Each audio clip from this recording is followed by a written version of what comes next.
Era is about to enter its 5th year. And that's all thanks to you. If you're new here, let me fill you in.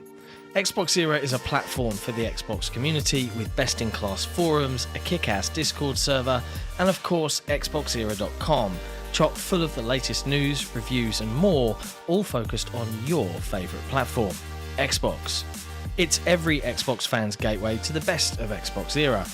Our incredible podcast listened to in over 50 countries across the planet, our own digital store for games and codes, our merch store for the coolest of Xbox threads, and of course Day One, where you can track, rate and discuss your favourite games on Xbox Game Pass. XboxEra is built for you, and it's completely funded by you. If you value having a publication truly focused on your preferred place to play, you can support us directly via Patreon. Just head to patreon.com/XboxEra. You get cool swag and awesome perks, and we get to keep doing what we do. Become a part of the best Xbox community on the internet and help us build the next 5 years of XboxEra. Thank you for your support. Despite the fact that the team running XboxEra haven't been to journalism school, we're still lucky enough to be supported by some incredible people. While we adore all of our patrons, we have to give a very special shout out to our executive producers who go above and beyond for this team, allowing us to achieve so much more than we could without them. Top, Not Jack, Croat56, Kevin S, Corkenstein, Jordan White, Assassin Entertainment, Mohammed Sherez, Terrin, and of course Grand Benefactor, Torn Raptor. You guys are fucking awesome, and we love you. If you want to become legend like this lot, head to patreon.com/XboxEra.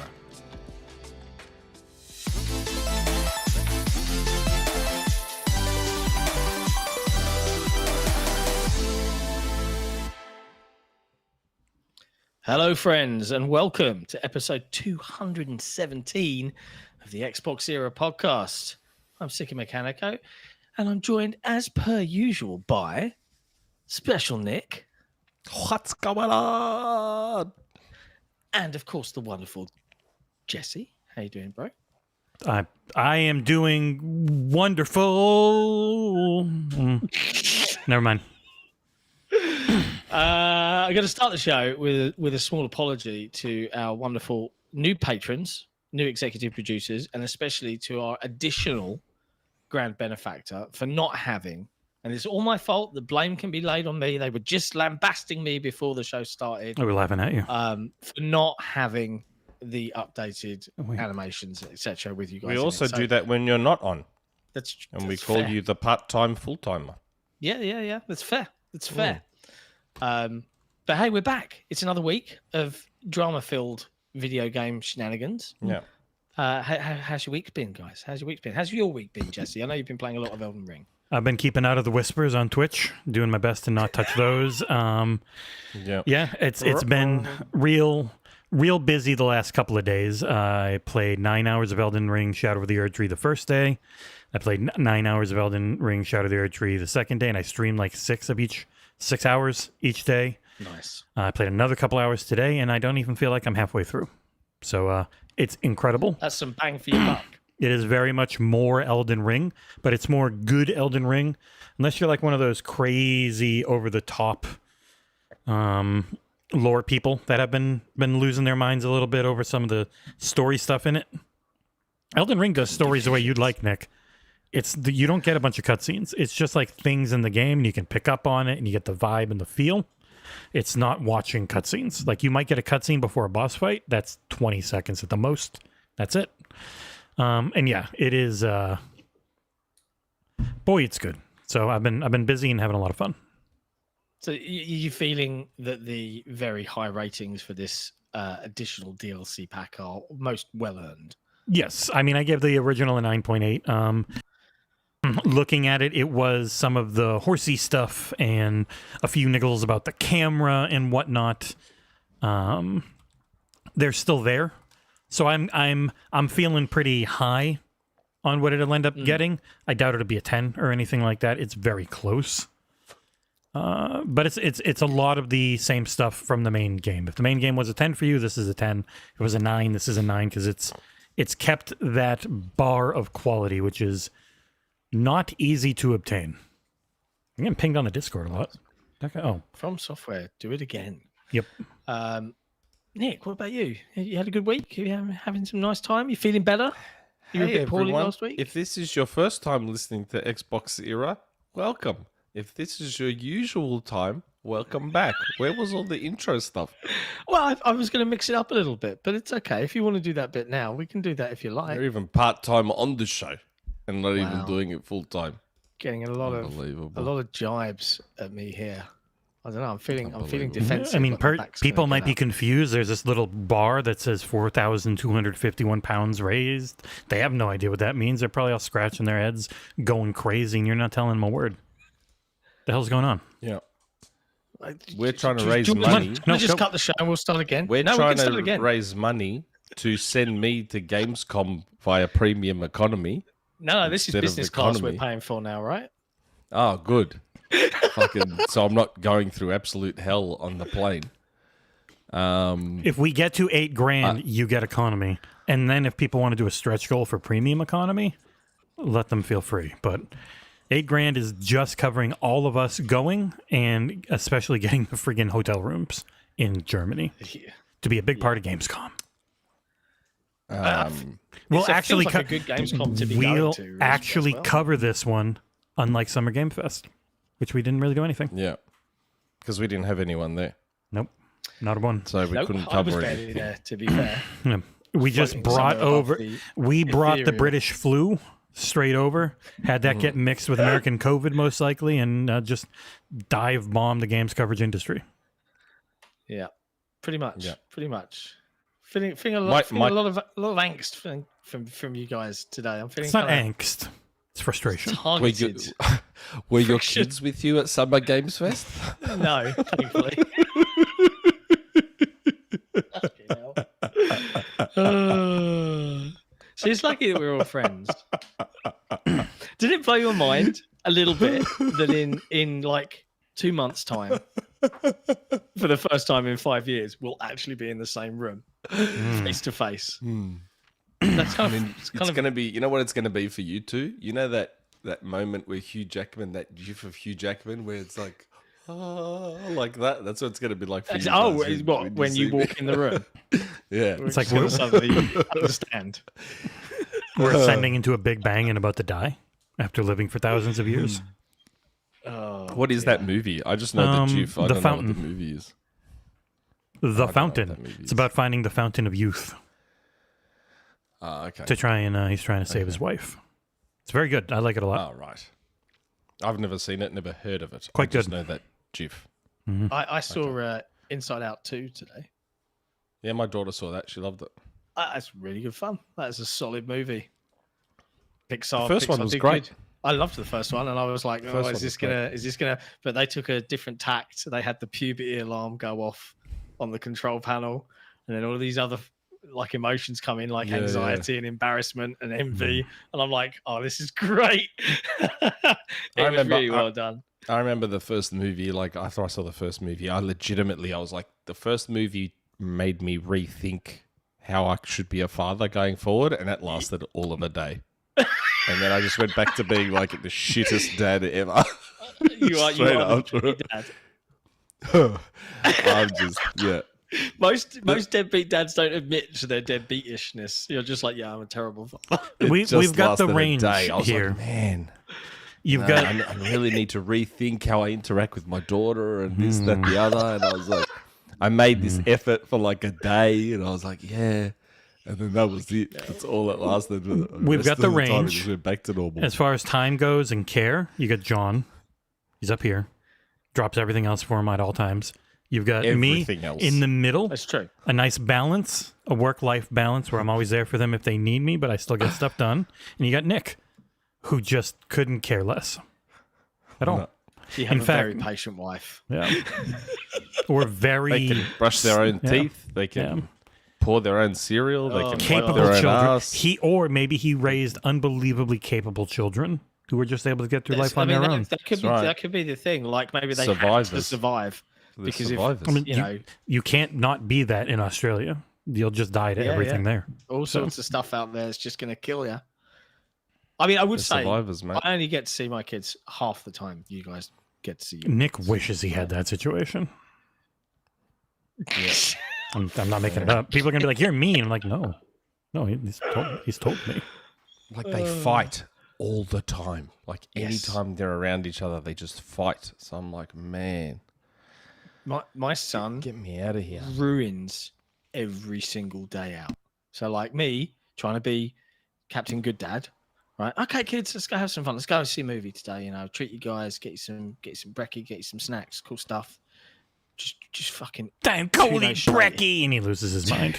2 days straight, he's been like, "Can I have popcorn?" I was like, "Yeah." "Can I have a slushie?" It's like, "Yeah." This is all behaviour dependent, mate. Just don't be a prick. It's real simple. Don't be a prick. You get rewarded. If you're a prick, you get nothing, right? And he pushed me, and he was a bit of a prick. Right, but I was like, he's not been absolutely terrible. We get to the counter, and I'm like, okay, so to the clerk, hey, can I have 2? And I look at my kids, and I'm like, two small salt and sweet popcorns. And my son goes, I don't want one. 2 days of non-stop on repeat. Can I have popcorn? Can I have popcorn? Can I have popcorn? Can I have popcorn? 2 days, and then I turn to him, and the moment he can have it, he's like, I don't want it, because he decided to have a tantrum. I'm like, okay, I have one large one and can I have an empty box and I'll give some to my daughter. I was like, slushies, Jacob? No, I don't want it. I don't want anything. And I'm like, you fucking prick. Like, fuck. That shit wouldn't fly with me. That shit would not fly with me at all. No chance. Hey, you might meet them. I'm still juggling childcare side of things. You might meet them for like a day. That'll be fun. I'm fine with other people's kids. Other people's kids love me. Other people's kids love Careful. me. You been in Twitch whispers or anything? Or? Nah, mate. The problem is how good I am with other people's kids is why I fooled myself into thinking I'd want kids. Because I was like, fuck, I'm good at this. Like, I'm great at looking after people's kids, and kids love me and have a great time around me. We muck around, this, that, the other. I'm like, I want kids myself now. It's different when they're yours. Yeah, you can't give them back, man. Different. You can't give them back. You only see the good part with other people's kids. You just see the fun and the laughing. Well, it's like being granny, like your granny or grandpa, and you get to see them once in a while, so you spoil them. But then when you're there every day, you don't get to spoil them all the time. They got to earn being spoiled, and they rarely do. Just to reiterate, this is the XboxEra podcast. We do talk about video games, but we're also a bunch of dads. Now, I old. I got into a relationship knowing there were kids. I made the choice. I'm fine with it. Love them. They're great. I'm not like these two who are obviously sometimes extremely sad that they did it. No, But did you deal with the baby part? 2 and 6. Yeah, I did all the baby stuff. They were 2 and 6. No, not you. I'm talking about Jesse. Oh. So not newborns, but a 2-year-old and a 6-year-old when we started dating. Exactly. Mm-hmm. Exactly.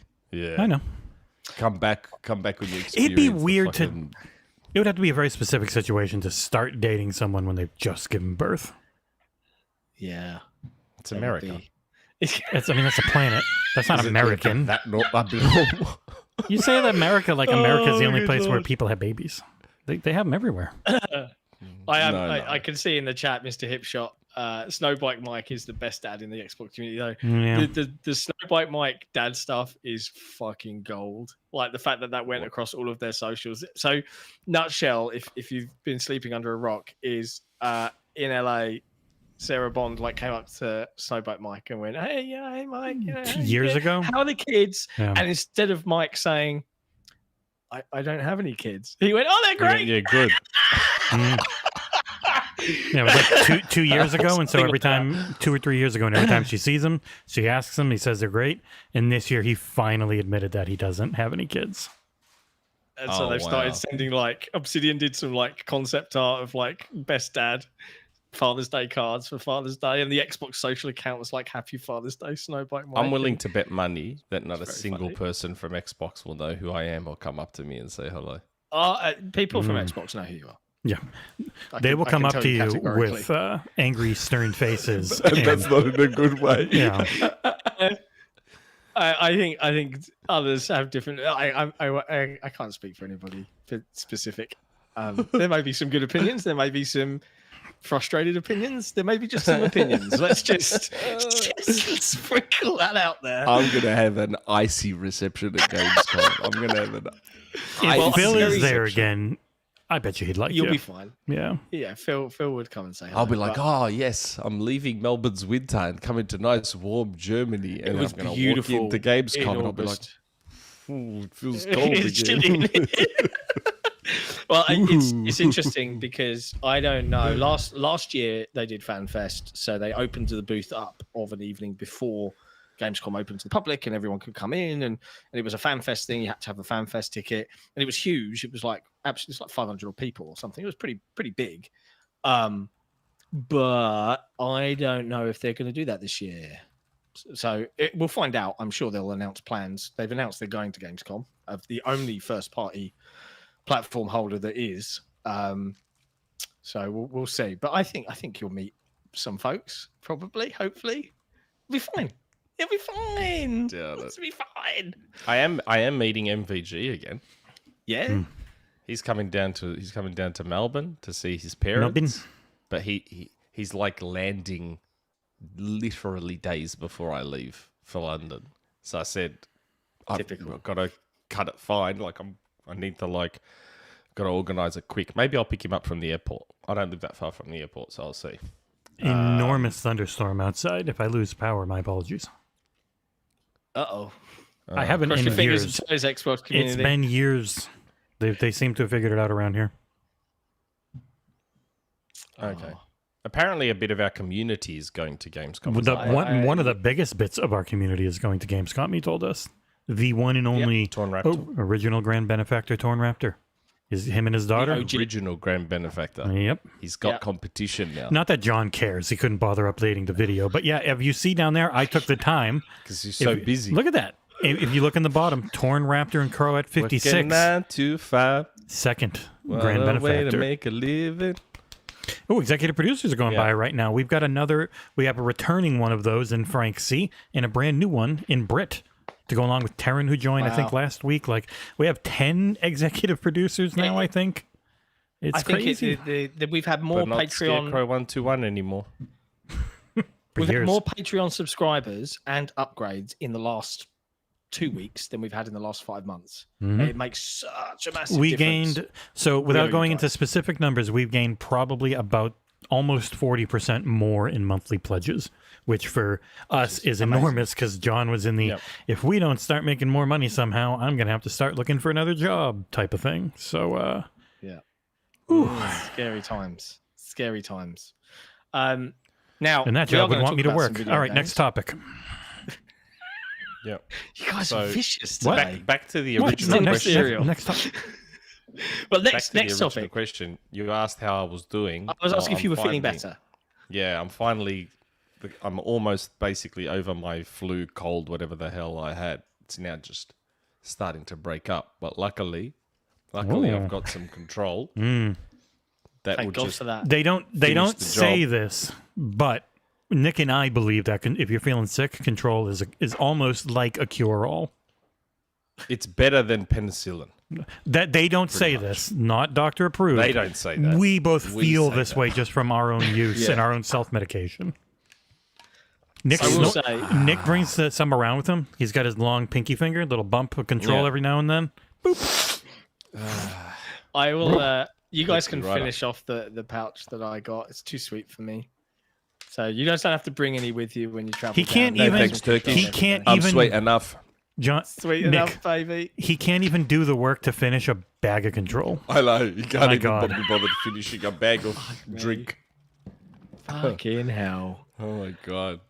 Do Do you want me to I'm wipe glad your to ass hear for you're you when feeling I better. see you? I'm I'm glad going to you're get to feeling better. London. Are you he's still like, glad? Hey, do you want some London food? I'll be like, okay. And he'll be like, there's the stove. start fucking baking it. Like, are you too busy? He'll give us a half-open tin of beans. Greek. Yeah, use my iPad, dear. order Uber I Eats. was trying to open these beans and there's too much work. When I was looking at flights for you guys, hilariously, we're going to have to go to each of the 3 airports around London, like outside of London City. So we've got to, like, I think you land, Nick, at Stansted. Jesse would land at Heathrow. And then we'd have to go to Cologne via Gatwick. So we're just going to be... Why can't we just all land at Heathrow? Because it's different countries land at different mainline airports. They're all about an hour and a half to 2 hours from here. But it's a right pain in the arse. There's a lot of driving around. But it is what it is. Because it's going to be worth it. Executive producer Brit has an important question in chat. Is it time to put John in hospice? Do I need to go into hospice? I don't know. I don't think so. Do you? I'm not You let us know. I'm not terminal, baby. We don't know what you're doing most of the time, so you have to let us know. Wow. This is... I'll stop. I'm This is asleep brutal. during... I'm- I'm asleep. Okay. But I'm asleep during your work day. So I'm not sure I'm sleeping. All right. I don't know what you're doing. Okay. All right. I understand what's going on here. This is a coup. A lot of friction today. Most ladies and gentlemen. coups, you don't just make fun of the person.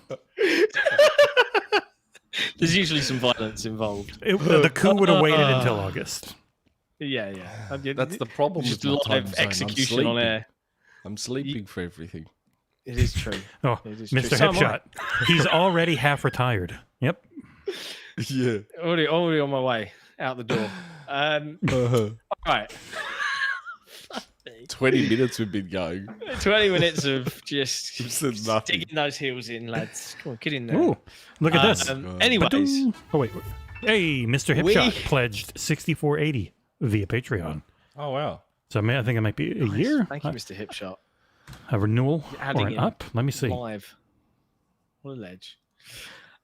He come on, load. He upgraded from contributor to fan, and I believe did the year.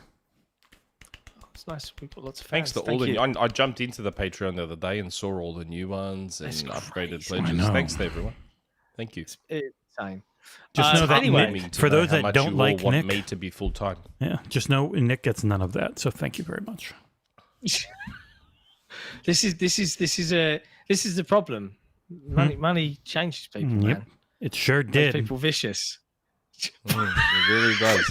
Or counterpoint, it actually doesn't change some people at all. Yeah. I mean, I'm still doing 70+ hours a week. Oh, God. Sometimes people don't change one little bit with money. Nick would still love Nintendo no matter what, and he would do a lot of work right. about Nintendo. Oh man, I want to do that podcast so bad. Like Torn Raptor was like, I genuinely want to see you do a Nintendo podcast. I'm like, yeah, fucking me too. I'm like, when am I going to do Who would it? you have as co-host? Would you I've find got a couple of people in mind. Who would you have produce it? Because I would die of boredom. I'm kidding. I would do in it. StreamYard. That Oh, no. template has been in StreamYard for like I a year. deleted I've it. got this really beautiful animated background of the Master Sword with God rays coming over, and like it looks so nice, and it's just been sitting there, like, and I'm not using it. I think it's gone. I actually think that's gone. All right. Trying to get that's things nice. back on track. Before we get into the news Oh, the template. I see and, it. Yeah, and it's there. things on the gaming industry, particularly focusing on everybody's favorite platform, Xbox, at least the people watching this show. Unless you're hate Not the watching people this who show, cover in which case, gaming. Get a life. But before we do any of that, what have we been playing this week? Jesse, you already spoke a little bit about Elden Ring. I do know as well, though, you dropped a couple of reviews, so worth briefly covering those. One of those was a game straight into Game Pass, Still Wakes the Deep, which I've also had a go at. I don't know if you've tried it yet, Nick, but It is a narrative platformer. If you've done any of their other games, Dear Esther, or Everybody's Gone to the Rapture, which Sony published, so it's only on PS4 and PC. Still Wakes the Deep is a narrative platforming game as the oven goes off. In case you're wondering what that beeping is, the missus is going over to turn it off. She's making brownie cookie things. I forget. But yeah, so this one takes place in 1975 in December on an oil rig off the northern coast of Scotland. Terrifying, very cold, rainy, scary-ass place when everything's going great. But things are not going great. It's a horror game that's not jump scare horror so much as like deep psychological scary stuff with the occasional jump scares. I know you saw the Alien Predator or Alien Isolation mechanic with hiding. That's only like two or three. It's only 2 or 3 times, and you can put it on easy mode, and it's very easy to get through those if you don't want to have to worry about that. Some of the best voice acting I can remember experiencing in a game. Extremely Scottish, like extremely UK area. People that have literally worked on oil rigs in Scotland that are Scottish have played it and been like, yeah, they friggin' nailed this. I snuck a butt because there's a nude man's butt in the game, and I just snuck it in. It was just in the trailer or the review that's showing. Yeah, the shower. Yeah. So did you do everything the same things that I did, which is no, not as much. They render this completely? No? Oh, just me. Yeah. But I think I beat it in about 5-ish hours. I got the achievement for not running more than 10 minutes without even trying. I didn't know it was a thing. Really interesting story, just great dialogue and writing, and I highly recommend a download. Even if you're not into scary things, it's not like morbid or gross at all, really. It's very John Carpenter feeling, where there is some body horror stuff, but it doesn't feel over the top. Very good game. Were you sore? After you beat it for 5 hours? Yeah. Why wouldn't I be? Hell. Chase. This is an R-rated podcast straight out of the gate, isn't it? And I did say in about 5 hours. So not 4. I don't know. It's not Yeah, what could it work, though. sounded like. Highly recommend. The other review I did was #blood, which I do want to get the video up on because it's a very unique, cool. If you liked Cartoon Network stuff in the 90s, it's very much feels like that. Very good writing, very nice art style, really good music, weak combat, which is like the biggest thing against it. It's not bad. It's just, it feels pretty far behind a lot of other stuff, but it looks so nice and sounds so good. And the writing is pretty damn good. There's no voice acting in this one. It is entirely carried by the setting of being this little girl. You're like 16, so keep her away from Twitch whispers. And she is a field hockey player. And you and your mom, it turns out, was a vampire killer. And so you become one. And you're going through and you're killing children of the night. If you like the art style and the music, it's good. I did not love the combat. So that would be my only warning. But otherwise, fair enough. Very good. I do want to just briefly touch on Still Wakes the Deep. Like, I haven't finished it yet, Not allowed. but yeah, there is some seriously gruesome. There's a lot of The Thing in this game. If you've seen John Carpenter's The Thing, the original, Nicholas, You don't oversell anything to Nick. Given CPR, and then the chest turns into a giant mouth and goes and bites his arms off, and he's like, ah! You know, you've not seen one of those movies where maybe I saw it. Grow spider legs. You've never seen that. It's one of those movies where it's possible I may have seen it when I was a very young child. You might have seen bits of it. Like so many movies. It's a really good movie. Make sure you don't ever oversell anything to Nick, because his the first impression that's given to Nick is what he will always end up sticking to. So if you try and oversell it and be like, "Well, this wasn't the best thing ever made," like, no, yeah, but it's not. And in a lot of the movies, it's actually kind of boring, but it's very fun. Yeah, it's such a unique premise with a ton of really good actors, and you kind of never know exactly what's going on in a really cool way. The way they do it, I really liked. I'm a big The Thing fan. Is super ambiguous, but like Kaz's surname, is it McCready? Mm-hmm. Yeah, like that is straight out of The Thing, isn't it? Kurt Russell's character's name is. Am I right? Am I reimagining? I actually don't remember. What is right? I need to know because there's the bit with the giant body horror. McCready, and it's smashing through, and you're like, oh, fucking hell. Yes, he was R.J. McCready. McCready, yeah. I mean, it's a bit on the nose, yes, but fair enough. You know, you're making a thing game, and he's not like Kurt Russell in this game. He's not like that character. They're just You see the inspiration, but it is still very much their own thing. Because also the body horror stuff isn't like this alien creature trying to survive and take over stuff. It's something very different. It's more cosmic horror than alien horror. That's a good description. Okay. But yeah, Nick, honestly, I'd give the thing a watch if you get a chance. It's possible I watched it when I was very young, so don't remember. Yeah, and weirdly, they went to make a follow-up, right, to the thing. And they were going to do the FX in the original way that they did in the original and they actually did it. They did all of it.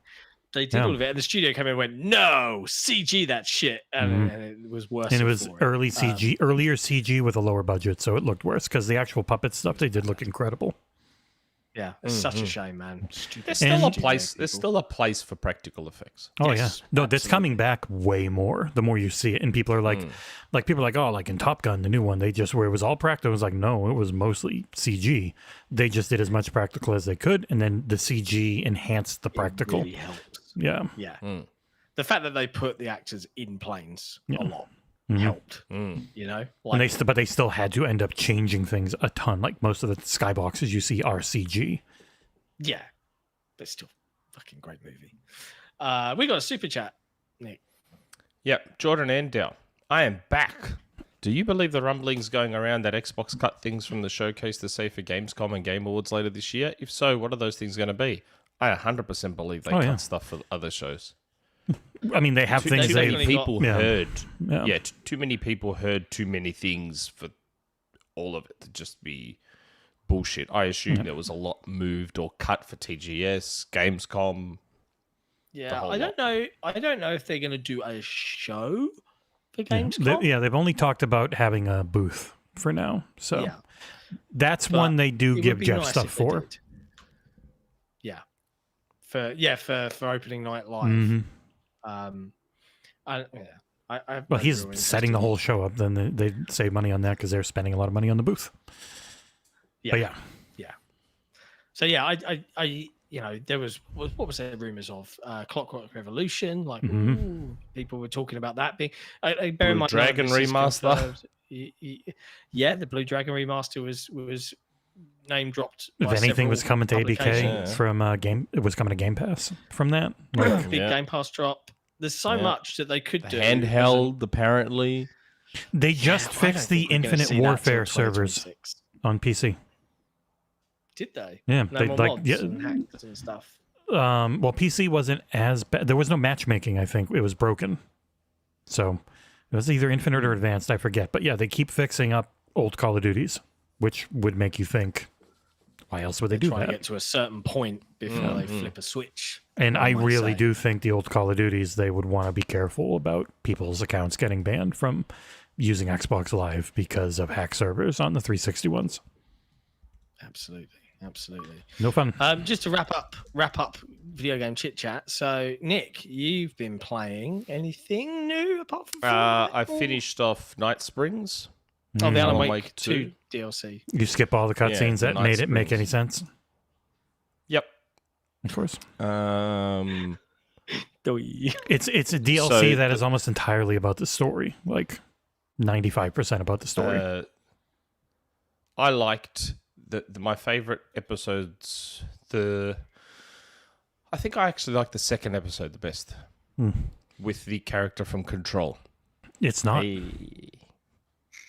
See, it is not. She does not have the powers. It is not that. You never get her name.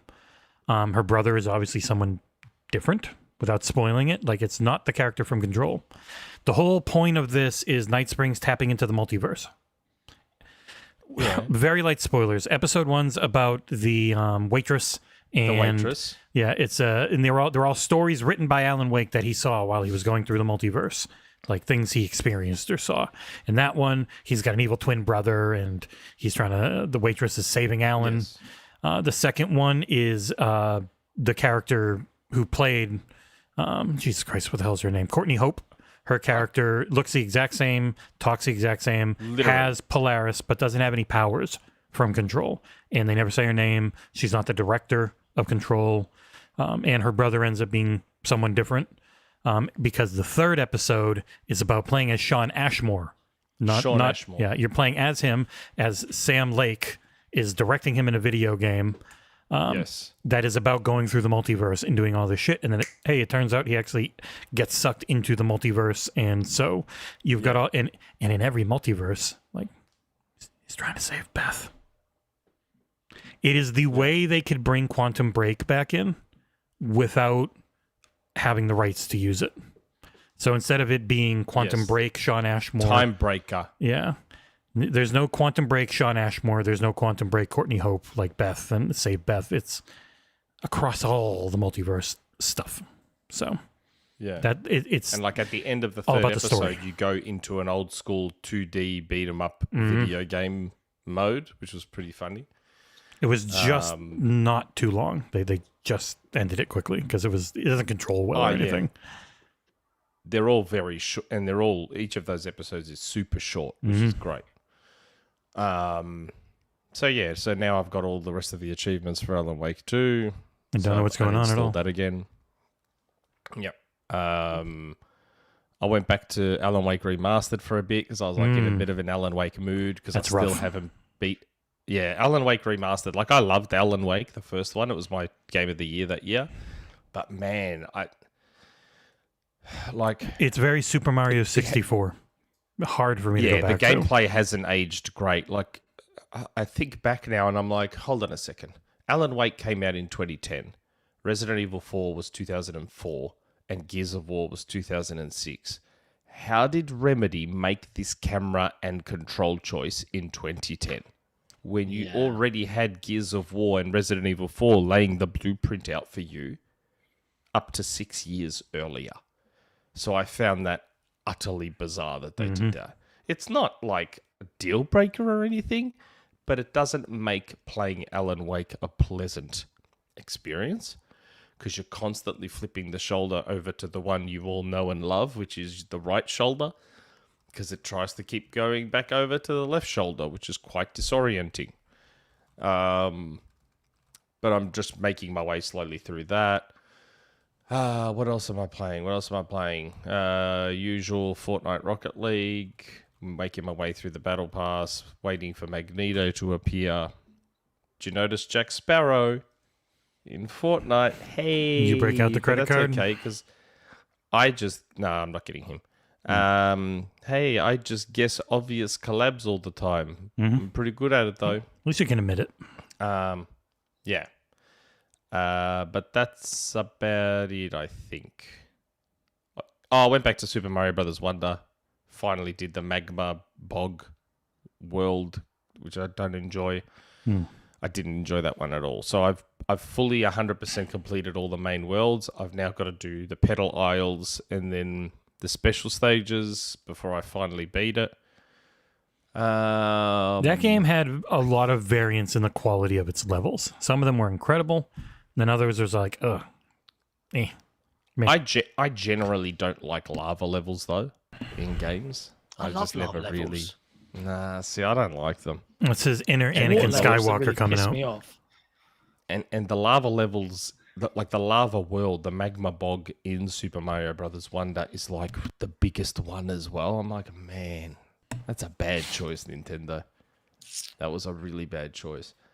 But I do like that they break it up with like basic things where you just like, they give you a free seed. And then the other ones where you just play a short thing with a certain badge. And I like that they at least break it up with that stuff. Yeah. Balatro as well. Naturally. Game of the year. I'm imagining I'll be playing that on the plane a lot. Yeah, it's a good for one sure. I'll have my Switch with I'm gonna need a really good converter for charging stuff though. I don't want to blow it up if I try and plug it into your weird power. That's right. We need adapters, don't we? You can get really good ones that have USB ports on and and they can adapt between US and Europe and UK, and it's just all in one. Yeah, all my stuff's We'll have to get a couple. 110 and you're 240 or whatever. Stupid voltage. Correct. Hey, Yeah, We're not even got half of you. We're better. Sensible, safe plugs that don't kill us. Like American plugs are fucking awful. They just pop out.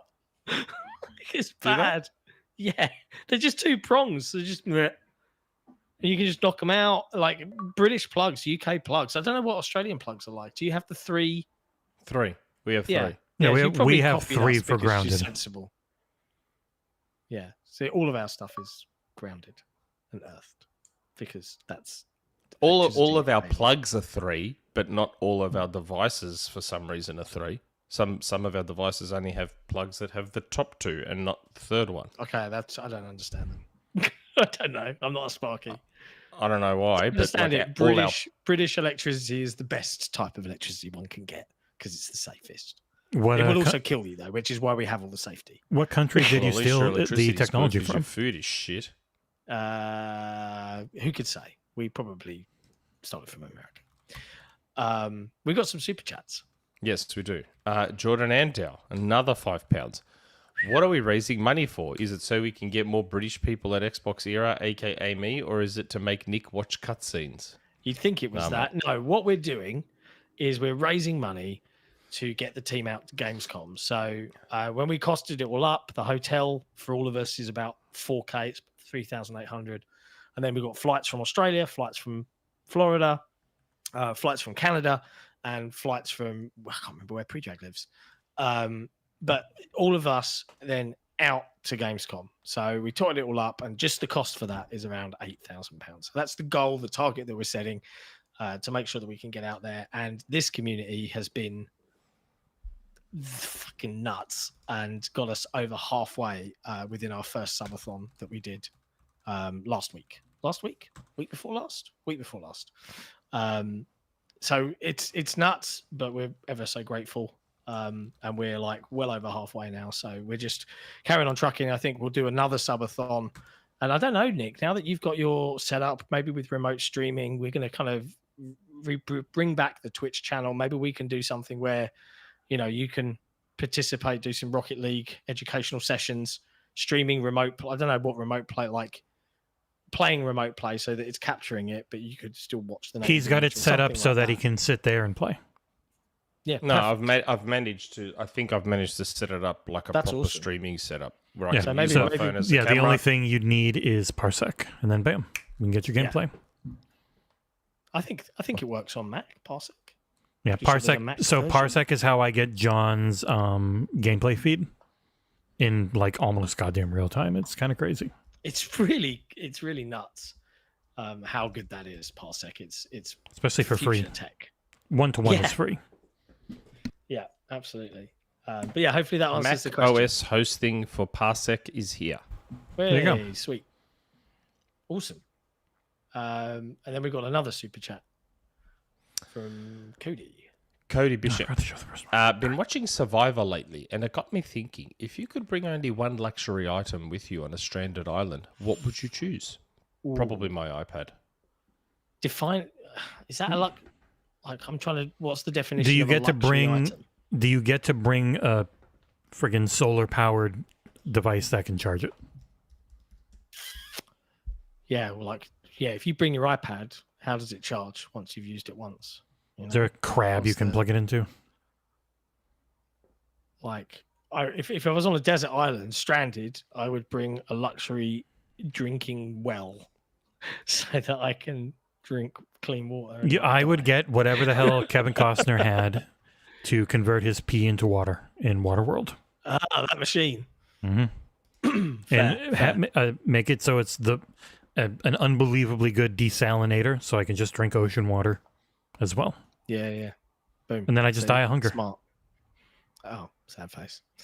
But yes. Bum. And Cheeseworks in the chat, just reminding everybody to please like the stream, y'all. Many thanks, Cheeseworks, for doing the Lord's work as a lump of cheese. Please do hit that like button. It really does Ooh. help us out with the old YouTube algorithms. It We was got really breaking weird. news. Oh, Microsoft Flight Simulator has hit 15 million players.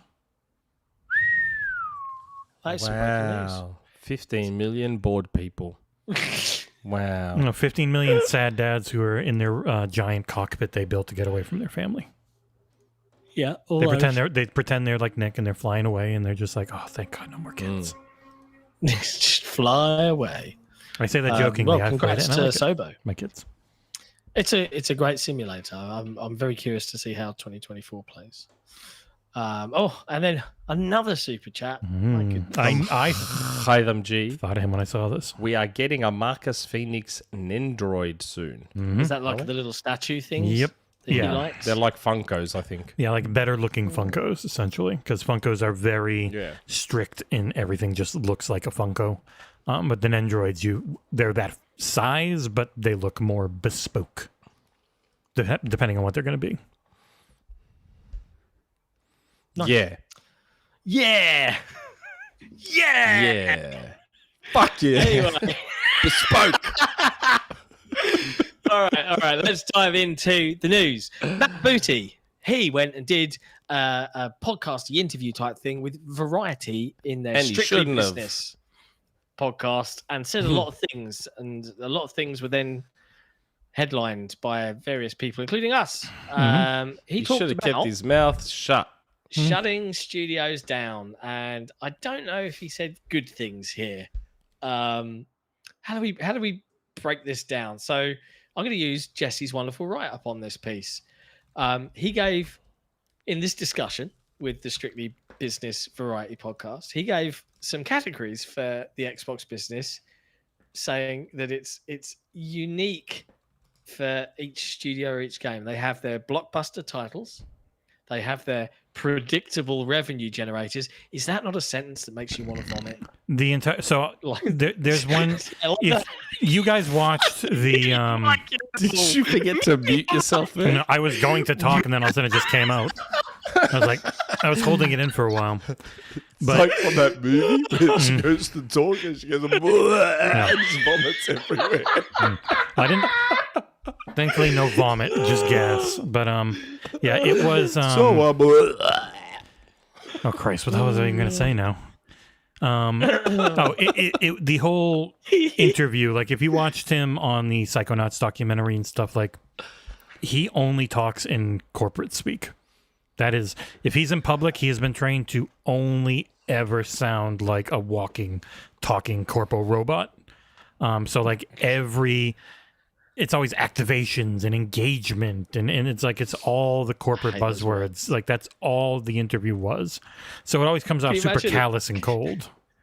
Yeah, The like, can you imagine? two worst words. Play this year's predictable revenue generator 5. You know, like The two worst words that he used in that interview are launch exclusives. Well, If that's that what doesn't they're tell gonna be. you, I was going to cover that in a sec. We're not got there yet, but yes, that's if that doesn't- doesn't tell you, it doesn't tell you that anything. everything No, is coming across. Nick, it doesn't tell you anything. That's the point of it.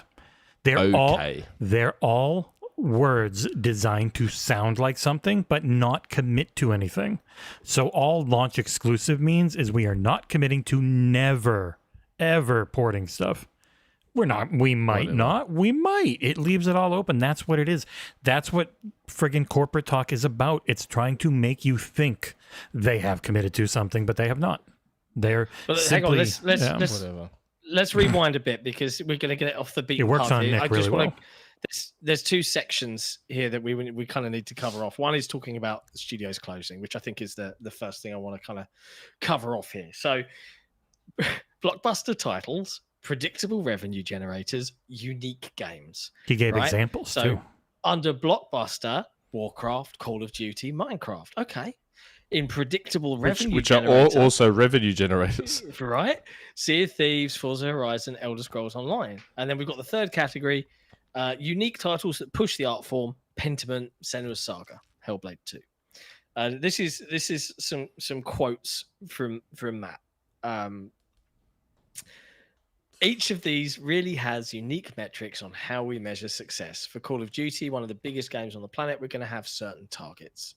That's going to be different for a team like Ninja Theory, who made a game like Hellblade 2 with about 100 people. I mean, that makes sense in and of itself. As a standalone sentence, yep, I can completely understand that the budget and the amount of money you've spent with 6,000 people developing Call of Duty versus 100 for Ninja Theory, the two games are going to have different goals, right? Okay. Sure. This all led into the discussion about Tango Gameworks, who were obviously shut down as part of the consolidation with Bethesda. Anytime we've got to do something like that, it's difficult. First and foremost, for the people affected. We've put a lot of energy into fully supporting anyone that was affected by something like that through severance and other things. Those decisions are never made lightly, and they're never made quickly. So I want to pause for a second, because that bit, I was like, they're never made quickly. Like, this felt like, at least to the wider gaming public, this felt like it came out of the blue, right? Hey, shock announcement. And it felt like it was made quickly, but like, we don't know how long those conversations were going on for, right? So initially I read that, I was like, it felt quick. Like, it felt like, congratulations, Hi-Fi Rush, it's out now on PS5. You're all fired. That's what it felt like to me as a layman. But we don't know. Reality is, we don't know how long those discussions were going on. Nick will happily assume, no? Yeah, of course. Then he said there are a lot of people and processes and oversight to make sure we're making a good decision there, and they're always difficult. The energy goes into making sure that we're supporting the people impacted. But he refused to go into the nitty-gritty. This is via Jesse on XboxEra.com, on exactly why the studios were closed out of respect, stating then that is as much a forward-looking situation as it is one looking back at one certain game. There are a lot of things that go into success for a game. What leadership do you have? What creative leadership do you have? Is the team the same team that shipped something successful previously? And we have to look at all those things together and ask ourselves, are we set up for success going forward? So that sounds like the team that we did have is not the team that we now have. So we like... Am I reading? Am I alone in misconstruing that? Help me out here. People are mostly just saying, "Oh, Shinji Mikami left, so they fell apart." It's like, well, no, it was multiple higher ups and game directors and stuff left. Like, I always forget her name, so I don't want to say it. But the one who used to be on the stage all the time that people loved, she left, started her own studio. Mikami left. Everyone always looks at and points at Hi-Fi Rush, and I don't think Hi-Fi Rush had much to do with it. It was a smaller project that was mostly a smaller team that grew over time, but the big ones that didn't do well, Evil Within 2 sold horribly, and then Ghostwire Tokyo didn't seem to do very well. And even Hi-Fi Rush, for as much as people loved it, it didn't do financially well, incredibly well. Like, it might have done fine because it wasn't a huge long project, but it was still not a little indie game. So I took that more as they were a year and a half from having shipped Ghostwire Tokyo and still hadn't started anything else. Internally, they felt green lit. Yeah, they hadn't actually started it up. Yeah, they hadn't. Yeah, they hadn't had anything approved to start. Yes, so I took it as he was saying essentially they weren't confident in the leadership there. But again, it's reading into corporate speak where nothing's truly committed to. Because he's talking about metrics they look at, not the metrics they used. So it could have been those reasons. But again, we don't know. It's just it should have kept Tango anyway. I think from a core viewership, like this core audience, like it bummed us out because I wrote an opinion piece on it. In my opinion, Hi-Fi Rush felt like the keeping of a promise to the Xbox community, and then suddenly letting go of that team felt like it was them breaking that promise a little bit. So does that mean 343's next? Because they've lost a lot of leadership, haven't they? This is where it's interesting. But do you chuck out your dedicated Halo studio, right? Like it. But apparently the change of leadership. I think there's also a lot of like, hey, you're all the way in Japan, and that's difficult. For everybody. The things they talked about is they felt too stretched. Like reality. Yeah. They looked into other solutions and they couldn't, like with Toys for Bob, there was somebody there to essentially buy Toys for Bob and make it run private. And it didn't seem the same, and they're much smaller and like, I don't know. To Jesse's point as well, we have to remember, and this isn't this isn't like Defense Force, but I'm just being genuine. Yeah, I don't care. I don't care why the reason. I hate that they did it, and that's always saying like people be in the comments. They'll listen to me defend when it's more explaining the corporate reason why things happen. It's like, why did they do it? And You have like, a Twitter we know. account. You have a mocking Twitter account. I know, it's gross, isn't it? Go report. No, they don't care about reports. It's Twitter. I don't even have one of those. There is a special account somewhere. I think. Is there? I think so. I don't think so. I'll link it. I'm sure I found it before. I'll link it to you if I find it. Okay. But the thing I was going to say is, if you rewind the clock and you look at what Bethesda were doing before they were acquired, why were they acquired? They were acquired because it turns out running all those studios and hitting success after success and keeping up and keeping afloat is immensely difficult. And you saw the pivot in their games with Wolfenstein Youngblood, with Fallout 76. They were pivoting to try and have some of those, what did Matt call them, predictable revenue generator games, right? And they failed. So Evil Within did okay. Evil Within 2 didn't do okay. Evil Within was enormous. Like, it was actually huge. Okay, right? Yeah, it was a very big game. But then Evil Within 2 didn't sell at all, comparatively. Then for them, yeah, it cratered, right? So you have to imagine what the trajectory would have been like if Bethesda had never been bought. What would they have done themselves? Starfield would have been out in 2022 and in terrible shape and on PlayStation exclusive for a year, and like it would have been. It would have been a crazy world. So it sucks. Like, don't get us wrong. We all I firmly disagree with Tango Works and Arcane Austin being shut down. Like, none of us are happy. Unlike Nick, I actually liked both studios' games a lot. You liked Hi-Fi Rush. I liked Hi-Fi Rush. One, I know, but they made a lot more. You didn't care about Prey or friggin' Redfall or Dishonored much. I didn't like Prey. I tried the Prey demo and didn't like it at all. Evil Within, I got on Steam, believe it or not, and played it on PC back when I had a gaming PC, and I didn't mind it. Yeah, it was all right. 2 is actually pretty good, which has always made me sad it didn't sell. I still maintain that Tango should have been kept regardless. Tango should have just been considered a marketing expense. Yeah, they're not in the... Just keep them. I think we know right now, none of these big corporations are in the let's burn money for goodwill mood or anything. They're just not. I'm not saying money. Let's not pretend it's full on burning money. But it is for them if you're not immediately getting a return right now, because everything's stagnant, so they're in cost cutting and cost savings mode.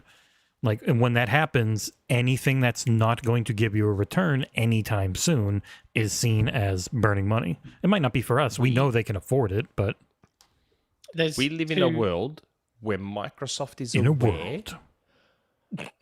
Microsoft is aware of the shit that is spoken about them. They're aware that the media doesn't love them.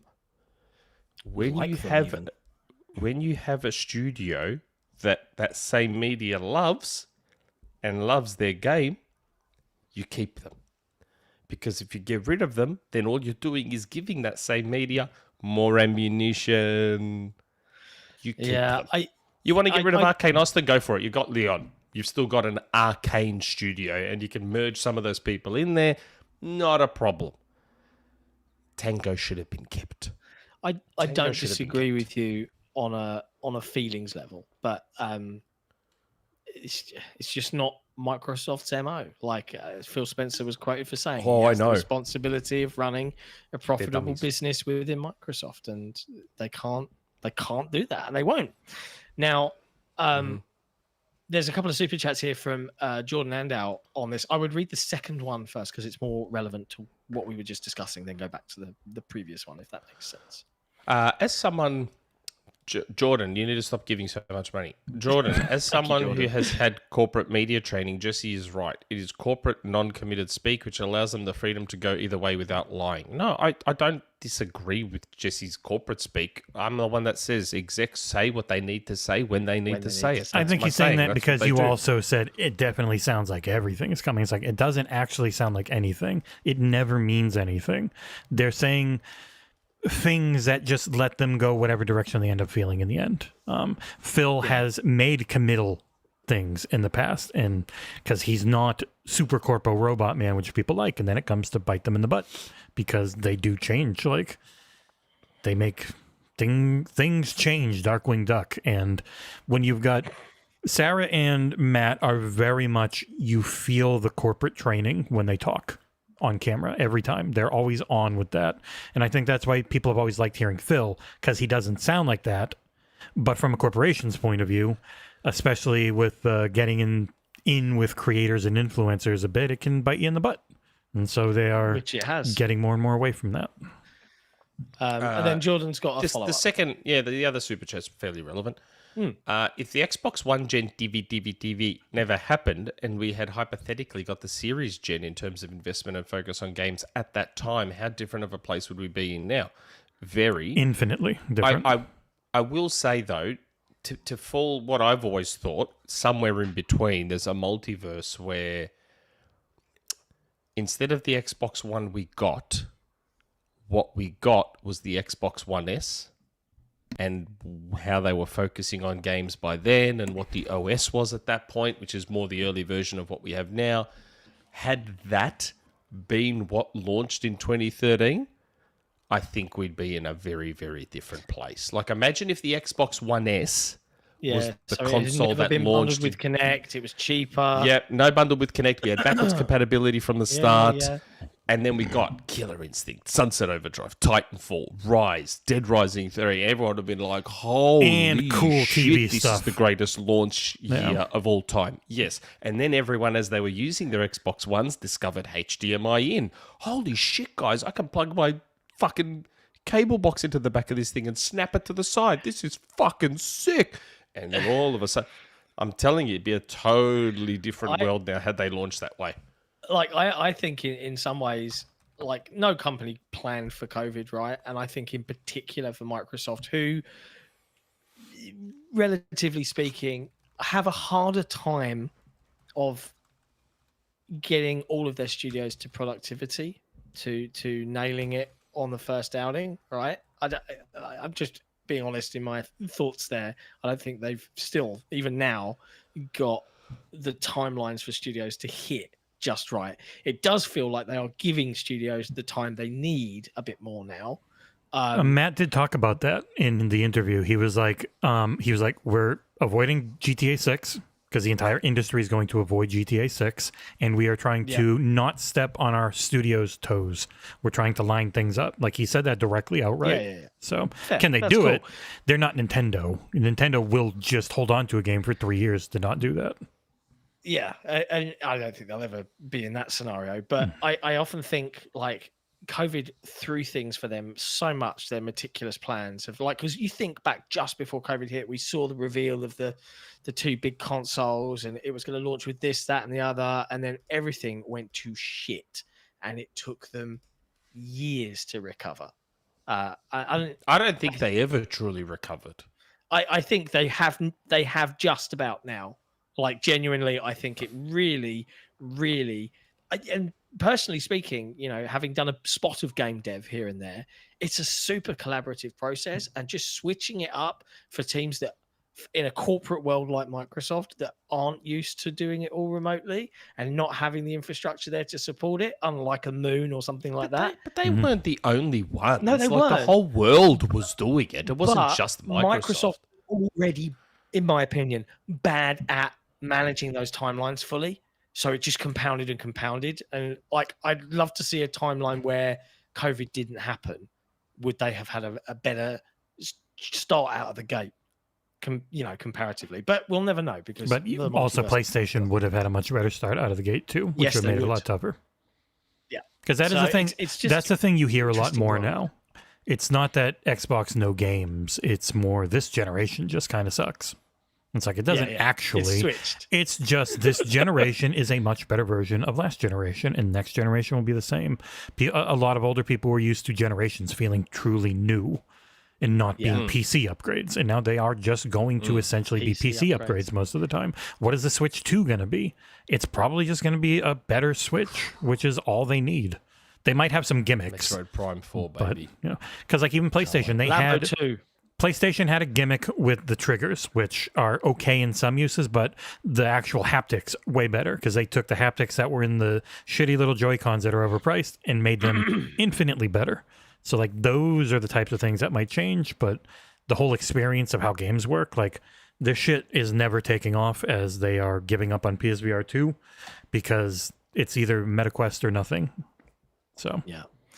Now, Matt switched gears, so we pulled out another piece on this, and this was talking around Xbox exclusives and launch exclusives, all of this thing. And he started off the conversation on the Strictly Business podcast via Variety.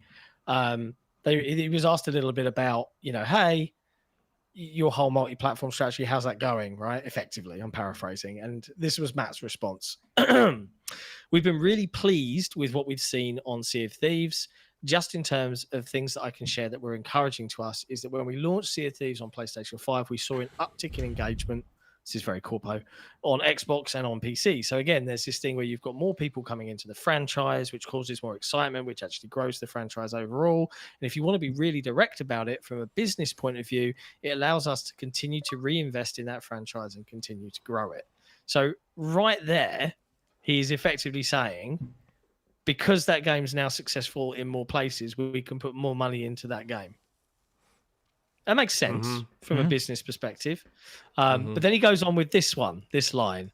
It's one of those things that's core to our Xbox promise, letting people play where they want to play with the people they want to play with on the devices that they play with. And it's encouraging that we didn't see this sort of vertically insulated community there, that the work the team had put into being best in class in terms of cross-platform play really paid off because we saw people engaging outside of their own device ecosystem, which was great. So he's talking about people on PlayStation playing with people on Xbox, playing with people on PC on Sea of Thieves. Good times. Hey, Pusscat. But then Matt starts talking about what the goals for franchises are, right? And this is where it's kind of like, okay, they're starting to massage. It's, remember February, 4 games. It's just 4. It was an experiment. He's letting us know the experiment was very successful. Listen to this sentence. The other thing is it brought new players into Sea of Thieves, right? One of the real goals, that's an interesting word, one of the real goals that all of our franchises have, and one that we have all across the industry right now. So this is Matt saying, it's not just Xbox that want to do this. This is everybody, is how do we grow? And that was really great to see him bringing in new players that had never played Sea of Thieves before. I think we consider that a success. And then he goes on here to talk about the bigger picture, right? The strategy ahead. Oh, thank you very much, Mash, for 10 gifted XboxEra memberships. Legendary. He starts talking about the plans ahead, Xbox exclusivity, but there's no transparency or clarity really here. As Jesse has pointed out, this is a lot of either way. It's word soup. It's word soup. It's just like listen to this glorious soupy words, right? We will continue to make these decisions individually on a case-by-case basis. We're absolutely committed to having launch exclusives on Xbox. It's part of our core promise, and we want to continue to bring our games to more players on more devices going forward. And we certainly have got a lot of experience with that, with things that have been historically multi-platform for so long. And when the podcast host said, what's it like working with Sony and Nintendo? And are you breaking those walls down? Matt said, yeah, well, obviously I can't speak on behalf of Sony or Nintendo, but I'll say that in each case, we have great working relationships with the teams at Sony and Nintendo. Again, our portfolio consists of games that have been shipped on those platforms for 10 to 15 years. That doesn't happen without a great partnership. We've got a great working relationship. And as you point out, as gaming becomes a bigger part of pop culture, as the number of gamers on the planet hits 2 billion, 3 billion, and continues to grow, it's inevitable we're going to see that sort of content that sort of seeks to be everywhere, right? We're going to see some blending across the boundaries and differences that maybe have existed historically. They are prepping. There's nothing, right? It's nothing new. It's just we're probably going to do. Yeah. And not even just them. Like, we get a friggin' first-party Sony game going to Switch. Like, it is very different. Sony will always be behind and always doing less, but they're not doing nothing, which is, I think, what a lot of people were expecting. And then all of a sudden in Summer Games Fest, they just see, oh, hey, by the way, or at the State of Play first, hey, by the way, this is coming to PC and Switch. And it's like, Yeah, because companies are not able to grow. So, I mean, they could last forever making the money they are. It's not like they're losing money. They're making money. They're fine, but that's not good enough. You must grow. And when you can't grow on your own platform, you seek out other ways to grow. And Microsoft will go more in.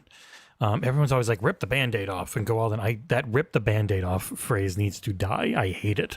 They should ban Band-Aids. It's so stupid. There's no reason doing everything because not every team can do it. Not every game is going to benefit enough from it. Like, there are very specific situations, and it's not actually live service games as much as it is single-player games, because single-player games are more FOMO, huge sales at launch, then they go down and they get cheaper. Like we see with Sea of Thieves, a live service game can be 8 years old and be enormous. And it's way harder to get those to work everywhere at launch because they're always online, all those issues. So all the patches, all of maintaining all the versions all at the same time, it all comes into play. But Matt did lay out here some reassurances for people that want their hardware. And he said, it comes down to maintaining that player-first focus. We want to be where the players are. A device, the Xbox, will always be core to what we do. The console is foundational to what we do. But, going all the way back to 2016, 2017, when we started supporting and started shipping all of our games day and date on PC, when we started branching out into things like cloud streaming, which allows you to really take your game anywhere, we're focusing on making sure we get things right. I mean, it's interesting. He closed this off, the last line of the podcast, the last sentences from Matt Booty before we signed off for this hour-long listen, was, what the future holds for these trends, I don't really have that crystal ball, but I do know that we're going to continue to follow our fans, follow our players where they want to be. And as gaming grows to be something that is right there, side by side with more traditional entertainment like music, movies, and TV, we'll probably see some of those same things start to happen in gaming that you've seen over the last 10 or so years in linear media. So he's basically saying, like movies, like music, like TV, it's all everywhere on any device streaming. We're probably going to see some similar things. That's how I took that in sentence. Do you guys agree? It feels pretty cut and dry to me. I would love to have the game industry be like the movie industry, where anyone can make a player and every player plays all the games. I know we'll never get one there. console I'm future. Aware of that, yes, but I would love that. I would love a world where there's a standard that's agreed to and anyone can buy a Samsung video game player or a Microsoft one or a Sony one or an LG one or a Panasonic one, and they all just play the exact same games. And each, console have its own OS and they do whatever they want on their OS. It'd be nice to have, look, I'll read these comments out first. So, member for 2 months, the Elemental Hero, the Shadow Link Dragon Wolf King. That's a really long name. The problem is Xbox Microsoft put more fear on their studios when they closed these studios down instead of saving them. The 4 games needed physical media. Yeah, there's an element of truth to that. If you're closing studios you only recently bought, I can understand how that might put the fear of God into other studios. For sure. I could totally understand it. That's why you don't really see Nintendo shutting down studios. You see Sony do it. You see EA do it. You have no idea what's going on with Nintendo. Oh, my StreamYard crapped out there for a second. I don't know why. It's come up with a connectivity issue. I would just say, Nick, on Nintendo, the important thing to bear in mind with them is that if you look at their games and the hardware that they're developing for, their games cost a fraction of what. No one says that more than I do. Fair enough. I'm just saying, it costs them far less to make, far less to publish. And they probably pay their developers fuck all. I mean, I think they pay them quite handsomely, but... I don't know. I assume Nintendo aren't angels. They're probably can be assholes in a lot of ways. Yeah, they are. So with Nintendo, it's more just we don't know. Because we still don't even know who's working on Brothership and stuff. They just don't say. They say, "Go find. You'll find out in the credits." Is their go-to response. But as far as they outsource a lot, yeah, Nintendo partners more than people realize. Even on older games that we just assume Nintendo made, No. Nintendo doesn't actually have a lot of studios themselves. Like, That's why they don't have a lot of Nintendo. No one would probably ever be able to buy Bandai Namco because Nintendo would go crazy because of how much they work with them. Yeah, like who would have thought that a Spanish studio made arguably the best Metroid game, 2D Metroid game ever in Mercury Steam? No, everyone would have just assumed a Nintendo studio made it. No. And that's what they want you Mercury to Steam. assume. That's why they keep it bloody quiet. Yeah. I think the Nintendo seal of quality is there. They keep a tight leash on their partners. As far as there's a Glassdoor equivalent. I remember seeing the listing, and Nintendo's like always at the top for employee satisfaction. Like they're supposedly very good to work at. Well, that's good. Yeah. I guess. It's good to hear. Jordan Andow, my God. Don't tell me what to do with my money, Nick. Unless you're going to start watching cutscenes, I might be Bill Gates for all you know. Well, if you're fucking Bill Gates, can you buy us so that we can all do this full time then? We want to maintain Come on, Bill. impartiality. Let me do this full time then, Bill. We're not Polygon. No, If he wants to I donate just get funny. $5,000 a month on the Patreon, feel free. Yeah. Consider us sold. I just get funny. Maybe it's because I'm old. I did just turn 44. Happy birthday, sir. Oh, yeah. Thanks, man. I'll be celebrating mine with the two of you. I had all these randos on Twitter and all that, and nothing from any of you. Nothing. Thanks. I don't think you were very public about it. You get very quiet. I had no idea it was your birthday, and I still don't I care. literally posted it on Twitter. I don't really go on Twitter. I don't follow you on Twitter. Yes, you do. You do follow me on Twitter. But I definitely didn't see a birthday tweet from you. So Anyway, orcs. I just get funny about I don't know. Maybe I just still find it weird that people give us money. Like I saw someone in the Patreon that had set up 2 accounts and they were both giving us money. So I like DM'd him. I'm like, dude, are you aware that you have 2 accounts and they're both set up to give us money? He's like, yeah, this happened. I'm cancelling one, but thanks for looking into it. I'm like, well, yeah, I wasn't just going to be a dodgy Greek arsehole and be like, it happened during the subathon. This one guy. Yeah, it happened during the subathon, and he did told me, so that's why I told you what it was when you asked. Okay, I was just in there and I saw him there twice. And I was like, oh, he's giving us money twice. Like, cool, but he probably didn't mean it, so I better say something. But yeah. But okay, Bill, give us more money then. Another one. Robert Vasquez. I would have said Vasquez, but there's a Z there. Yo, boys, freaking love you guys. Thanks, mate. Y'all seen Zilla -1 yet? I saw it in black and white. Absolutely beautiful. Feels so real to me and perfect. Please go see. Robert, join the Patreon and watch Sick and Nick's Flicks, where we spoke about Godzilla -1 because we did watch it. We did. I'd be interested to hear your thoughts on our thoughts on Godzilla -1. I quite liked Godzilla -1. It was a solid movie. It was fine. We weren't as enamored with it. Wasn't. Yeah, it wasn't as a 10 many out of others 10. were. My eyes movie. I won't say I didn't like it, but I wasn't as enamored as many others were. Jordan Andow, Bill Gates with more money. Happy birthday, Nick. Here is some more money. I will be 31 this year. So I can confirm I unfortunately am not Bill Gates. Nor whatever, someone that he would want to date on Epstein Whatever, Island. Bill. Yeah. 99 Rukin. Can't the same talk be used Hasbro with how they might be leaving the toy business because of landscape? In terms of shutting down studios or shutting down Hasbro's toy making arm, I don't know. I don't know enough about that side of their business, to be honest. But aren't toys like making a huge comeback? I think there are certain segments of toys that are doing very well. Yeah, I feel like toys are like coming back, and Lego is huge, and Lego's definitely like massive. EB has fully moved almost completely to merch and accessories and toys, and like EB's business is hardly video games anymore. Yeah, like Hasbro as well. They've done a lot of movie tie-ins, and that's making them a lot of money. So,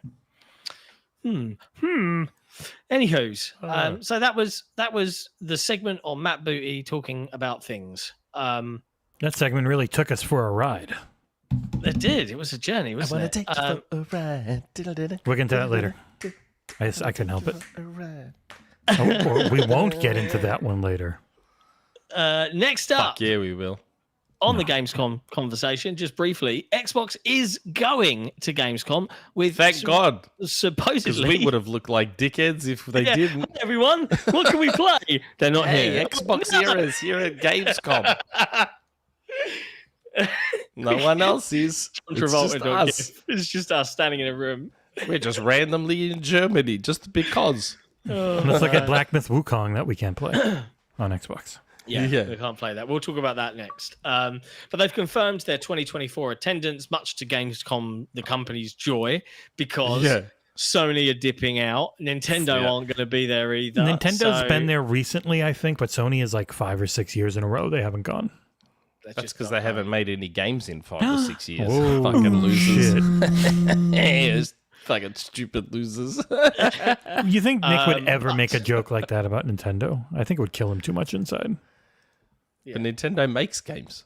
Yeah, they make they kids make games, though, don't little they? kiddie games that Yeah. all of these grown-ups go absolutely fucking nuts for. I know. Over and over There's more and over adults and over playing again. their games I know. than there is kids. I know there is. It's a funny old world.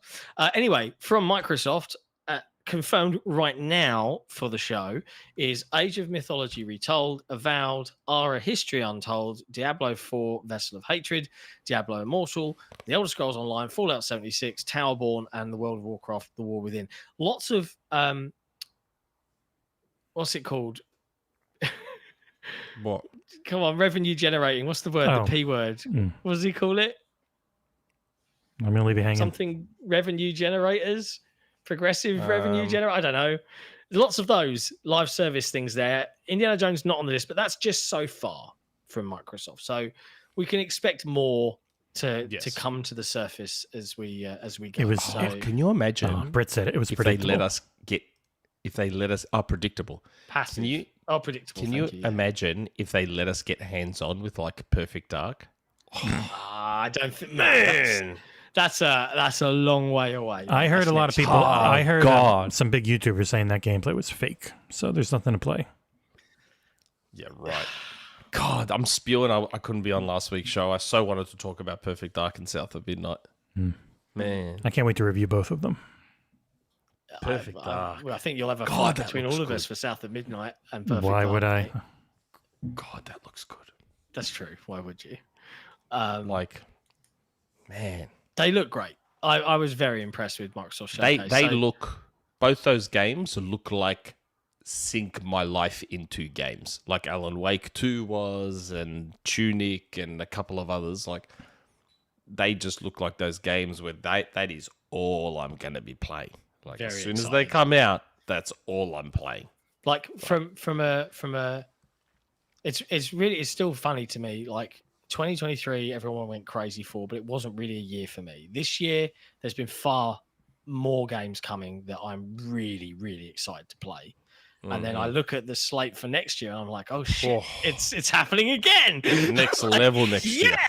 This is great. Very I'm excited very, to play, very but not do any excited. work to review or something. I'm sure. Yeah. I thought I'd get that. Yeah, Just yeah.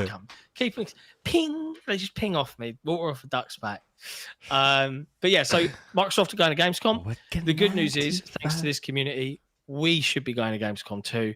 And the really good news for everybody watching right now, like this is crazy. We've been doing this for about 5 years. That's nuts. 5 years this year. In fact, I think this month is our 5th anniversary. So crazy. We've never met in real life.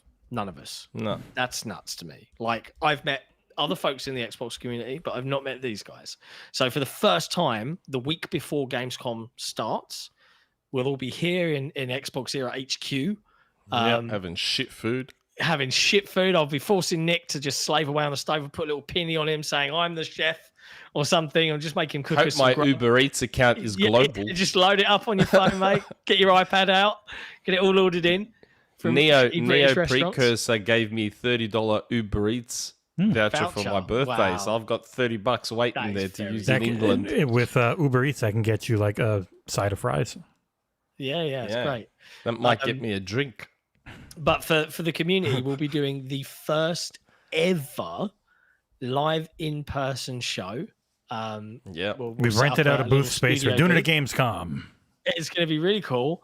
And we're going to be announcing another crazy cool thing live on that show. So look forward to, put it in your calendars. August 17th is going to be a very cool day for XboxEra fans. Yeah, so Gamescom, very cool. Sony aren't going, Nintendo aren't going. How do you feel about that, guys? A surprise? No, it's normal. Nintendo, if they're anything like last year, they'll be there, just not paying for booth space, and they'll have people come in to look at the Switch 2 again. Yeah. Yeah. I think there are other hotels that we And can Nick will scout try out and see if we find a can way to spot get a in there. Nintendo sign. Yeah, can I get to Nintendo stuff? Yeah. Me, we'll notorious see if we can- leaker, can you let me see your brand new console early? Yeah. Yeah. Make sure you I go will in there with a steal Nokia it. 3310. I will risk the jail time. To The steal moment that you Switch said 2. that line, they sent a ninja, and they're outside your house already.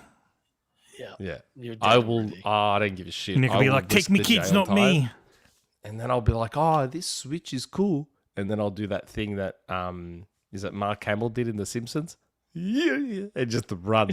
And Isn't I'll be it like, just out of there. yoink? Isn't yoink from The Simpsons? Yoink. Yoink. Yeah, yoink. But then I can't remember. It's been so long since I've watched The Simpsons. I can't remember. There's this thing where someone just runs. He says he's going to do something and he just runs. It's so funny. Good times. Jordan Classic Simpsons Andow. was good. Can I come to Gamescom? I'll come laugh emoji. I'll come to Xbox Era HQ with my checkbook laugh emoji. I reckon mean, Jordan Andow's almost paid for my business class. yeah. upgrade. Keep it Just coming. today in Super Chat. I mean, The PayPal link is at the top of the chat description chat. So if you Come want to on. donate to the Gamescom fund for Xbox Era to cover our hotels and our flights to get us all out there, please do. If you really love what we do, consider subscribing to Patreon. We've discussed it many times. We have something like 1,000 odd people in our Discord, 4,000 or something forum members. If just half of those joins the lowest tier of the patreon.com/XboxEra, it would material. I think every single person on the show right now would be able to be a full-time dedicated Nintendo Era podcast. Everything would be all I would singing, love all to do dancing. that podcast. I'm telling you now, man. I would so love to do that podcast. So Like, I don't know if Jesse can do it because he's already in StreamYard. And so am I. So I don't know if there's actually a way to do it. I don't have a setup like- to show the StreamYard stuff now. If you I- turned it on, I I have can't to- show it. I absolutely love your okay. comment there, Jesse. Board game era is just me and John talking about Nintendo. Great. Yeah, stuff. man. Like I know I have chicken legs, but these chicken legs still need to stretch out. Yeah. So in business class, I can like lie down in like a pod bed thing. It's so good. I did business class to I've never Greece. flown in anything other than Oh, economy. man. Business, like I did Emirates. Was it Emirates? I can't remember if it was Emirates or Qantas. I did one of them business class, and oh my god, it was just. And you know how much easier it made life with a 2-year-old and a 6-year-old. Oh, I imagine having business yes. class. Oh Jesus Christ! It made the flight. Like me and my son were at the back, and he's just lying on a couch with an iPad, and I'm sitting at a bar, and they're like, "Would you like a drink?" I'm like, "I don't drink, but I'll just have like a Coke or whatever." Cool. And oh my god, it was amazing. It was so The good. most I've ever splurged on a flight was on the cheapest JetBlue ticket I could buy. I rented a movie, and I got one drink. And that was my full budget. The best international flight I've ever had was on the way back from Seattle after doing the 343 stuff back in 2020, just as COVID hit in the US. So the first death had happened in Washington State, and we were there, and they were like, "Yeah, the studio we were going to work from home." Like it was the last day, so we were like, "Okay, bye, lovely guys." And I went to get on the plane, and the flight attendant on the Virgin Airlines, I think it was like, "There is no one on this plane. Let me do a thing." And I got a whole aisle to myself in premium economy, Oh, which was wow. great. Right, so I had extra leg room. I could flip up all the things and just lay out flat. And I got Oh, my wow. scones with like clotted cream. I was like, "This is fucking great." And it was dead. There was no one on the plane. It was so chill. No That would have been kids. amazing. Nothing. I loved it. That was the best That would've been 9-hour amazing. flight of my life.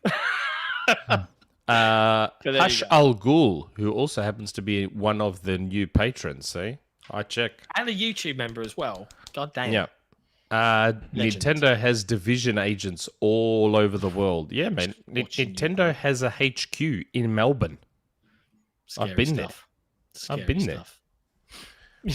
Been there. It's a bit more. It's a bit more God. boring than you'd think. It is a little bit more boring than you'd think, but There's no pipes everywhere and leading to different worlds and stuff. No.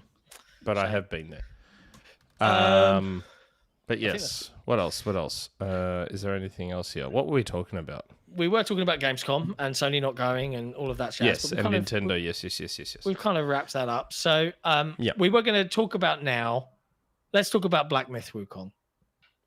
So to set the stage, let's talk about it because it's a hot topic, as they say. To set the stage, during Summer Games Fest with Jeff Keighley, Black Myth Wukong got a new trailer talking about all of their super duper editions that they're doing. And then suddenly, to everyone's surprise, the Xbox logos were missing from the end of the trailer. And everyone was like, huh? What's going on? Now, while out in LA, there was a rumor bubbling around that was that Microsoft didn't know that was happening and that someone had paid for some form of exclusivity. That was a rumor that was bubbling around, with the insinuation there being that the developers of Black Myth Wukong, what are they, Game Science, is that what they're called?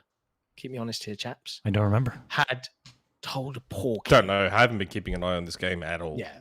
Apparently, the rumor was that then, therefore, Game Science had told a porcupine, insinuating that it was an optimization issue. Ergo, it was Microsoft's fault that it wasn't coming out on August 20th with everybody else.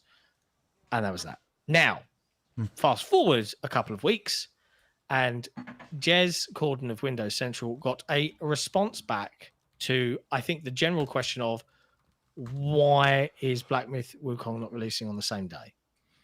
And the response from Microsoft was a little bit. It seemed to allude to a. I want to make sure that I get it completely right. Let me just read out exactly what Microsoft said. They said, so Game Science said we are currently optimizing the Xbox Series XS version to meet our quality standards, so it won't release simultaneously with the other platforms. We apologize for the delay and aim to minimize the wait for Xbox users. We'll announce the release date as soon as it meets our quality standards. Microsoft said, in response to Jess's query, we're excited for the launch of Black Myth Wukong on Xbox Series X and S and are working with Game Science to bring the game to our platforms.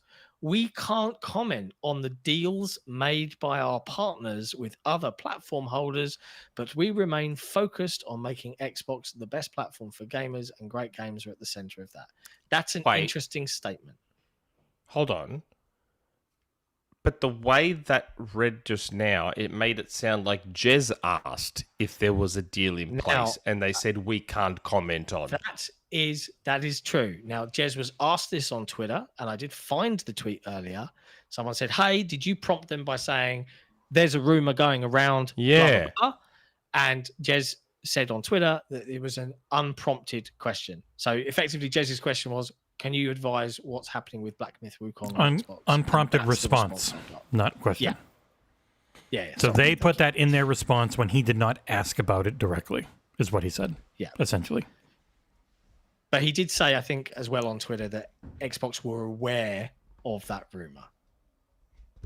So what do you read into this? Do you think that, because conspiracy theorists are going nuts here, of course.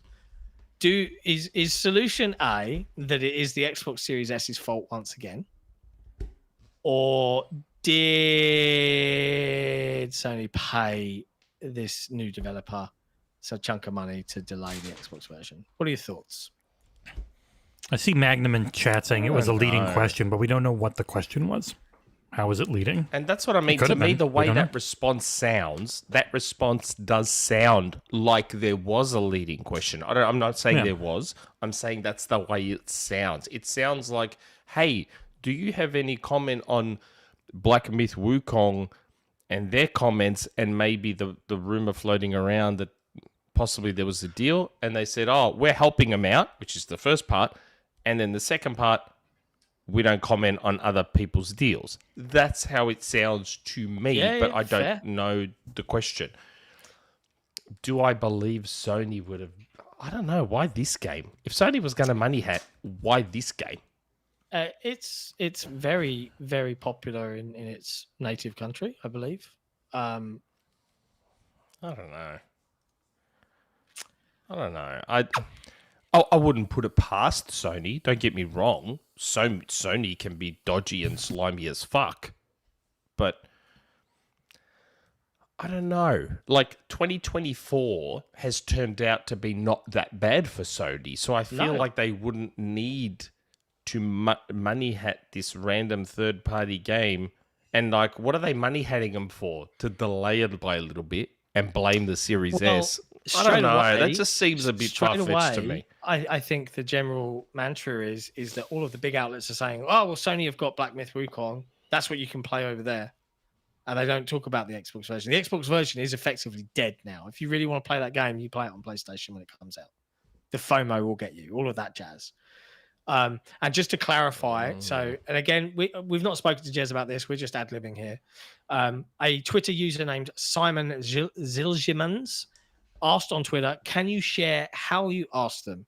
If they mentioned partner deals completely unprompted, then yeah, they're obviously implying that's the case. If you asked for clarity regarding rumors of a Sony deal or something along those lines, then their answer doesn't say much. I think that's a fair question. Jez's tweet response was, it was unprompted, although I know they are aware of the rumors. So he's saying his question didn't, but it is a corporate answer. It doesn't directly say they're doing it. It intimates to people reading into it that they could, which might be something they want their fans to think. But that you never know. But I just have to wonder if before the on-record question came, was there off-record discussion about the rumor? And then when they answered the on-record question, did they still have that front of mind? And do you know what I mean? Like, it's a big assumption, though. Like when you're asked a direct question on record, you give a direct answer to that question. They're professionals. They're not going to be like tripped up or anything. I'm just saying, like you can't look at me funny. Like if people are being conspiracy theorists about one thing, you can't look at me funny. I don't because think it's I'm not trying to be conspiracy reasonable theorists. about another. There's a long history of them doing deals for stuff like this. Yes. Sony has a long, shady as shit history. I'm fucking. Who mentions that more than me? No, like, look at me. I'm the one going into bat, like, and I'm the one that's first to shit on Sony. Like, I'm just saying. If we look at Jez's article on this on WindowsCentral.com, and I'll put a link in the chat for those that want to read. Can't wait for Sony to go under.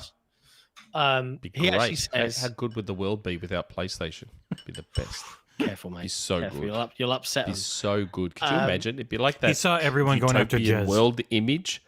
It'd be that utopian world image. Just everyone holding hands across the globe. Yeah, everyone happy and no more console wars and just be the best. Dear.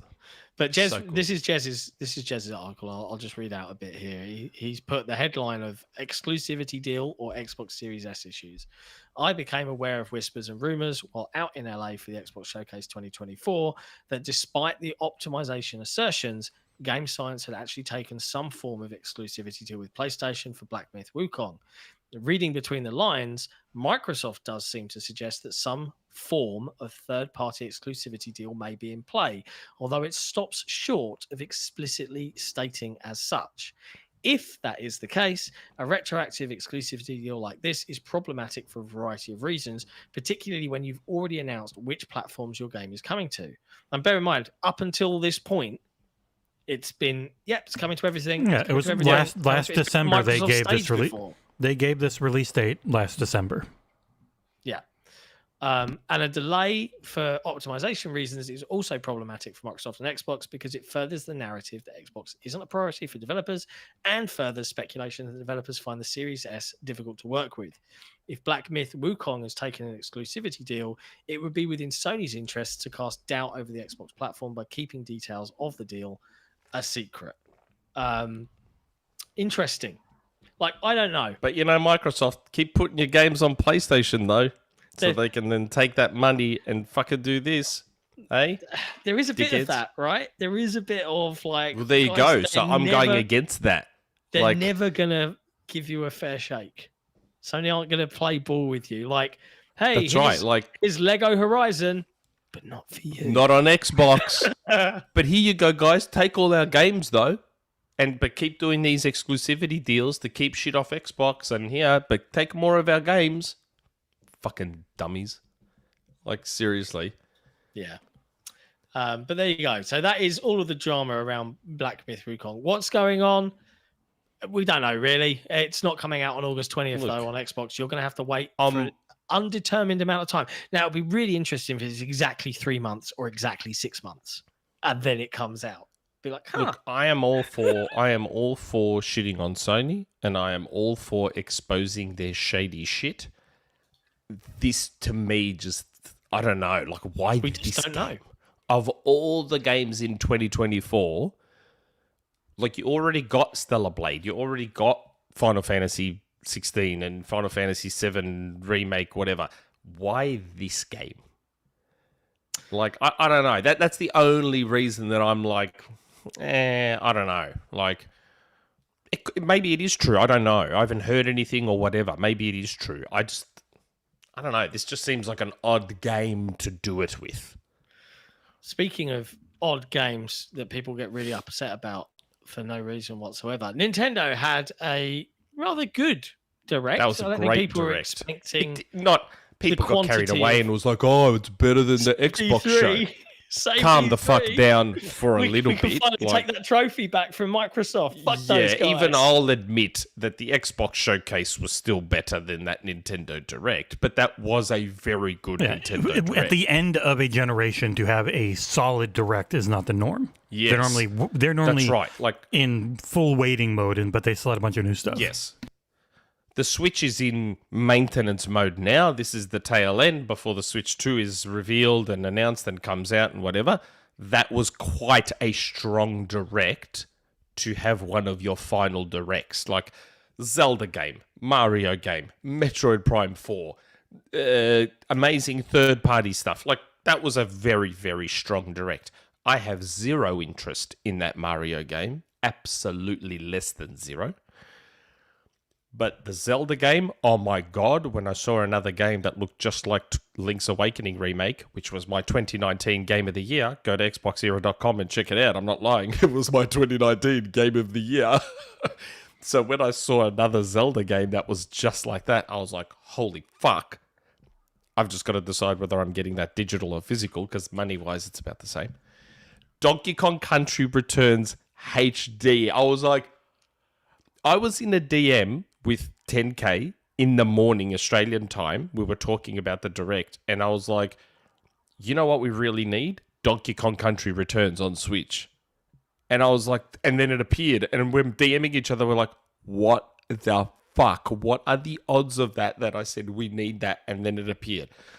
Very excited about that, because I would say the odds are quite high with how many Sorry, remasters folks. they've been doing. yeah, I only have it on Wii, and it's a standard definition and weird controls and whatever. So to have it on Switch, be like fucking amazing. I'll pause you just for a second. I don't want to give full names, but a big thank you to GB for a huge donation into the Xbox Era PayPal Gamescom Fund. We love you. Thank you very much, brother. Most appreciated. Sorry. Thanks, Gubba. Goodbye. Yes, what else? Metroid Prime 4, which did look a lot like Halo 4, but don't forget, Halo 4 had people from Retro. Like 343 at the time. The Halo 4 art director is now the art director for Metroid.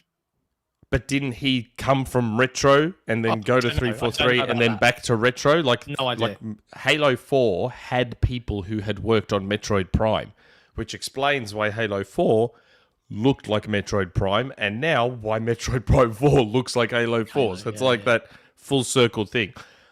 I'm not going to lie. As soon as I saw Metroid Prime 4, I was like, that's Switch 2, right? Like, that has to be Switch 2, doesn't it? Sure. You know what it is? It's running on Yuzu at 4K 60. Yeah. I I mean, don't get me wrong. Retro are masters. Like, retro are wizards. Like, Metroid Prime Remastered looks incredible and runs at a flawless 60 on Switch hardware. So, retro The thing they get are that special developer. They get What? the environment to look good enough without being super high polygon. Like, it's that figuring out the art style and everything. They're very clever. Yeah.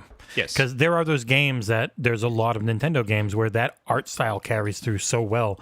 When you upscale it, then you see something like Breath of the Wild rocks that look like friggin' 110p JPEGs stretched out. Yes. Like, but a lot of these things and that, it really holds up with the way they do it. Yeah, they're very clever. They use a lot of little neat tricks and cool, like... And again, I only say this from the perspective of a former graphic designer. When I used to create artwork in Illustrator, like back when I was at school learning to do graphic design stuff and visual arts, I had figured out cool, clever ways to make things look real. Like one of my projects was to create a Nokia 3310 in Illustrator as like a piece of art. And I made... Mine was top of the class because I had found cool, clever tricks to make my Nokia 3310 look real, even though it wasn't. So you'd think, oh my God, how'd you do that? But if you find clever little simple tricks to make something look real. I feel like there's a lot of talented Switch devs that find clever tricks to fake things. Fake it till you make it. And they make it look like something that shouldn't be possible on that hardware. If they do that one, if they're showing that one on Switch 2, they probably showed most of their stuff on Switch 2. I saw the point in the chat, and I agree with it. Because they were very clean. Someone called out, hey, this is definitely Switch 2, and John Linneman replied and said, nope. So I think they've gone into why it's not Switch 2. But again, if anyone can do it, Retro can do it. But it'll definitely be a cross-gen. As in Nintendo cross-gen. Yeah. They'll re-release just like Twilight Princess. Yeah, just like Twilight Princess was, Breath of the Wild was. You'll just nod and smile and hand over double money.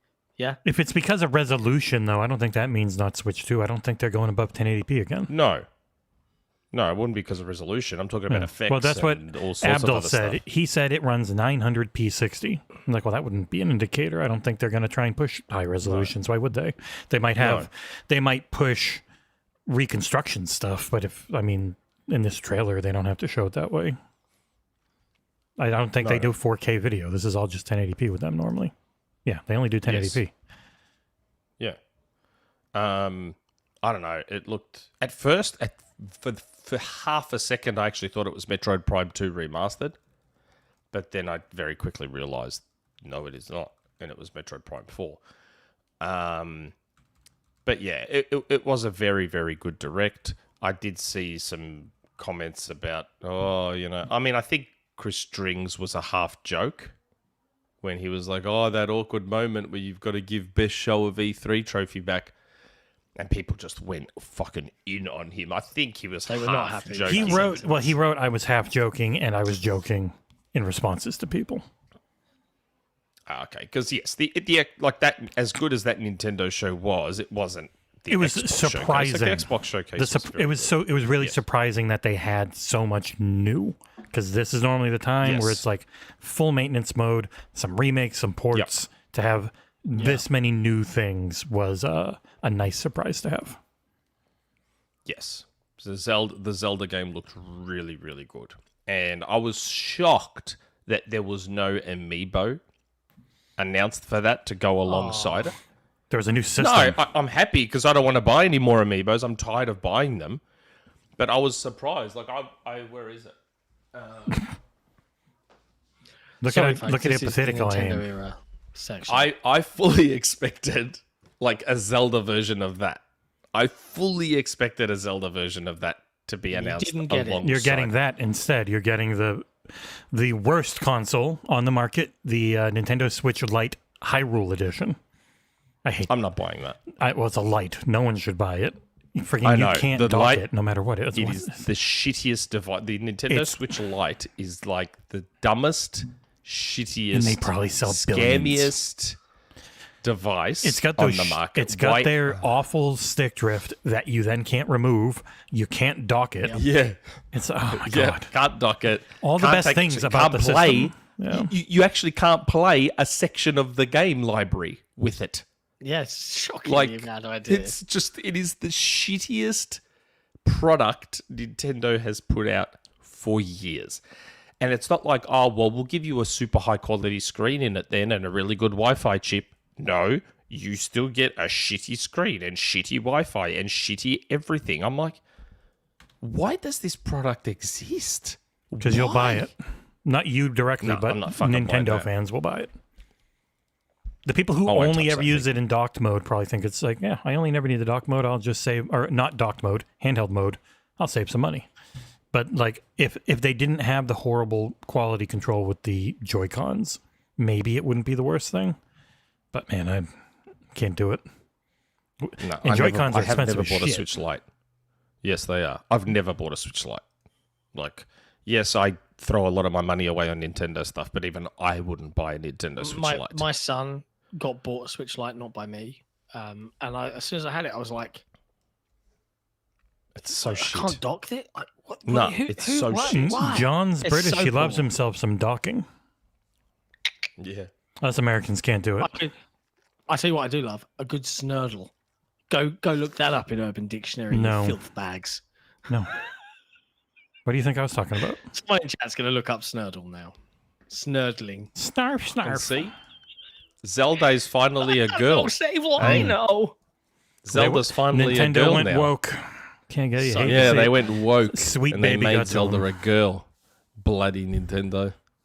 They made Zelda a girl. All these years I've been playing with Zelda as a boy, and now Zelda's a girl. Bloody Though, I hell. mean, he did dress as a Stupid girl in Nintendo. Breath of the Wild. Yeah. Most of the anime JRPG stuff I obviously had Uh-oh. zero The interest fuck? in. Who's getting air bombed? Air raided. I don't know. But one of the big announcements, which I'm annoyed because my source didn't know either, because I posted on Twitter about that DM I got from someone, from a source of mine who was like, Capcom's doing something with Marvel vs. Capcom 2. And I was like, are they? And they're like, yeah, but I'm not sure if it's individual or as part of a collection. They're like, you can leak that. I'm like, oh, it feels a bit vague. Like, people are just going to do that. Oh, he's being vague again. And then there it was as part of the Marvel vs. Capcom collection. I get yelled at a Oh, lot man, on this did I one. get excited. In headlines, Sorry? I said, well, we covered it in headlines on Thursday, and I was like, I said the line, it's not going to be a big money maker, and people got very mad. It's like, I did get very cross with you. yeah. Look, And it's like, no, I'm saying on why they wouldn't do it. Not that I don't want it. I, of course, would want to have it on the platform. Just Look. why might they in not? principle, I Defender. generally agree with you.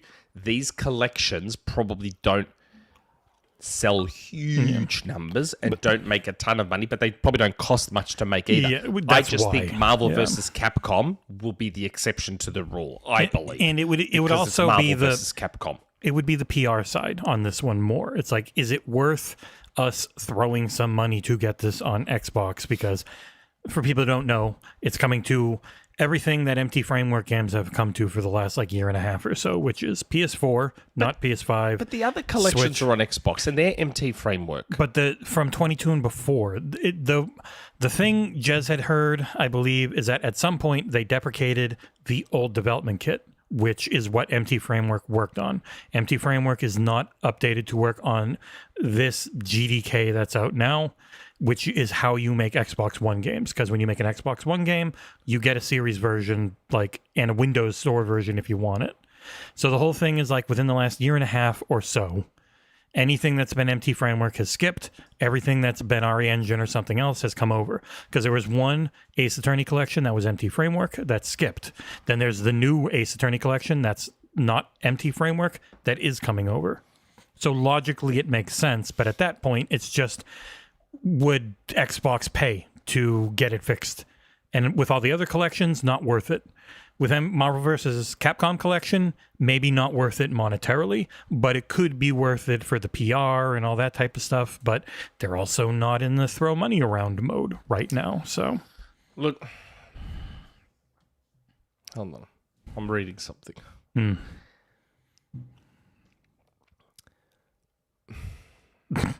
I just don't know if I want to throw fuel on that fire. You certainly like. I'm reading a DM I got about this. I'm reading a DM that I got about this situation, about this Marvel vs. Capcom 2 situation. Yeah, you're and wrong I don't about know the if show, I want to though. throw fuel on that fire. No, don't know if we Well, can it's from the trust same your sources person anymore. that told me there was something going on with Marvel vs. Capcom 2 a month ago. They were like, I'm not sure if it's part of a collection or if it's a standalone. And it's the same person that was telling me about Marvel vs. Capcom 2. So I'm inclined to believe it because they were right about That's a that. lucky guess. And I just don't know if I want to throw fuel on the fire because that is what I'd be doing. Like, While you're doing that, do you want me to read this super chat out? Ooh, actually, I got breaking news first. Microsoft Flight Sim 2020 to sustain monthly update near monthly updates until 2028. Wow. They've committed. so what? Cool. Fuck Nintendo. All right, what's the super chat? The super chat. Nerds and other legends. Despite the light, I think the Switch is probably one of the greatest consoles ever. I agree. It delivered on everything promised in the concept, except rooftop parties. I didn't get a lot of those. No, I 100% agree with you, nerds and other legends. And as the person who in 2014 predicted that the Nintendo Switch would be a hybrid console, and I surmised that Nintendo should make a hybrid console as that was their future way forward for true success, and ended up being 100% fucking correct. I agree with you. Nintendo Switch is one of the greatest consoles ever. I won't say it's the greatest. The Dreamcast is the greatest console ever made. But the Nintendo Switch is right up there. There's Xbox One is also one of the greatest consoles ever made. Fucking come at me, fuck sticks. Nah, Xbox One is an amazing console. And fuck there's anyone another that thinks super otherwise. chat from Jordan Andow. There's two. Oh but my there's one God, we Jordan, missed. stop. Bill Gates. I did my part for the fun, No, and first you missed one, my first one. previous super chat and throw the fuel, Nick, throw the fuel, Nick, all the fuel. Do it for me. Which super chat did I Is miss? it bad that I would literally buy Nintendo just to shut them down for a laugh? Also, can we get Oh, Xbox yeah, who doesn't yeah. give Sorry, a fuck I'll read that one and too. goes all in on third-party exclusivity again? It makes a difference. Wow. Buy Nintendo just to shut them down. Why would you do that? Buy Sony and shut them down. He's doing it just Who the for a fuck laugh. wants PlayStation? Who wants PlayStation around anymore? I know. Fuck PlayStation is bad for the industry. They're just bad. They're bad for the industry. Who's with me, chat? Deep down, you're all with me. I know you're all worried about the Twitter trolls, but deep down, you're all with me. I wouldn't say they're bad for the industry. I would say Nick's Nerds and Other Legends points to Nick. Dreamcast for the win. Fucking Dreamcast. What a console. Seriously. For someone who was you had incredibly to be poor there. at the I time, feel- patreon.com/XboxEra to produce the Nintendo era, Sega era podcast from Nick. I feel for kids that are born like from 2000 onwards that weren't there. Like game console launches were such a special thing in the early days. Like one of my most vivid gaming based memories is of being at EB Games nearby where I live. And they let us get into a special Dreamcast night where they were showing off. They had Dreamcasts set up all around the EB Games with House of the Dead set up, Sonic Adventure. Oh my God, Ready to Rumble. What were the other games? There was a few games set up. And I just remember everyone was in there and like everyone's face was like, oh, look at this. And like we're all watching Sonic and you watch the killer whale just jump out and try to eat Sonic, and everyone was like losing their fucking shit. Everyone's like, oh my God, you don't get that anymore. You don't, because we don't get those leaps anymore between generations. You don't get those moments now because it's all so incremental, and that's great. Gaming, I think, is as good as it's ever been, maybe better. Don't get me wrong. But I do feel for kids that will never have those moments that we all had. I think we're very lucky that we had those midnight launches and we got to see those massive leaps between generations that blew our minds. And I feel for kids. My son will never get that, and that's sad in a way.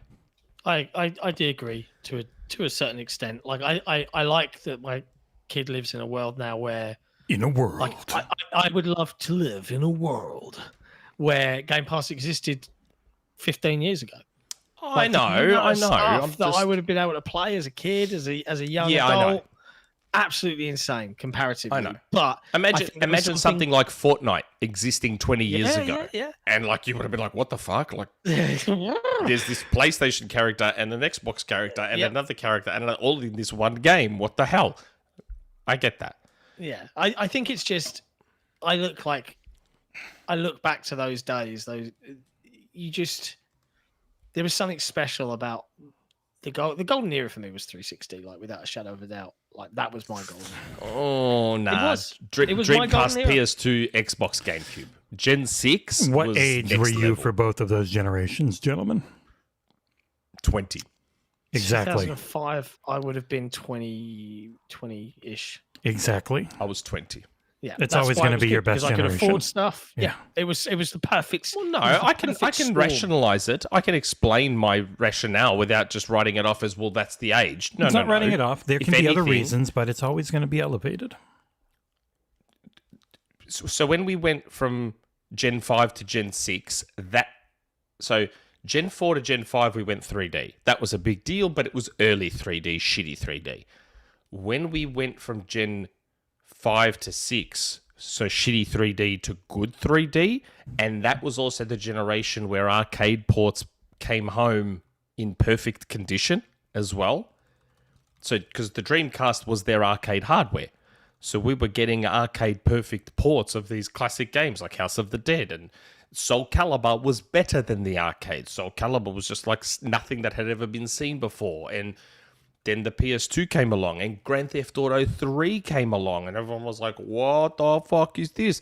And then Xbox came along and it was this PC squeezed into a console case and we were getting HD games. One of the Splinter Cells was 720p and online came along and that was a very transformative generation. Gen 6. Gen 6? Gen 5? Gen 6? I don't know. I stopped listening. Like that was a big deal of a generation, Gen 6. So it wasn't just, I was in my early 20s. Yeah, and that's I why. can agree with you. Like the Xbox, the original Xbox and that gen was like, this is getting really good. I'm just saying, for me, the combination of working night shifts and the combination of some seriously great games where, for console gaming particularly, it came alive and you had those big moments where everyone was in chats and it was all public. There was none of this party chat just hiding away in your little insular group. You were shit talking and you were playing new things with friends and everything was an event. LAN parties were solid all the time. That was the era for me that was just... Thank you, Store G. Thank you, Store G 007. 20 is pretty old for nostalgia. That's right. It's not going to be nostalgia when I'm 20. Nostalgia would be when I'm a teenager. No. Nostalgia's anytime bullshit. Yes, nostalgia's anytime far enough in the past. That's just nostalgia. It's generally child or teenager. If you're 80 and you have nostalgia for something when you were 40, it's nostalgia. It's not just only when you were a kid. No, I understand, There but isn't a I set know time what for it. And Store you're G is 70 saying. years I know old. what... In terms of, like, I talk fondly about the Nintendo 64 being the console that made me decide, no, I need to buy everything. So by that theory, that should be my favorite generation. But it's not. I have explanations for why Gen 6 is my favorite. Like, the stuff even the GameCube was doing. Resident Evil 4 was a GameCube game. And Resident Evil 4 in and of itself was a transformative game. It had a massive impact on the industry. Like, that generation is where gaming, the PS2 made gaming, as much as fuck Sony for the PS2 and the Dreamcast, the PS2 is the console that made gaming mainstream. Like, I there agree are with so Kevin. many reasons you can tick off why Gen 6 was the greatest generation. There are so many reasons. Yes, Gen 7 and the 360 is incredible, and the PS3 is my favorite PlayStation console of all time. Gen 7 was amazing. And the Wii changed everything. Don't get me wrong. But Gen 6 was like, that was the one. That was the one where it turned. Gen 6. I have to be honest. That was the one where everything turned. I never think about old games. Frank in mind. very Jesse, rarely. why are you I miserable? do. What happened to you? I'm not. I'm just kind of bored. We had a super chat from Jordan Andow yet again. I know we didn't miss it, Jordan. He just he was talking a lot. Jordan Andow, Dreamcast is the best. Sega is dumb for cancelling that. Shenmue 1 and 2 full remaster remake. Oh, and here is more money. Thanks, mate. Love you guys. Nerds and Other Legends. Gen 6 was the greatest. 4 in the ring, plus Game Boy Advance. Yeah, man. Like, I think it's Gen all 6 fair to say. was special. Gen 6 was special. I think it started it for a lot of us, but it wasn't my favourite gen. Gen 6 was my Halo. favourite Gen 6 is where Xbox was born. It's where it and started. Halo It's and where it started. Splinter but Cell. Gen 7 and was where my love was cemented. I was just like, video games are fucking awesome. That's all I'm saying. I think Gen 7 was probably better in terms of the games overall.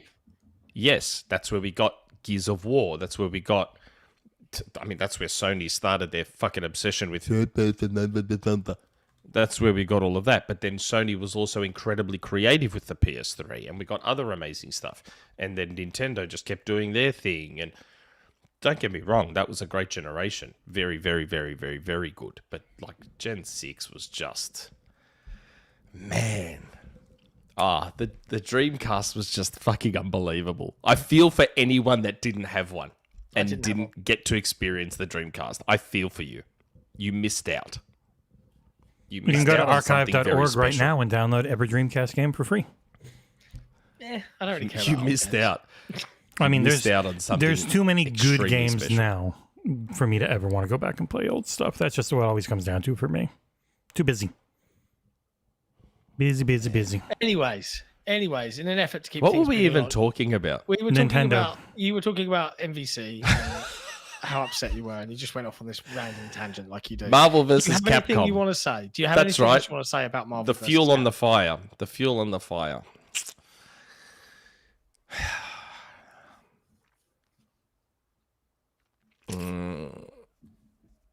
Look, I don't think you can totally blame MT Framework, is all I'll say.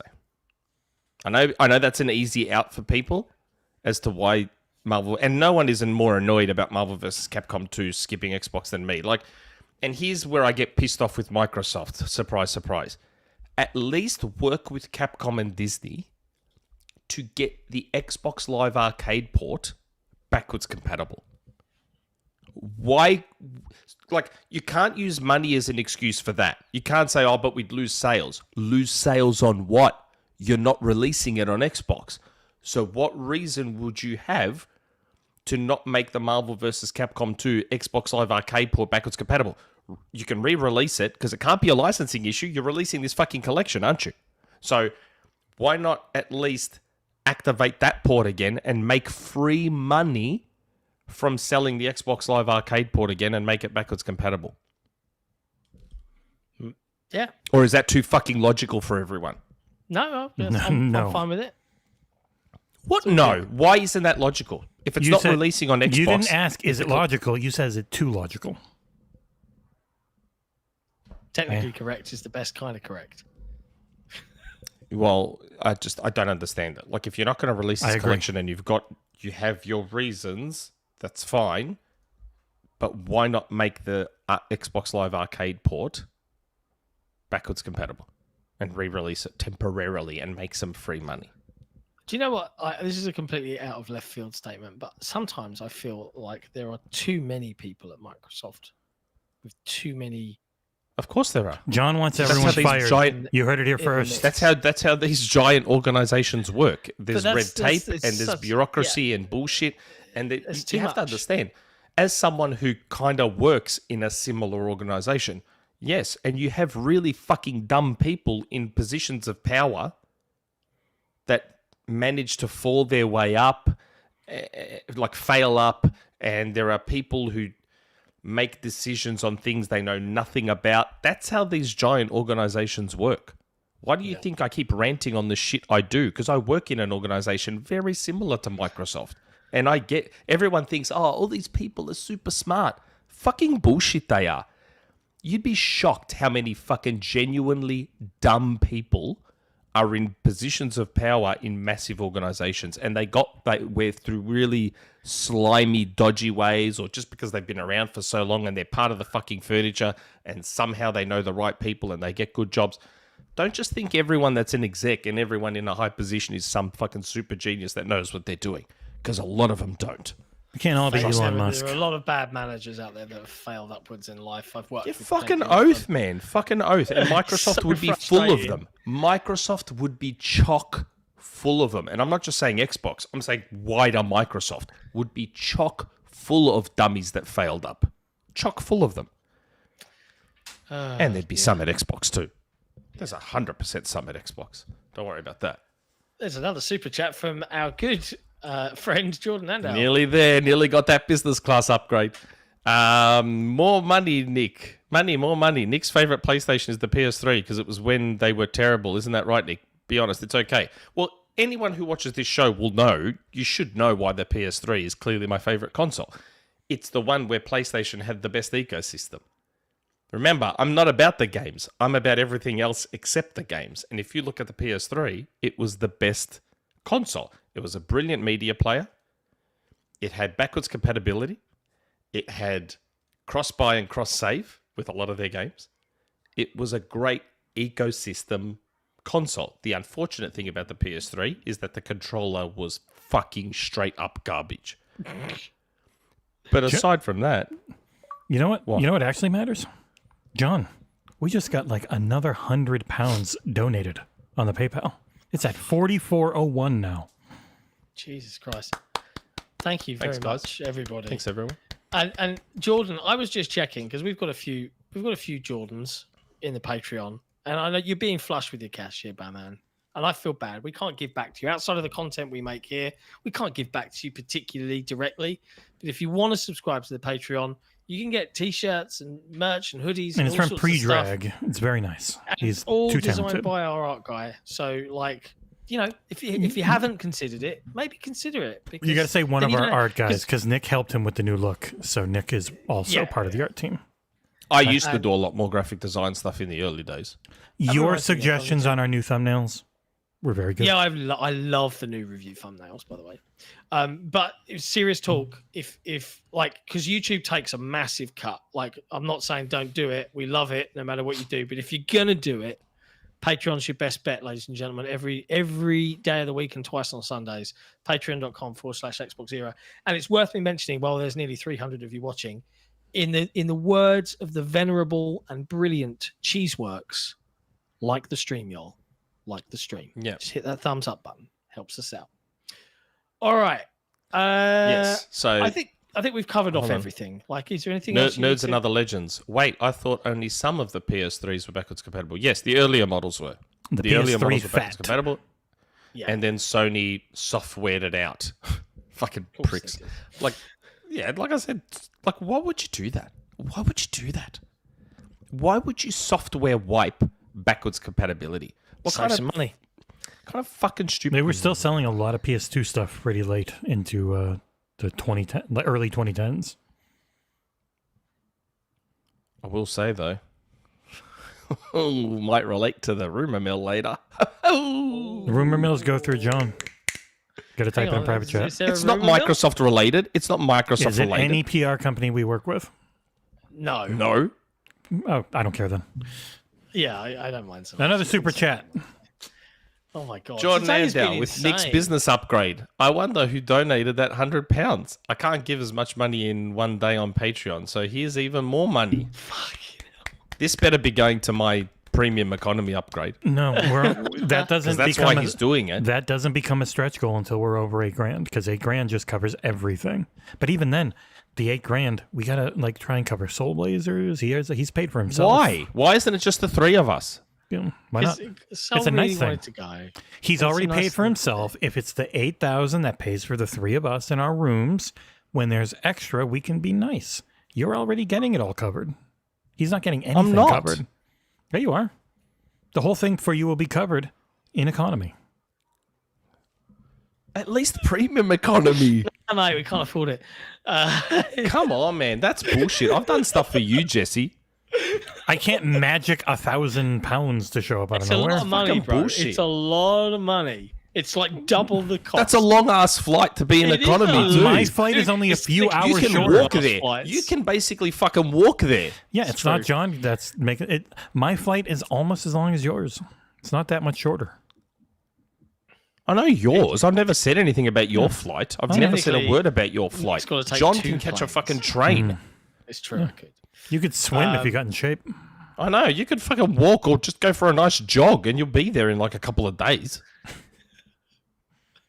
Do some fucking exercise. Get some cardio, yeah. But I'm Get some saying cardio. I have a similar flight to you, and I'm guessing it's going to be economy. Yeah, I mean, I've done. I just Your missus did could 11 probably chuck you hours on a in paper economy. aeroplane and just fucking throw you straight across, man. John's not going anything above. He's going to be doing the standing on a plane like we are. Yeah, the good news is the flights from the UK to Cologne are like 70 quid. Fuck all. It is nothing. generally fuck all. It's about If you like a 400 flight for everyone. me to Sydney, which Yeah. is like, I could probably get that for 100, 150 Australian. Like, that's it. Yeah. All right. Okay, I don't think there's too much more news I really want to dive into. No, it was today. It was a light week. It was a light week, but I feel like we had some really good conversation and the Super community has chat. been on one. Fuck me, Jordan. I wonder why Nick thinks I'm doing these super chats for his upgrade. If he hires me, then I am. I'd also settle for a follow on Twitter. I don't know. I don't know What's your your Twitter account. account? Plug your Twitter I don't know account, your Twitter account. in the chat, Jordan. I At actually do special try simp. and follow a lot of our. I actually do try and follow a lot of our patrons where I can. I do follow some of them when I know who they are when I see them appear. You know what happens when John sees them on Twitter? Instant block. Blocks them. Yep, hates them. Blocks them Gone immediately. straight away. Blocks them. Toon Raptor, yuck. Oh, is that I've seen him. is that he- you? Is that you, Jordan, with a photo with Greg Miller? Yeah, on is that Twitter? you? It is him. Is that you? I'm I gonna don't say want it to is. assume. Like this account is following me, but I don't want to assume. I'm assuming. I'm going for it. I'm following back. Boom. Analog STK Gaming. You're in the chat, dude. Say something. No. Where's the delay? It's at Wheelie Average. Yeah, is that it? Yeah, that's Jordan. Okay. I just realised, like, when he's saying, "Hey, like, let me come and write for you." He's currently a writer reviewer Super for the chat. Outer Haven, and that's it. There he is with the super chat saying, "Yeah, that's me. More money." Yeah, that's me. More money. Guy's a madman. I love it. I love If only that. we had money to pay And he's people. Yeah. Whereabouts are you in? Whereabouts John. are you in the UK, Jordan? Drop us a DM. Let me know where you're at. Funny enough. we I'm going to can't. say you're up somewhere north. I'm just We judging. can't pay you. I don't even get paid, and I'm the reason all this exists, and I don't even get paid. Look, I let So- John say that London and his home is the HQ. If it, like, actually where it all comes from and where most of the content comes spine. from. The spine, the central Yeah. nervous I system. didn't say I produced all the content, Well, I know. did I? No. I didn't say fucking- I don't. we're I getting don't called out produce for not any following content. people I in produce none. I used to in the early days, but not now. But in the early days, it was just like me, John, and like one other. So there was no choice. Like I kind of had to. You guys had some God, do you bad. remember the early days? You had some bad choices man. in who your Cast your co-hosts mind were. back to those early days. You lucked into pre-drag. If you guys Sweet want a culture Caprood. shock, Mind watch you, episode mo- one. Most of those early choices were John's choices. Most of those John's early had choices some were- misses I've definitely had some misses. 100%. and some bad Two of them. misses. Hey! Most of them. Super chat. Most of them were John's choices. Like that co-host we had who was around for 2 episodes and then disappeared off the face of the earth. I was like, okay. Jordan, real talk. Drop me a DM on Discord, bro. Bristol, I'll do it for free. I have a lot of time. More money. Man. And MASH We need- with 10 We need gifted SEO memberships. writing because we can't get anyone else on the team to do it. Yeah. You are vicious Wouldn't it be today. good? It's not Wouldn't it be vicious. great if there was someone else who could be full-time with Jesse to help carry the workload of this stuff? I wish I could be full-time so I could produce more stuff. We would How have good would that so be? much Nintendo coverage. Oh my god! Man, I imagine really if wanna there was buy- Jesse I really wanna buy and it. someone I else really wanna pumping buy out it. reviews and articles and videos. Remember how John used to do hype videos before he was full-time? Remember? Funny how we haven't seen one of those for a while. Fuck me. Oh, hey, Risk It. I missed your chat because MASH gifted another 10 subs and everything's just going crazy. Everything is going crazy. Hello, Risk It for the biscuit. Yeah. Hi, Risk It. Okay, right. I wonder how he feels about West Coast sucking again after being Let's like not get into Australian halfway football, for decent for fuck's like sake. 3 weeks. All right, okay. Can we hit it up with name a game, please? And yes, Nick's Wait, got a isn't there any room more stuff to talk about? There's no more No, stuff. it was to a talk about. really light news week. I had to kind of dig to find anything. Almost What nothing about the happened. Xbox box art changing again? I mean, yeah, it looks really nice. I don't have the link up anymore. Hold on. It's okay. Don't worry about it. Microsoft changed their box art for like the 73rd time in the last 10 I years, honestly and think this is the best one, though. Like, I really I'm like not this saying it's one. bad. Yeah. Not saying it's bad at all. I'm just saying Here, I'll get it's it up on just screen real another quick. example of Microsoft's inconsistency and weird behavior that creates confusion and I'm always curious 'cause- messaging and Oh, there was the one thing we didn't talk about. Their marketing guy is changed, and Oh, yeah. everything's Garrett different West. at Microsoft. Yeah, so it feels like a lot of this were they marketing stuff, before? Were they? No, that actually seems to be like this is being seen as a net positive from what I've seen people write. Isn't he the gentleman they got from Netflix? So he worked for Microsoft before. Yes. Then he left and went and worked at Netflix for 7 or 8 years. Then he came back to right. Microsoft. Okay. This is a guy called Garrett West. He's now leaving the end of this month. And they are pushing marketing back to the teams that sit under Matt Booty with a specific, like, the marketing side of things is close to the game development studios that are making the games, is how I read it. Well, From Tom since we Warren. know that apparently Microsoft people and Xbox people watch this show, want to hire a marketing person, Microsoft? Do you work in I marketing? see Microsoft, if anyone from Microsoft marketing is watching right now, seriously, single biggest thing you could do ahead of COD coming out on Game Pass in October. Don't just say play it D1 on Game Pass. It means nothing Ooh. to normal Means people. nothing. You to sound anyone. you sound like Zero. Jordan Midler and Chris Scullion, who on their podcast this week said regular people have no clue what Game Pass is. So you agree with them? I agree to an extent. I think a lot of people don't really get the benefit. And here's the setup. You just have it in a mum and pop store. I'm saying that phrase for you Yanks, yeah. Mum and pop store, and you have, a mum, maybe a screaming toddler in the background. Hi, yeah, I need to buy this console, blah, blah, blah. And you have the helpful clerk go, well, why don't you just try Game Pass? And she'll go, what's Game Pass? And then boom, you just lay it all out. Done. Lay her out on the floor. That's how you Done. do it. You Done. want me? Just hire me. Make me part of your marketing team. I'll fix it. Super chat. I'll fix it.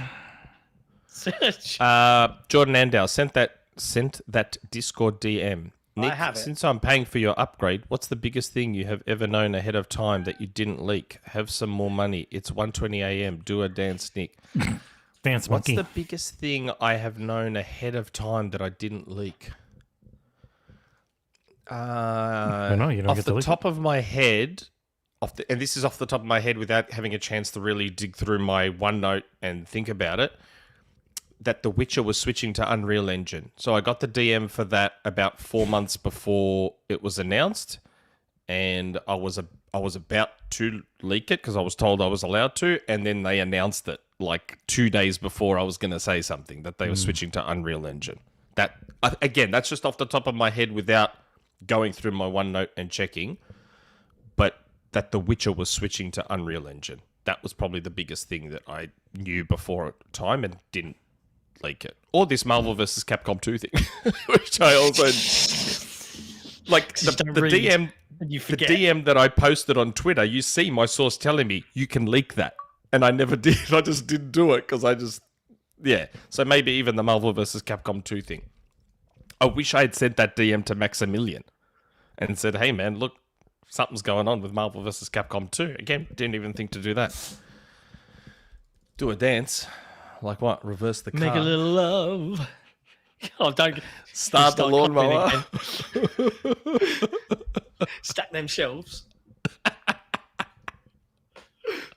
Stack Grease the that hole. shelves. We'll have to go to a nightclub in London when we come around. Oh, mate, there'll be some serious nightclubs in Germany, mate.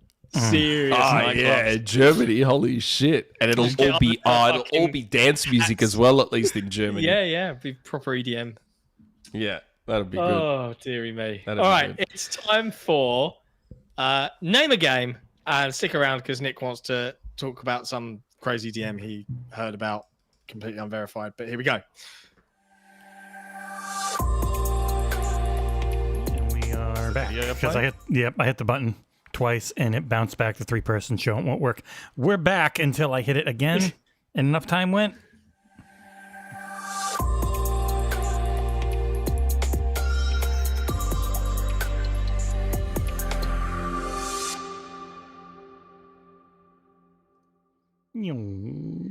In case you weren't aware and have never watched this show before, which I doubt, Name a Game is one of the regular game shows that the XboxEra team produce in honor of our wonderful, legendary Patreon supporters. And the premise is simple. Nick and I pick a Patreon member each, and we act as the champions of that Patreon member in an effort to win Jesse's maniacal games and get them a game code from Jesse's burgeoning list. It's really small different after the Xbox subathon. titles. Oh, well, we did give away a lot during the subathon. Yeah. So it's getting bigger, though. There's some good stuff on there now for the next subathon in Unless July. you But just for took it now- again without asking. No, not me. Not me, boss. But for now, if you want to be in a chance to win a game code from Jesse's list, all you need to do is be a member of the Patreon, patreon.com/XboxEra. Nick, who are we playing for this week? Muted. Wow, he pulled a John. Woo! Muted, bro. Oh, Jesus Christ, don't do that. I'll mute you for real. You're still muted, bro. Is your thing plugged in? Oh, right. I'm muted. Yes, sorry. I updated my spreadsheet. At least you're in the score. It was running towards the end of the list. So There's a lot this more. week I am playing for SJ Dub, and John is playing for Nobody Zero. You got a lot more names to add to that list after the last couple of weeks. I have. I added Damn. them all yesterday. Oh, I know So you. I'm I now know you covered would. till I think I'm covered till October Oh, I just need for to name do of games buzzing. and what year, my dear. So I knew you would be on top of that because you're not John. Got a Yeah. super chat. Yeah.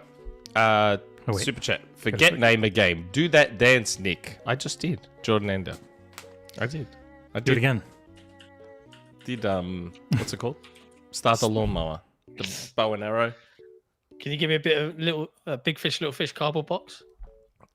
Big fish, little fish.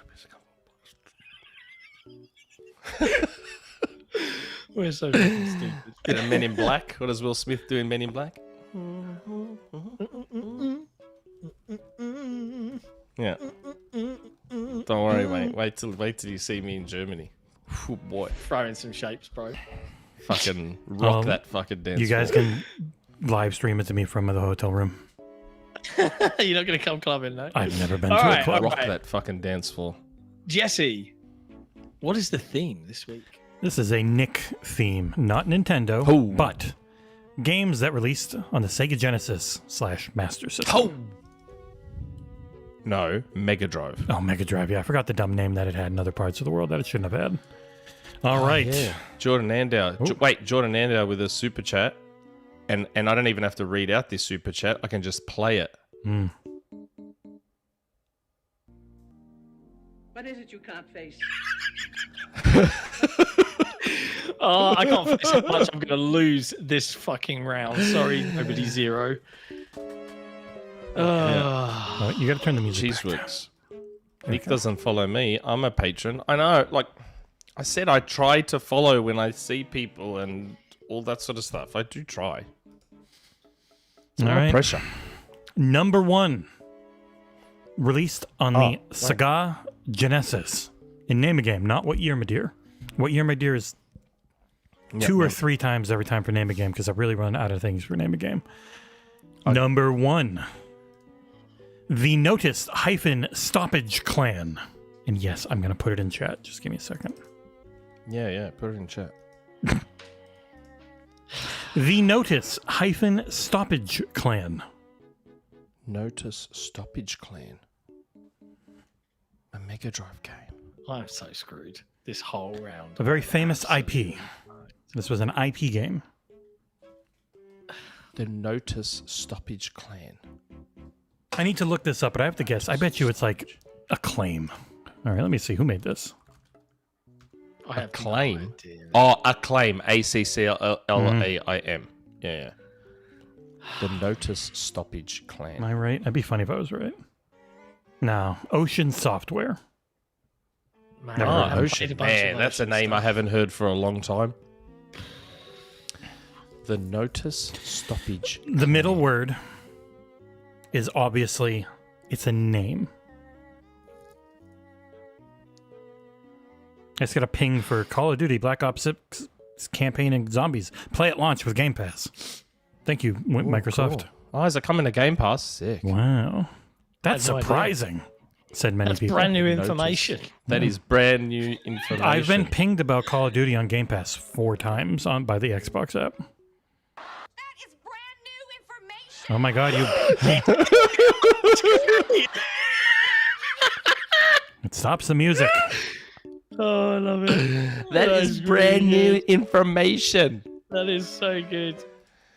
I don't know the Notice Stoppage Clan. Honestly, like it's been ages. Let's just. It's a name. What would the last thing be if the name is in the middle?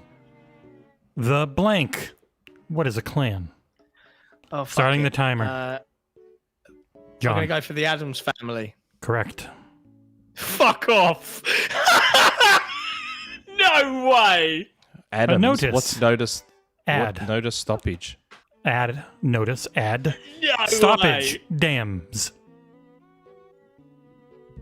Oh, Thank you. God. That is hilariously a crock of shit. Like, I literally pulled that off out of my arse. You got it right. Mm-hmm. How bad could it be? Did anyone in the chat get it? Yes, Kevin. It's Adam's Family, but I don't Interesting. understand why. But that was like a minute ago. Interesting. Hey, Super Chat from Pioneer, who said, great job. Great show. I thought he said, damn, I was going to be all happy. Great show. Thank you, Pioneer. It has been a great show. I mean, Thoroughly that enjoyable. segment in the middle about Nintendo was dragged. Bit of But a lull. yeah. All right. Number 2. With John having gotten the first one very easily because it was so obvious, it is Ferocious Transforming Potentiality Custodians. Sick. Mighty. Fuck. No, it's not. It's not Mighty Morphing Power Rangers, is it? Correct. No. Mighty What? Ferocious Transforming. Ferocious Transforming Potentiality Custodians is Mighty Morphin Power Rangers. Yeah, fuck you. Yeah, potentiality is power. Bullshit. What? A ranger's Ferocious. From Ferocious mighty. He's ferocious. Yeah, He's sure, I'll mighty. take it. Transforming, Yeah. morphing, potentiality, power, custodians, rangers. Was that Rangers one in the are chat, custodians Jesse? of Was parks. that one in the chat, bro? That one's not hard. What a load of shit. Well, right. Next one. Oh, yeah, I got to go back in here. Hide the question, otherwise it just pops right up. Mega Drive games, but like you're just naming a bunch of fucking random third-party licensed shit. Enjoy. Not a single Sega game amongst them. Because I've already done most of them. That's the problem with name a game. All right, next one is Seamus Waterhole, Submerged Negotiator. Now, Seamus is just another way of saying this name, because I have no way of making this. A big problem is a lot of these things just have people's names in them. This is Seamus is another version of saying this name, a very popular name. Can you get it in many the chat languages. so I can read it? I can have it in front of me. No, because you're a baby. Fine. Seamus I'm Waterhole, not going to get this one either. Submerged Negotiator. You've probably played this one. You've talked about it before. I probably have. Yeah. Seamus Waterhole. Submerged Negotiator. I rented this game a lot for some reason, and I don't know why. Not a licensed game, but a game parodying a license.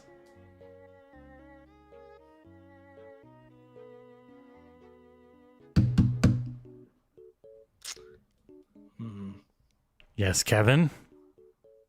Give John the answer. Submerged negotiator. I'm focusing on that part because forget the first two. There were well, you're not going to get it because the first two words are what you know. Oh, he cheated. Damn it. Oh. You know the first two words. The second two you might not. I don't really care about the second two. Seamus. It's the first in a series that had multiple games but wasn't big. Someone in chat has got it. But I mean, games getting sequels back then wasn't a big deal because they were so cheap. Starting up the timer though. 10 seconds I now. don't know this 8, one. 7, 6, 5, 4, 3, 2, 1. James Pond, underwater agent. Robocod! Oh, I had James Robocod. Bond Robocod. I've actually got James Pond on PS3 as a PS1 game that I Robocod was bought. James Pond 2, wasn't it? Yeah. Mhm. Yeah, I didn't know what the first James one was called. Pond. I didn't know Seamus was James. Yeah, That's what news to Wikipedia me. said. If it's not, I apologize. Wow. I looked up ways to say James, and it was like Jakob and Seamus and a whole bunch of other stuff. So I went did with it. not know that. I've got James Pond on PS3. Robot, I think had they it gave on it away the- for free. I had it on the Oh, I Amiga missed the plus 600 one. Plus, and if I remember correctly, there was a secret thing in like the level select with like a cake, a hat, an elephant, an apple, and a something beginning with a tap. It was a tap, and if you landed on them and spelt the word cheat, you got like cheats unlocked. I'm sure that was Robocod. I might be wrong, Interesting. though. The next one is for a potential win or for Nick to get on the board. It is the two words, those words being yellowish, terminate. Yellowish, terminate. Yellowish, terminate. Yellowish terminate. One of their upcoming. Yellowish. One of their upcoming. Yellowish. One of their upcoming I mean, games they're that's a- redoing, I think. Yellowish. It's a Sega game made by Sega. Yellowish Terminate. There's only so many ways you can say a color. It's yellowish. It could be brilliant, lusterful. Sick. Golden Axe. Correct. Fuck yeah. I'm embarrassed for you.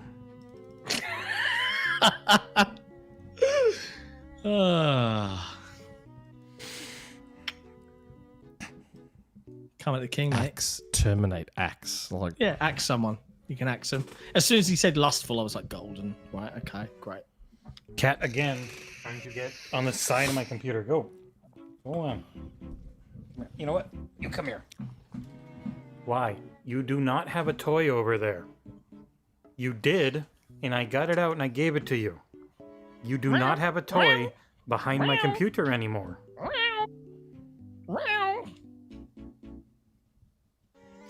Well, should we do some more for funsies? Yeah, for quick. Nick, Yeah. for funsies. because I'll probably get the next Yeah, fucking it's 6 in a row now. The next one Yeah. is. I thought the next one was the stupidest one I had done, but also we got a super chat again from Jordan Andow. Jordan's name a game for bonus points. Category 2024 releases: Netherworld-Saber Duplet.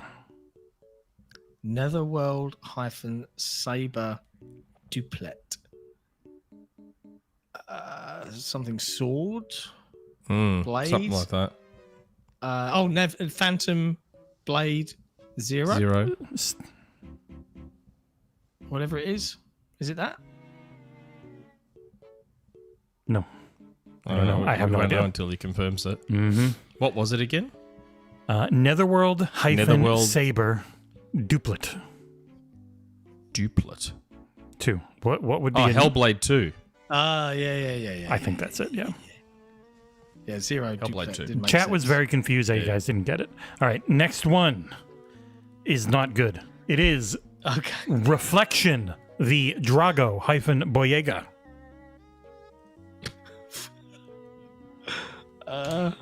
Reflection, the Drago-Boyega. For Drago, it's his name in the movie. For Boyega, for Drago, it's his name in real life. For Boyega, it's his name in the movie. Echo the Dolphin. Correct. I told you, I'll get the next 6 in a row now. Dolph from Rocky 3. Dolph, yeah, 4, yeah, Rocky Echo 4. the Dolphin. And Finn from the Star Wars. Look, I didn't know of a way to say dolphin. Porpoise, like, there's not many ways. That's why naming him stuff. Nice. And it's going to be pretty dumb sometimes. Another super chat from Jordan, which he says, yes, it was Hellblade 2. Well done. Fuck. Jordan is definitely drunk tonight. Like, he has been super chat happy. All right, resetting the buzzers. For funsies, we've got Lanes of Tantrums. Streets Nick. of Rage. Correct. I literally Fuck off, man. Seriously, go fuck off. All right, how about this one then? For funsies, we've got City Assault.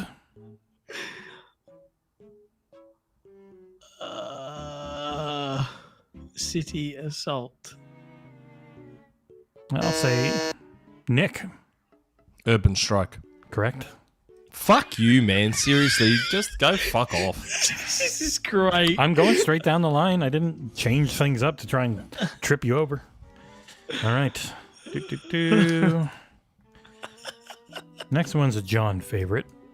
Though I not. told you, I'm going to get 6 in a row now. I'm just going to go bang, bang, bang, bang, bang and get like 6 in a row. You watch. Beautiful.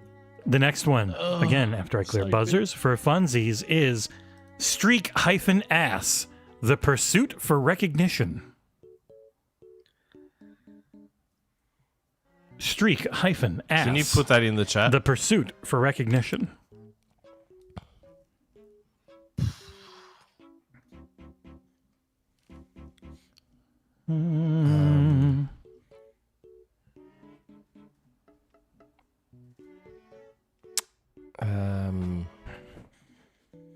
I just like to say how much we love our patrons. Thank you. I'm not John. I love you. don't know. Street. You do know. You absolutely know this game. You wanted to review its sequel that came out late last year, but got like a 2 out of 10 from everybody. Oh, Who wanted to review fucking it? hell, Who wanted to really? review it? Mm-hmm. John.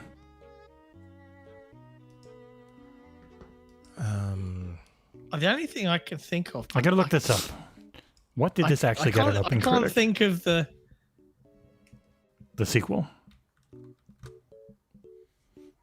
This is considered an old classic. It has a, oh my fucking god, this has a 34 on OpenCritic. No wonder why they didn't send it to us. Holy shit. I'll show chat. And this was on Mega Drive. This original was on Mega Drive, yes. The sequel literally just came out on modern consoles. Look at that. Oh my god. 34. It was Flashback, The Quest for Identity. Oh, okay. The original Flashback. Wait, I did didn't. not have. I didn't know I didn't know Flashback had a subtitle. Yeah, it didn't. It was just Flashback. Yeah, it was just Flashback. When I looked it up, it was literally called Flashback, The Quest for Identity. You got me? Nah, man. The original Maybe- Flashback was just called Flashback. Yeah. No wonder I got so confused there. I'm like, yeah, I'm going And to why type in Flashback Sega Genesis. it's just called Flashback. I had the game. I had Oh, it. that's It's the just called Uni- Flashback. It's the United States name. What do you want? I literally Americans looked it need up to on explain Wikipedia to and them it what says Flashback Flashback, is. The Search for Identity. That was the American name. Guess Well, who's there we making go. this quiz? Fucko. You. All right. Look how Nick gets so mad at something that just makes total sense. Oh, that's why you thought that. All right. My personal favorite is penis 3 -pointer hyphen yes. Hold on, I'll put it in chat for you. 1 sec. Put in chat. You do every time. Penis 3 -pointer yes. 3 pointers, 1/2 of the word. So it could be like 3 pointer slash yes. Nick. Dick Tracy. Correct. Go get fucked, man. Not my fault you didn't get the other ones. What do you want from me? Is Dick Tracy that different than the friggin' Addams Family one? They're both as dumb. You just didn't get one. Tell your brain Penis, to get dick. fucked. Oh, Yeah. duh. Like, what do you mean? Like, that one's like very straightforward. Tracy. Like, yes. C. Tracy. Yes. All right. Last one is one word. That word being pillars. Columns. Correct. Fuck you.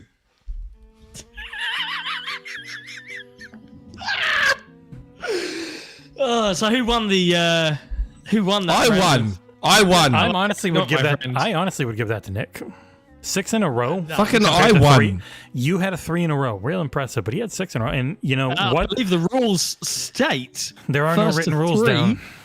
It's just been First to 3, it's I'm been a sorry. gentleman's agreement that we're going to break. Congratulations to Nobody Zero, SJ.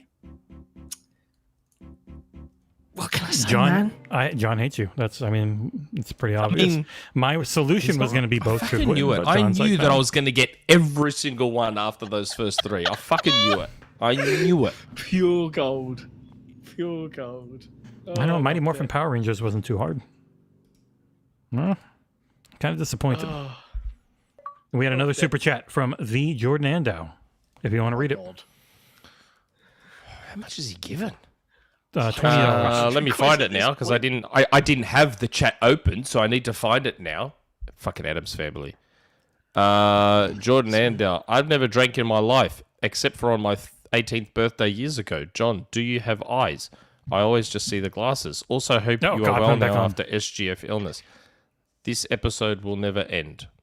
Oh, It will end. It will end. Sounds similar to me. shortly.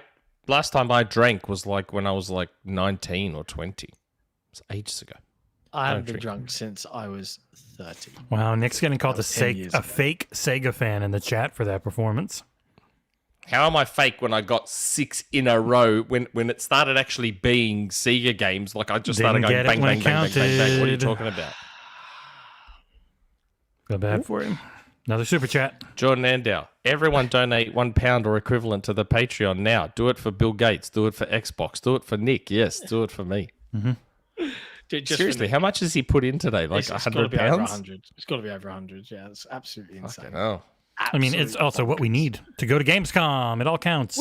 And not just that, but also in making this a viable company at which we can work at. And It's what I exist. need for leg room. It's what That's- I need. So there's a tier list of things, and Nick's leg room is by far the lowest, but it does exist. It's No just way. like it's after almost every other expense we're gonna have. In fact, it is. I'm flying It is the actually. furthest. You're flying like 3 hours more than me. It is also like the lowest on the totem pole for the history of the site. If we can get it, awesome. But we're a long way away. But hey, Nick, I believe you wanted to do something. If or I was other? full time, you know how much more content there'd be? A lot of Nintendo. There'd be way more. Yeah, it might be Nintendo content, but it's still content. It's still I don't know content. if the Xbox era community would love that particularly. but- Shit, plenty of them would. And we'd get new. We'd grow grow. new customers, We'd have like to- what we'd have to Microsoft's get a new doing, what domain. Sony's We'd trying have to to- do. Another We'd be super chat. expanding. Gary Barwick. Gary Varwick, here is extra for Nick's chicken leg room. Thanks, mate. I do have chicken legs. I really do. I'm not joking. I have I do actual not. legitimate chicken legs. I have the exact opposite. I'm contemplating, like, when we do the live show in the front room, whether we should be awkwardly sitting on the big sofa, right? But then you'd have like chicken legs in view, I think, to a degree. I Or- don't skip leg day. Everyone assumes I skip leg day. I actually don't. And my legs are freakishly strong. They're just chicken legs. I don't get it. I can't grow them. I can't do anything to increase their mass, but they're strong as fuck. I run very fast. I'm actually quite a fast runner. What too. we should do, John, is it's you two on the couch, and then I'm on another camera that just shows you two on the couch because it would be really stupid to do it that way. You just see my back as I'm on the computer running things. The rest super of chat. me, the rest of me does look like, yeah, he kind of works out. The legs do not. The legs do not at all. Prevent any disappointment now, I do not look like I work out. Just sharing that up front, all right? No, There's when you see chubby me, you'd be like, motherfucker. I'm not ripped or anything, but when you see me, you'd be like, okay, he probably works out a little bit. Not my legs. Jordan Andow, I've definitely put in more than £100. That was just my donation on PayPal. I told you I am the Xbox era Bill Gates. My quest is to become a legend. Mate, on your way. On your way. Jesse's also, I think, a lot taller than us. Yes. I'm 6'1". I'm very short. So it'll be I'm like me, 5'9", you, 5'10". Jesse, we'll just do it in height. Yeah. I'm probably way we as can much I'm as like both of you. 5'9", 5'10". We can either Combined. sit on the sofa and have kind of like that awkward, guts in view, hunched over look, or No, we got to we get can something good. move to like the breakfast bar and be sitting on stools. So, Ew. yeah, wouldn't be as Sitting on comfortable. That would hurt. stools. Stools. Gross. Anywho, That's gross. I would want to make a fun OBS thing, and yeah, we'll I find would a still, fun I would still want to produce it while being around. Yeah, fair enough. Fair enough. All right. Okay. Are we pressing that button because Nick Rumourmill. has some stuff he wants to just blurt out? On my third screen here, the iPad. Hey. Show the actual screen. Give it all away. All right, hitting the button. No, because my OneNote's open, so I can't do it anyway.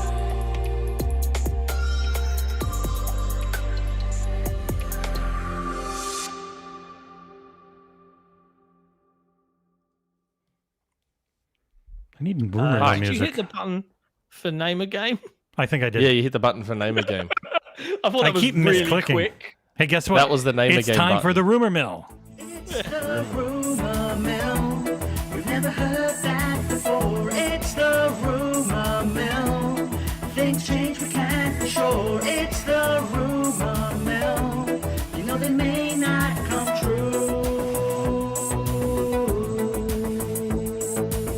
The XboxEra podcast is not responsible for websites presenting these rumors as facts. Got the button that time.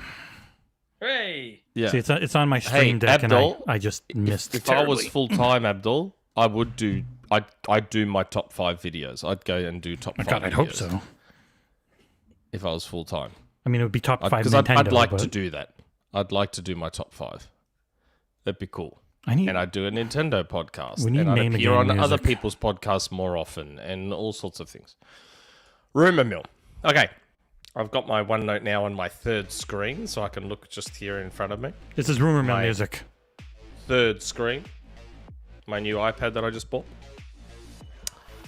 So, earlier in the podcast, I bemoaned Sony fucking software eliminating backwards compatibility on PlayStation 3.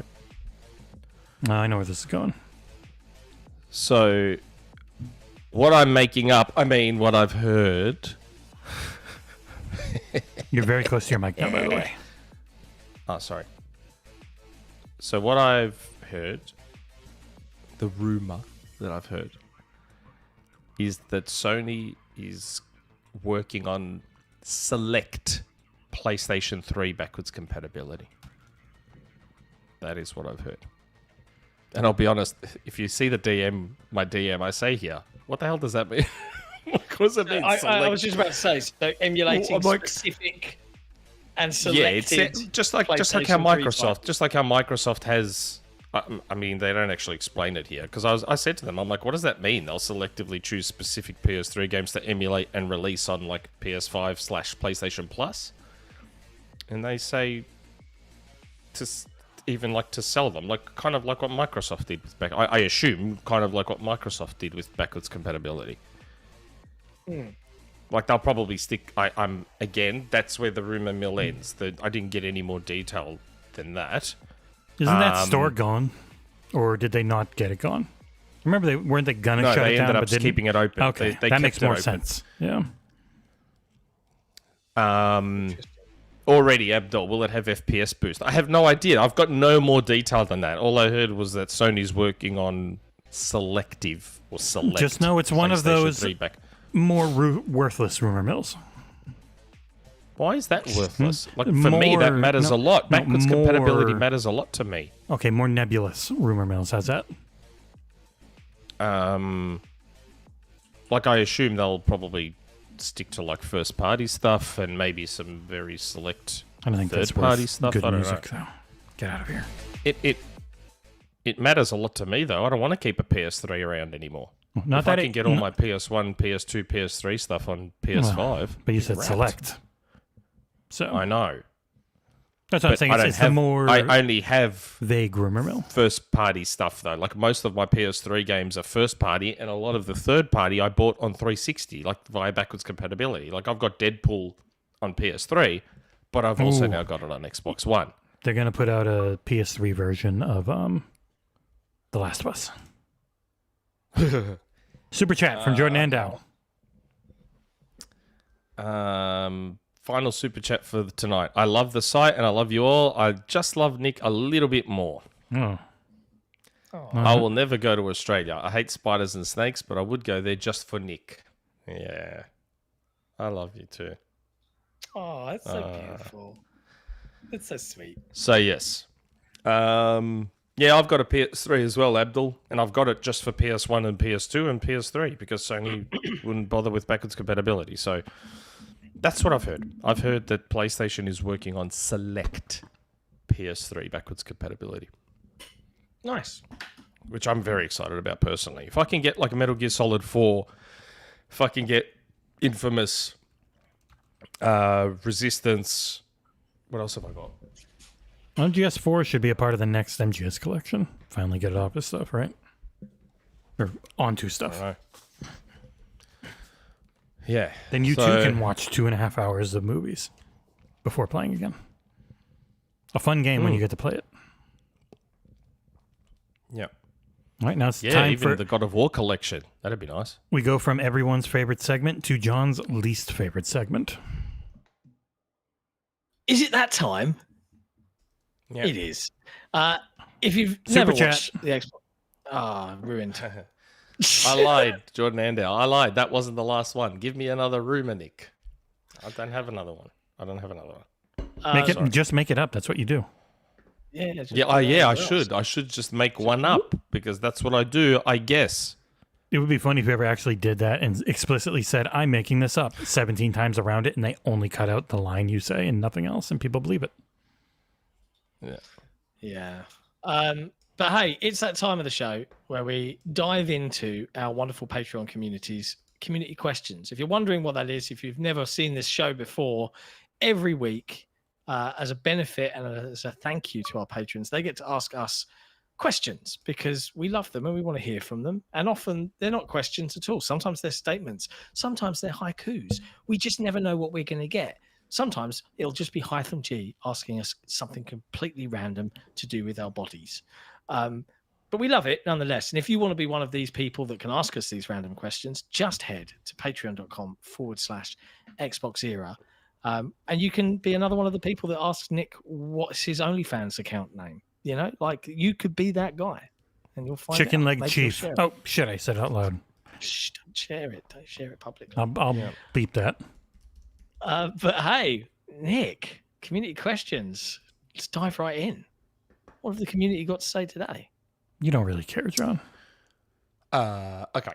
The first question I'm going to read from Patreon because there was a patron who asked us the question on Patreon despite the Patreon message saying, hey, drop your questions here on the forum.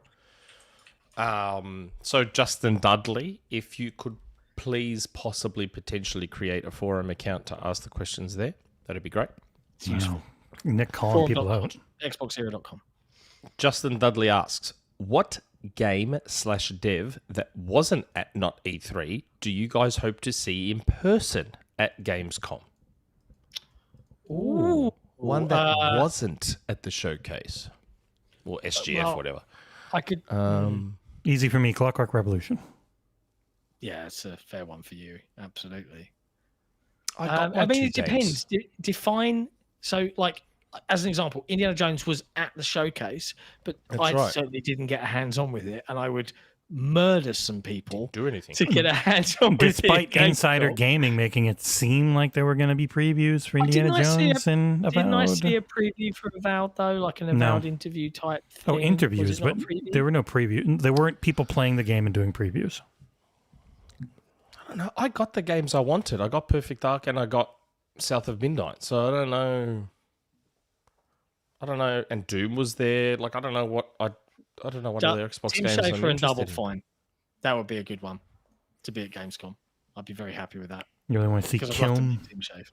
Yeah. I just love to. I think Tim Schafer just strikes me as a really funny dude. And then ask him what he thinks got about one. Matt Booty. I've got one, and there might be an opportunity for this one because it's Gamescom. Everwild. and Rare. Oh, yeah, good choice. Yep. Be nice So to I see. can go up to someone at Rare and go, "The fuck is up, man?" I did meet Craig Duncan, studio head of Rare, briefly. And I should have maybe said, "Hey, man, what the fuck is up?" But I didn't. I just said, "Hi, Craig. Nice to like, meet you." what the fuck is up? Just tell us the game's vaporware so we can all move on with our lives. Like, Yeah. seriously, come on. Oh, dear. There's a member comment from Magnum. Hey, Nick, you can't face the Gears collection isn't real. It is. It is real, the Gears collection. I'm telling you, it is real. I apologize for the 74th time that I revealed it too early. The Gears collection is real. If anyone wants to make bets with me, if anyone is willing to lose their money for real, I'll make bets. And I don't bet. If you want to bet me, all of you can bet against me. Give me money. There's a comment 'Cause in I the won't have chat to owe that any goes of you money pretty because hard it's at real. Nick. What?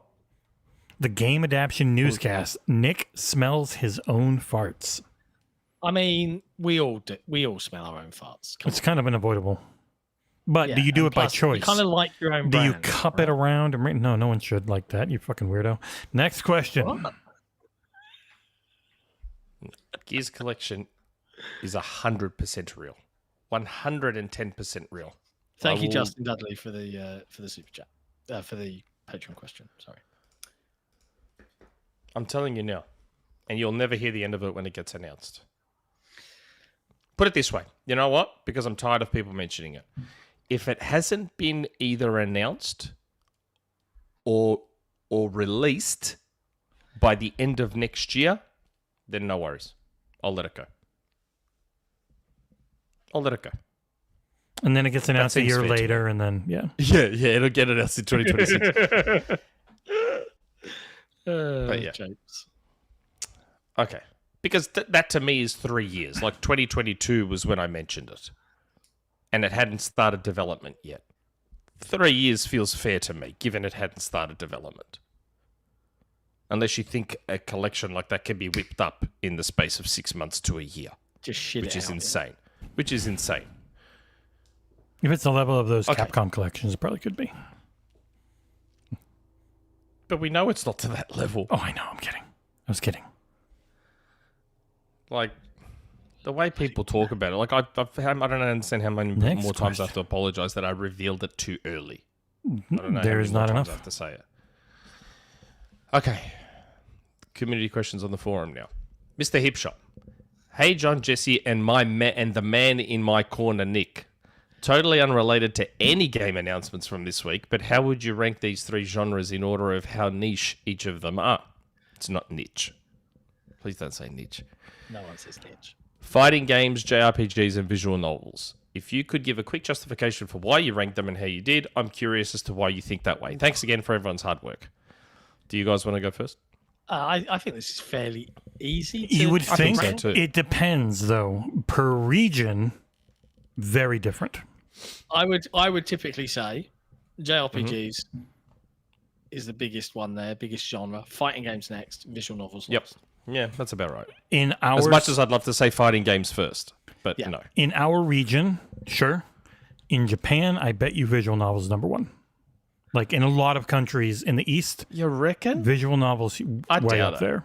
Oh no, yeah. I still definitely. think JRPGs would be number one in Japan with visual novels number two Yeah. and fighting games number three. Maybe.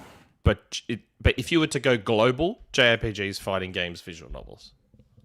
Global. I'm always curious because like even And that's- Persona only hit 10 million copies as a franchise like a year or two ago or something. Like, and that thing's 30 years old. I do think the big JRPG has been Final Fantasy, but there are fighting games that equal that. So I would imagine if it's just Mortal by Kombat's big. just by sales, probably fighting games number Yeah, one. fighting Yeah, games maybe could you're be right. number one, maybe. Thanks to Mortal Kombat dragging it across the line. Yeah. But yeah. Yeah, who knows? Question, though. Ask Matt Piscatello. He'll tell us. He'll Piscatell us. Okay. Uh-oh. Hytham G. Oh, God. No, don't do that. Oh, Did you gents ever have food stuck in your esophagus? Well, there you go. That worked out well. On topic with the noise. Yeah, where you were eating your good, I assume he's meant to say food, and you tried to swallow it and successfully swallowed it without having to choke, because I did a few times, and it was a scary experience. But your gents experience having food stuck in your swallowing area? P.S. Have you gents ever watched Super Size Me, where it is about obesity? And what is your favourite fast food chain? For me, it's Shake Shack, Nathan's, and such. But what's your favourite anyway? Okay. Yeah, I mean, I've had question. Choking. Has anyone ever choked? on food. Yeah, not as I've an had adult. stuff go down before I was ready for it and stuff that. I've come close to choking once, and it's always on steak, right? And I just Really? I was it was funny enough. It happened like 2 weeks ago. I was having a steak, and I swallowed, and there was like a stringy bit of like ribeye fat, and I couldn't. And I His was mouth like, couldn't my do missus the work looked at me to and swallow it. I'm Nick. like. I'm like this, and I just reach in, I just yank the whole thing out, and I'm like, "Oh, that was terrifying." And she was like, "Oh, this is why I'm a vegetarian." So yeah, No, but that's the I've- only time I've ever come close. I've never choked. I've sort of have stuff go down when I wasn't ready, and I was like, oh, like sort of, Yeah, you you know, just like when kinda- water goes down before you're ready Yeah. for it and stuff like that. But, nah, never choked. Do you notice, Nick? per It was se. in the last couple of weeks. His throat just didn't want to do the work of swallowing his food. Yeah, that's right. For part two, Funny how that's a bit of a pattern. the Super Size Me Issues. thing. He died. Yeah, Morgan 'cause he Spurlock. was He died. I'm pretty sure he was like a massive alcoholic, which was also a big reason why his symptoms in Super Size Me were what they were. Because you can eat McDonald's at a normal rate and be fine. Like that movie's Yeah, that's kind of bullshit. So It is. It is. Yeah. Not only that, if you were to eat any one thing constantly every day for 30 days, it would be bad for you. Even something quote unquote healthy, like it's bad. Your body needs if you various eat things. a ton of fruit, you're gonna have way too much sugar. Like if That's you right, drink too much water, you know what they call it when you have too much water? You drown. Yeah. Anything can kill you. Like you can't just. The funny thing is, if anything, if you were using the entire menu at Macca's, it would actually be better because you'd be getting variety. Like there's fish and there's chicken. It was and a there's movie meat, looking and for it was looking for its outcome. It had an outcome it wanted, and it was looking for how to get it. yes, they just wanted to shit on McDonald's. Yeah. My favorite fast food chain, believe it or not, it's not McDonald's. I adore McDonald's, but McDonald's isn't my It's favorite. McDowell's. It's probably KFC. Oh. KFC is falling apart in the US. It used to be so good, Is and it? then they got bought by a pump and dump. We'll use them to write off a bunch of our debt. Supposedly, don't sue me. But they got bought by one of those big, we're going to buy you, and we're going to write off a bunch of debt, kind of like what happened to Toys R Us, where they just cut every corner they can now, and the quality went to shit. Sad times. Okay. Very. No, I love KFC. The problem with KFC is you can't have a lot. It's heavy. Yeah. It's very heavy. Very greasy. Where Macca's, I can have Macca's every day without a problem. I could have McDonald's every day and it wouldn't be an issue. Yeah. Where KFC is like once a month or like a treat kind of thing. But like just in isolation, if I was just having one or the other, KFC. If you're eating KFC is fried amazing. food every day, you're a southerner in like the 1800s who was desperate to get enough calories to work in the unbelievably awful heat and humidity.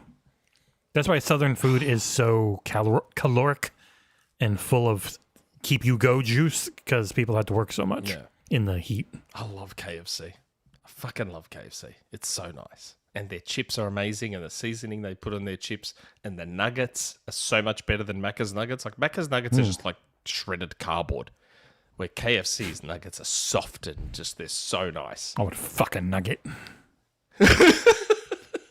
You sounded way into him. But I was watching it. am into them. I love KFC nuggets. You know what's funny? Even though he's from New Zealand, I was watching Hot Ones versus with Anthony Starr and Chase, the deep guy from The Boys. Yeah. His God, voice his is arms are amazing. but Anthony Starr's voice, even though it's New Zealand, not Australian, I kept thinking of you when I don't know why when I was hearing him talk. He does a very good American accent. Hearing him actually speak in his does. Kiwi accent, it was interesting. Some Australians and Kiwis are brilliant at an American accent to the point where you'd never know. Like, some of them are great at it. Well, I was shocked to find out he was from New Zealand. I was shocked. And Carl Urban's pretty good at it too. Yeah, he's good. Especially that Cockney not so accent. great at the not so great at the Cockney accent. No, he's making It's a fun of it the way we all terrible like. Cockney accent. It's that's why absolutely it's so good. atrocious, but it's fine because it's his character. Oh, good. Super chat. This Oh one got my a God, cool color. Jordan Andow. Oh my! £50. What the fuck?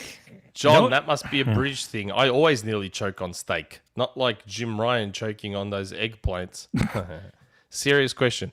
You've never met in person. How did the site actually come to be? Also, can I still get one of those books? I missed out. Oh, you can get one of the books. There are books. Yeah, xboxera.com/shop. There's something like 25 left. Or you could I had a just bunch send- of orders come in over the last week, so I've had to order some additional packaging to be able to send them out. That should Or you arrive could on just- Monday, We're not in a Tuesday. position to be just nice, send Nick. one. Oh, he is in the UK. One extra wouldn't be bad. Yeah, it's I But not- was John gonna say, did you lo- could probably just, like, John did drive it to lose him. $15,000 on this book, so it is tough to be nice about them. We're still really in the hole. Okay. yeah, personally for me. It's not the businesses in a hole. I personally had to swallow that debt, and it was. Very It went difficult. straight up John's hole, like just bam, Yeah. bam, bam, 15,000 times. But Nick, I mean, we've told this story before, but do you want to tell Yes. it? Do you want me to tell it? Do you want How did the site come to be? Yes, we have told this story before, which means Jordan Andow's sort of a semi-recent fan of Xbox, because we've Which is told cool. this story many times. But I'm not bagging him. I'm You just know, saying. it sounds like Yeah, you're yeah. bagging him pretty hard. Yeah, Shocking. You seen how much money? So it all away? started. It started as a Twitter group chat. That XboxEra started as a Twitter group chat. That is where it all grew from. So there was a Grouped from. Twitter group chat. There's a Twitter group chat that was just a bunch of Resetera posters that couldn't stand Resetera and the way Xbox Shocking. was being discussed on Resetera. From that Twitter group chat became the Discord. My Discord, not the public one, my one. Your one's great. The one that fills in. Talked one time. It said one Merry time. Christmas. Literally one time. And from that Discord, I had always thought about doing a podcast, and then someone in the Discord was like, hey, there's this dude still on the forum who also wants to do a podcast. He won't Maybe put in you the two work should for talk it, talk but if you about it." do, Fucking then- hell. And then someone put me in touch with John We and gotta- etc. I'm sorry. John, I'm sorry. We're gonna fall out. John came into the Discord, and that's when we were like, hey, let's do this podcast. And then we started doing the podcast. We did the podcast for like a year before John's like, hey, let's do a forum and let's do a website. I'm like, that sounds like a lot of work. I'm like, I really don't think we should do a forum. He's like, yeah, let's do a forum. Come on. Yeah. I think it was a bit And quicker so- than that. I think it was like 6 Was it? months. Yeah. I thought it was like a year. No, because we wanted a website. I wanted a website to host the show. So that's what we did, and I bought a crappy WordPress domain and did it that way. And then Oh, okay. the mass exodus of Resetera started to happen, and we were like, fuck it, let's go all out. So we set up everything. We were the first. I think we were the first to Yeah. abandon Resetera, and then like PC left, or maybe PC was first, and then Nintendo left, and then sales left, and then just everyone started like leaving Yeah. because that place is a fucking hole. Yeah, and it's definitely been. It's been. No, it's not Reset Era. The game addict. They try and make you believe that, but it's not Reset Their own Era. creator said it's called Resetera. Yes. It's a play It's on the word Resetera. Etc. Yes, it's a play on etc. called Resetera. But they try and make it out like it's Reset Era and you just said Xbox Era. No, it's not. We're not XboxEra. We're Xbox Era. So, Yeah, they didn't. some dummies they did over not there like, thought they owned the word Xbox and fucking Era. Yeah, they did not like that we called ourselves. Like they were fine with our podcast and everything, but the second we set up a website with a forum on, they were no longer happy to They support weren't our happy endeavors. because they thought they owned these words that they don't fucking own. And they really don't own it now because they sold it. They keep banning me Yeah. for self promotion as well over there. Yeah, I know. which cracks me up because it's often in a review thread where I'm like, here's our review. Or I think there was a thread. The classic was there was a thread for the Kickstarter book. And I said, hey guys, the Kickstarter is live. Banned self-promotion. I'm like, come on. They're just it's so a fucking thread dumb. about the They're book. just so What do you want fucking from dumb. me? They're so fucking dumb. And then you get the other dummies that are like, didn't you get banned there for being a pretending? I'm like, no, I got banned for telling the owner he's a fuckhead. That's what I got banned for. I got banned for calling him out. The general manager. I got banned for calling him a liar and daring him to post our DM. Like, that's what I got banned for. I had nothing to do with my fucking leaking shit. Dummies. If anyone is curious how I joined, I was randomly on Resetera. I don't know why. I don't remember. Nick put up a post saying, I actually don't remember how you joined in. You put up a post saying that people want to join an Xbox forum, an Xbox Discord. Yeah.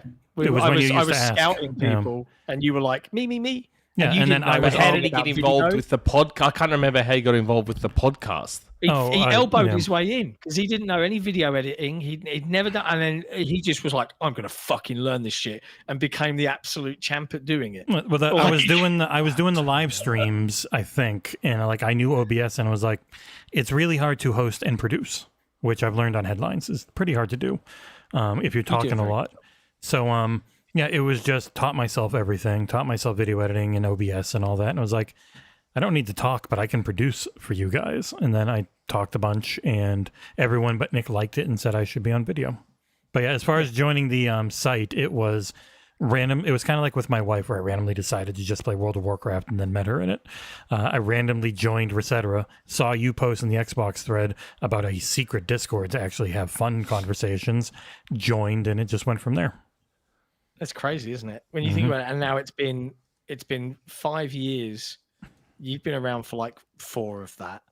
It was July 2020. Isn't it less? Is it? I feel like it's I wrote the review for Recore Definitive Edition in July of 2020, and then I didn't do anything else until Wasteland 3 2 months later. But it's and another super mind-blowing chat to me.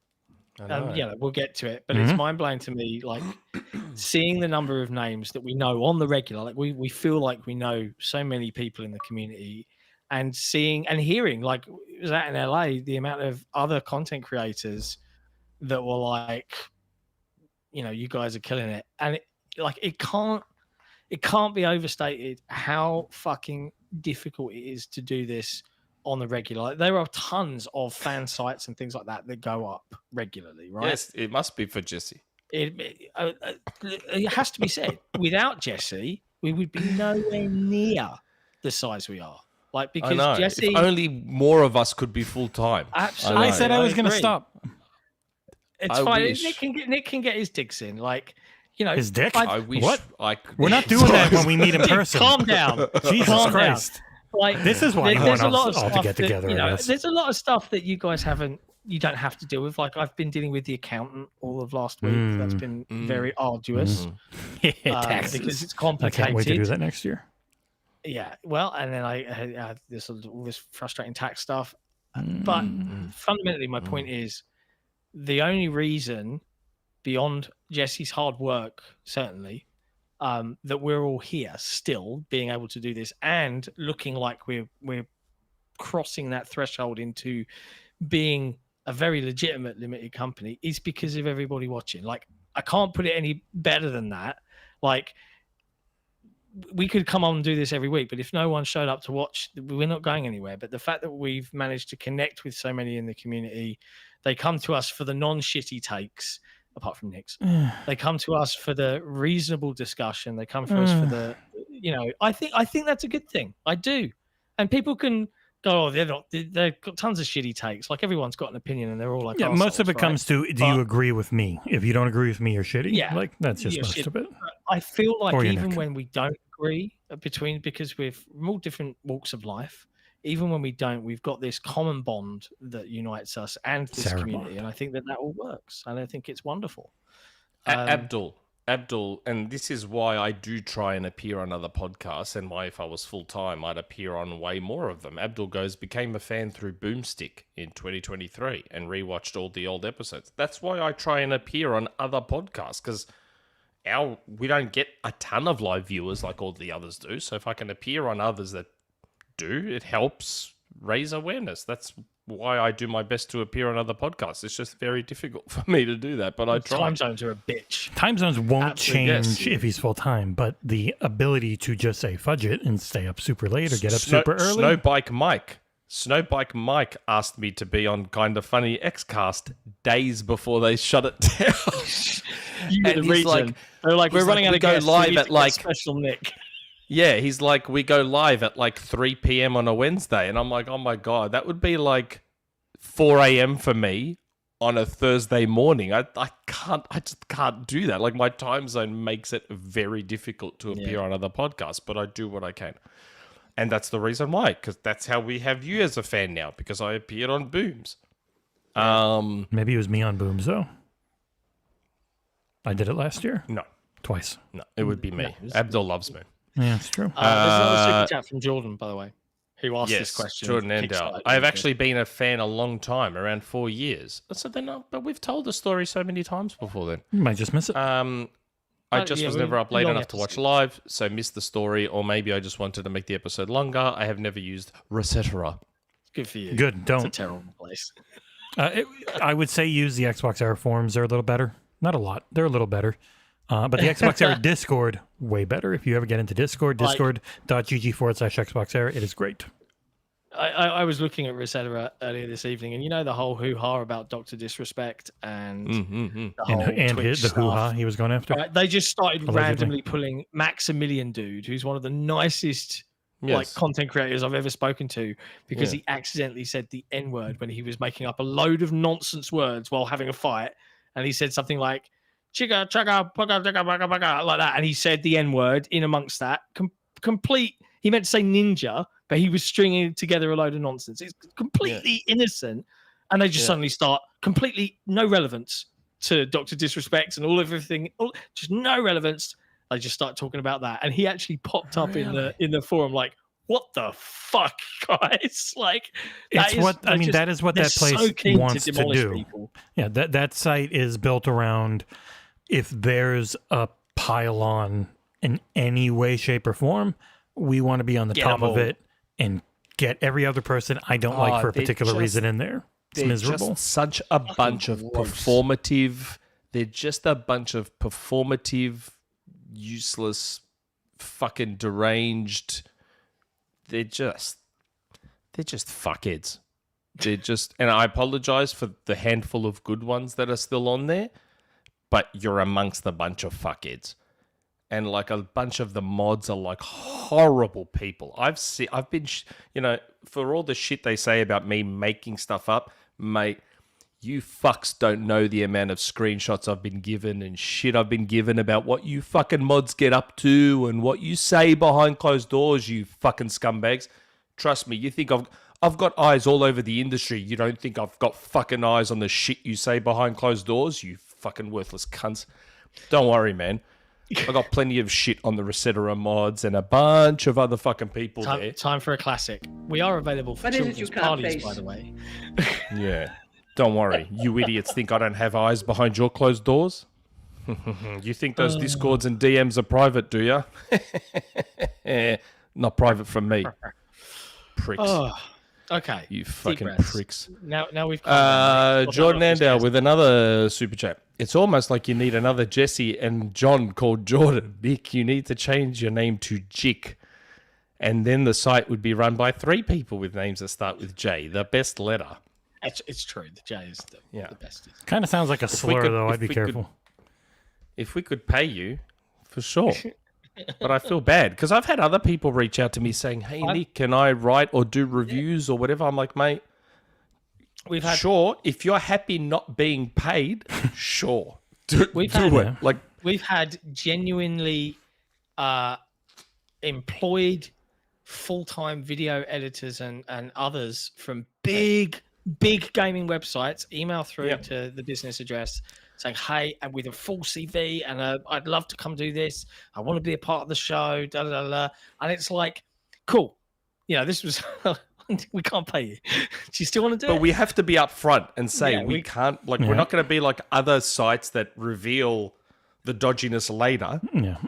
And it is very specific will needs say- at this point. Like, I think as far as reviews and as far as video editing go, we have We're 3 pretty good. full video editors. We've got a lot of people for writing and playing reviews. The main stuff that we need to do behind the scenes that isn't as fun is news coverage and working on light SEO farming.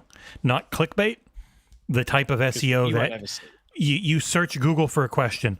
How do you get to the friggin' or what year is this game coming out, or what systems is GTA 6 on? I did one of those in 10 minutes. It got like 5,000 hits. That's a decent amount of money for 10 minutes worth of work. Like the boring churn out stuff that just keeps rolling and making money because like reviews and stuff don't actually make that much. The reviews and content like that is the streams, the podcasts. This is the fun stuff where we get to connect with everybody. Thanks to Patreon. And it's all thanks to the people watching and supporting us directly. Like, it can't be overstated how integral you guys are. As much as the jokes are that I hate the patrons, it's not true. Jokes? Honest. But yeah, Just the, SJ. Just SJ. And maybe it used to be Shady Pine Steve, but he likes all of us now, so not him anymore. But Yeah, he doesn't ask questions anymore. people come and go. They all come back. People come and go. Speaking of questions, Tangents. we're only up to the third one right now. I don't even know how we ended up here. Yeah, super chats. It's all Jordan Ando's fault. Yeah, I know. Okay, Omen with the next question. Omen. Happy Saturday. I hope Nick hasn't turned too much of the show into Nintendo era. I didn't. That was for a while. You controlled yourself. It's got to be said. Regarding the Xbox showcase, I think my only main critique of the show was the lack of ABK Game Pass drops. Do you think the holdup truly is just licensing logistics, or is there something else holding things up? I'm personally hoping to see at least Spyro, Crash Bandicoot, and Tony Hawk at Gamescom. I feel like modern stuff, like the most recent stuff, the remakes, the trilogy bundles and stuff is going to come prior. I think they want to do the COD stuff in one big hit, like hit all of the COD. But like Jesse has noticed over the last few weeks, like different games are getting fixed and updated. Tony to no Hawk longer hit be the so Microsoft successful. Store, the remake. Yeah, like there are things definitely happening in the background. Yeah, I think Phil talked about it and said if it was just a Switch, it would be easy. There's also they've got so much already set to come to Game Pass that finding a good time to drop COD into it, because it's just going to envelop anything alongside it. Like if you drop Call of Duty in there and you've got 2 partner deals that are coming out, because there's like 4 partner games already set for July early, but those are all late July. There's actually nothing set for early July yet. So like those types of months where you've got one half is very full and the other half isn't full at all, I would think maybe that's when they start popping things in, but who knows? Phil. Can't say it fair than Phil that. knows. Go ask him. Phil knows, yeah. Phil, when is it all coming? He just kicks you in He's the on balls. mute again. He's on mute again. Wow. I'm This doing is a like- John where I'm talking on Yes, mute. great. I'm on mute because I keep coughing and spluttering because I'm still getting over my cold. I'm trying to do And right you by like about the the audience. Yeah, you're trying to treat the patrons well, which is not what John would Yes.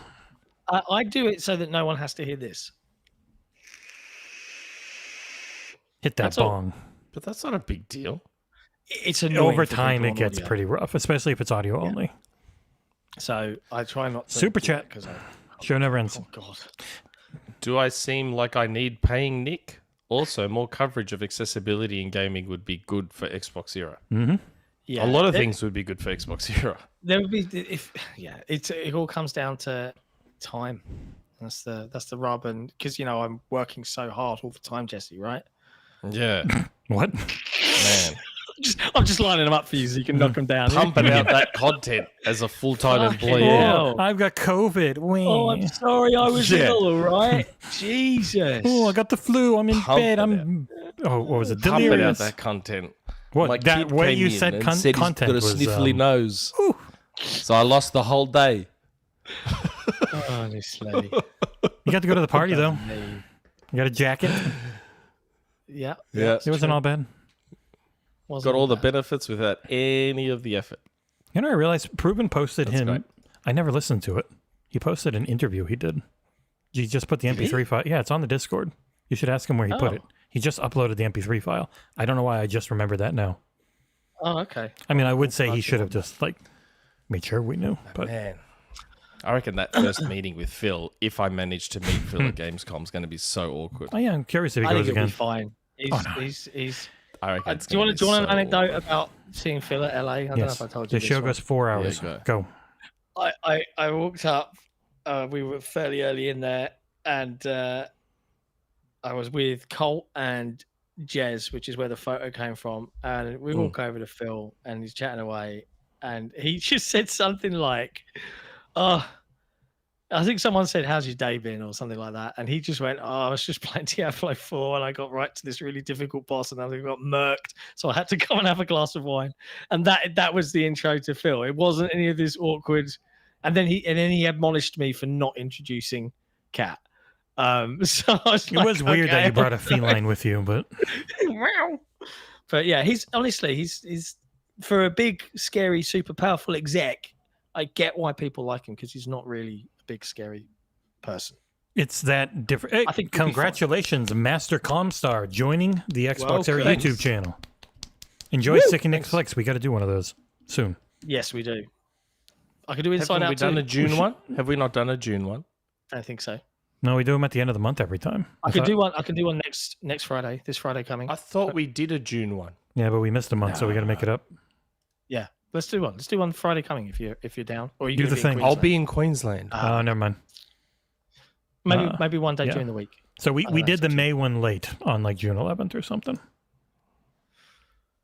Oh, so we have I've done already- one. We have done in one June. this month, yeah. So it's not too bad. Yeah, But we'll do one That's when we fine. can. no panic. No panic. And we'll, If only I was John, full time. Game Pass show. We got to film a Game Pass show this week. Do a long one. Okay, cool. We'll do like 5 segments. Plenty of plays. Yeah. Yeah, let's do it. Okay. All Next question. Did we even answer that question? Yeah, I think we did. I don't know if we actually did. ABK drops. Yeah, we did. We talked about it. Okay. We did. 100% we answered. Oh yeah, it. no, we you were walking away. It was essentially like when would they do it in Call of Duty? If it's one okay. big thing that's separated out, because it is going to envelop anything that comes around it. Super chat. Super chat. Jordan Andow. Sniffles, you say. Blow your nose with this money. Hey. £5. It's turned into a mini torn Oh, raptor. God. Yeah. Mr. Egg. Next question. Mr. Egg. Hey, guys. Why doesn't Nintendo release on other platforms? What's your take? Mine, the moment they start releasing their IP elsewhere is the same moment a better place to play their IP becomes available, and they know it. It's not wrong. I love his profile Yes. picture, by the way. Just a guy holding an enormous egg in front of his face. It's perfect. I'm Jesus. sure that plays a role in it. I'm sure that plays a small role in it. But it's just Nintendo's also just, they go by the old school method. You buy our console for our games. Yeah. It works. Which I guess is one and the If they same started thing in a releasing way. all of those games on PC with native 4K, blah blah blah. Like no one would. I wouldn't. If I had the option. It's painfully No, I easy don't to think get it their would stuff hurt on their PC sales. as is. That's right. It's already easy to get their stuff on PC. I don't think it is. I don't think PC would hurt them. I don't think it would hurt them. I Maybe really we'll see. don't. They Like, don't have a pipeline for 4K, which I think would become more obvious when you're not on the hardware they do. Like their pipeline on assets and all that stuff is being masters at the lower like 1080p HD and trying to match. Like you can even see it in From Software. From Software has amazing art style. But if you get really close to a lot of their stuff, it looks like really nice Xbox One assets. Like it's still not all the way up there, and they're not trying to do that, and it works fine because the art style is so good. But for Nintendo, they're not even close to that. So some games upscale really nicely, but it's not everything. And I guess like if you're going to start targeting more powerful hardware for a PC version, but you're porting over handheld assets all the time, maybe they'd be feeling the pressure to start actually make things look super high res. Who knows? Not me. I don't know. I'm pretty dumb. Nick tells me all the time. Next question. Jesse, Oh, your Brother. favorite, Nick. Jess, why do you think AI has such a bad reputation? Do people really believe some of the dumbass Skynet scenario based on a 40-year-old James Cameron movie? Well, AI's got a bad rep because terrible companies use it to get rid of people. And it's not actually that's AI, right. and it's not good. Like the bad rep is because it's machine learning. It's like deep language shit. It's not. It will never be in this form artificial intelligence, and it's not good at anything creative, which is what shitty executives want to use it for, so they don't have to pay artists. Like and developers and stuff. Like there's very specific use cases where this machine learning stuff is good, and it's not in 90% of what they're trying to sell shareholders. Like it's really helpful in coding because it can get you a lot of shit set up that you then take over and work on, but it's not going to make good movies. Like OpenAI just appears allegedly to be a really shitty company to me. Like just the way the things they're pushing and the use cases they want to sell, and none of it can ever actually happen. Not the way they talk. So I think it's a lot of bad reputation because you have a lot of venture capital dude bros that are thinking this is going to get them $1 bajillion without ever having to pay anyone. Like It's not going to Nvidia's do that. become the richest company in the world purely because of their AI stuff. Like they haven't done That's anything. going to go Yeah, the bubble will burst, folks. Like 100%. bubble. The water bubble. Bubble. Yep. That's why it's bad.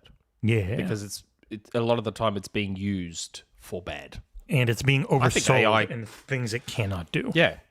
I think AI can be a great tool and it can be a good thing and it can help enhance things and it can help streamline things, but it can also be used for bad. It is funny. The way Microsoft talks about how they want to use it and stuff is way better than the main company they're relying on for it and the way OpenAI talks about it. So, Like that Fuck interview where AI. she's like, maybe you don't need some of those creative jobs. Oh, what? yeah. It's like, Jesus Christ. Okay. Creaky Legs. Hey. So what do you guys do outside of work and Xbox era work? Besides gaming, when I'm not making goofy videos, I spend several hours drawing, which I am going to be posting my work on a separate social media page soonish, including Instagram and DeviantArt. For all I know, Jesse sits by a fireplace with a comical bubble-blowing pipe and reads Neil Stevenson novels. John goes skinny dipping in baked bean pools with Jez. Nick just zones What a out in a wonderful cafe mental all day, image. like Sean in the Winchester, drinking a pint in Shaun of the Dead. What do you guys do? It's not work, John. So what do you do? Yeah. I just spend all day on my ass watching Star Trek on repeat. If his camera's on, you can just see him running in the background chasing his kids the whole time. Yeah. I am a dedicated dad. Well, I think we were talking about this either offline or at the beginning of the show. I only get to see my kids 50% of the time, so I make sure that when I'm with them, I am genuinely with them as best I can be. I won't apologize for that because You my kids are very twats. important to me. I often it's working on stuff like, as much as Jesse and Nick have been very mean to me tonight. Joking because we care. The last week has been lots of secret project stuff, lots of organization with accountants, and lots of prep for new projects coming down the line. But I also recognize I was a bit poorly. But otherwise, I do pretty much what most normal people do. I occasionally watch some shows that I like. Like I found out The Bear season 3 It's is back coming soon. this weekend, bro, and they're releasing all the episodes all at once. Oh, really? In Oh, one nice. You'll be in binging Queensland. void. I'll be watching So, it in Queensland because my parents fucking love The Bear, so we'll all be Yeah. watching it up there. mate, I'm hyped.